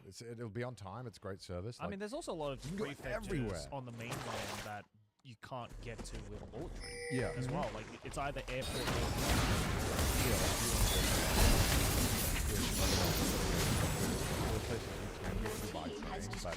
it's almost like when you go past, say like Hiroshima, like that kind of distance, like 3-hour bullet train, it's always quicker to get a flight. Yeah. No matter where you're And the price isn't that much different because like, normally cheaper than bullet train. Yeah, because at that point bullet train is you are basically taking a train. Yeah. You're basically trying to get it up. And flying is so easy in Japan because they never had a 9/11, so super easy. Domestic, that's bro, one way to put it. bro. Domestic, you can really do some gold splits. You can, you can. genuinely. I don't recommend it. You can rock up. I'd say semi-comfortably. 15 minutes for your flight. I've done that before. I've done it too. And it was terrifying at first, but I was like, I'm throwing like 5 minutes. Because like when they say the flight takes off in like 10, it's not quite a couple. There was some literally like 5 minutes still on the time. So I've never done every that. single time. Yeah. We don't recommend it. I only feel comfortable with it so many times. But if you're going to do it,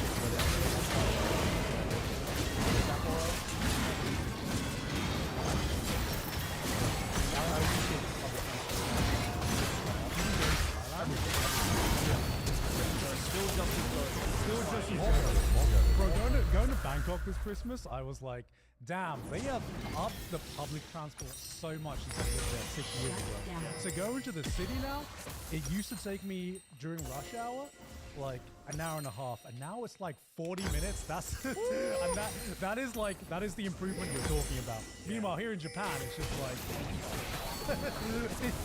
There's a train that comes every 2 minutes. So the improvement I saw was going into Bangkok, taking an hour and a half to like halving that time. But it's still 40 minutes, huh? They just built a lot more infrastructure in terms of public transport. More lanes. No. I'm sure that They- economically been crushing it lately. Yeah. Hell yeah. Yeah, Bangkok's changed a lot since I last We was there. have Kohi. We do have Kohi. Thailand's crushing it economically, meanwhile, what are we doing? Conversing. Was it easier to make friends and communicate with people living in Japan before or after 5 years? Oh, I would assume after, right? Yeah, Because I you mean, know more 5 years. Japanese. Yeah. I mean, there's definitely that naivete that maybe can score you a couple of bonus points where you're like, I'm just I'll show you around. But definitely now, I think, because I feel I never ever get intimidated talking or like feel overwhelmed talking. Although one thing I definitely have noticed now that I have, now that I am an adult, I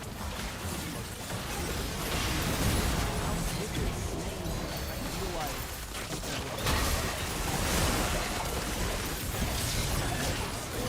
if I was still a child, they didn't have to but I get more people if I pretend I can't speak a word of Japanese. Yeah. It's like this weird dichotomy where it's like if I start speaking in Japanese to an adult, there's that moment of like, what the fuck? Like that should not be coming out of your face right now. And then it takes a while for them to adjust.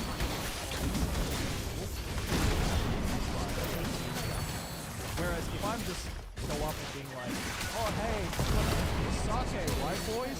Then they're a lot more like, yeah, this foreigner knows what the fuck he's talking about, let's go. And I feel like they're more comfortable, and I guess because it's giving them an opportunity to also speak English, right? So they, especially, they're a lot more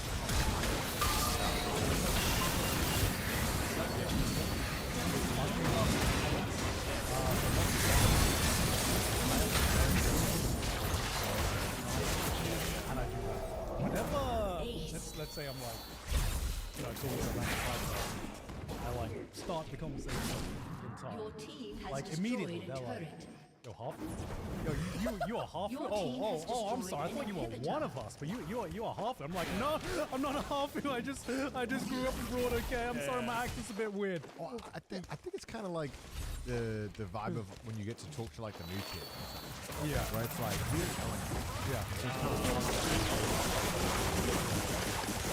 then when you speak the language, Victory! I think there's Yeah. that kind of like, oh, Yeah. you know, He already everything. knows. You Yeah. know everything. Yeah, right. There's no like fun to be Yeah. had here. Because I've also noticed, and I was thinking about this the other day. When I'm hanging out with Pete and Pete talks to people in Japanese, he's so good at making people feel so comfortable and engaged. And one thing that I noticed that he does is that he'll speak Japanese, but he'll also always talk to them super basic in English. And I think people really like it when they can understand what he's saying. Yeah. Yeah. They're like, oh, dude, this is so fun. Yeah. You know, 'cause I don't know. And I realized that today as well, my taxi driver, so this happens a lot too, where I'll go in and I'll speak Japanese, I'll do everything in Japanese. And when I'm leaving, they'll turn around with a big grin on their face and be like, thank you. And I'll be like, thank you too. And then they'll look super happy and pumped. And I'm like, You're like a Skyrim NPC. well, 'cause they're like, I can imagine it. The whole drive, they're thinking like, I can't wait to fuck it. I'm gonna say it. I'm gonna say it. I'm gonna try.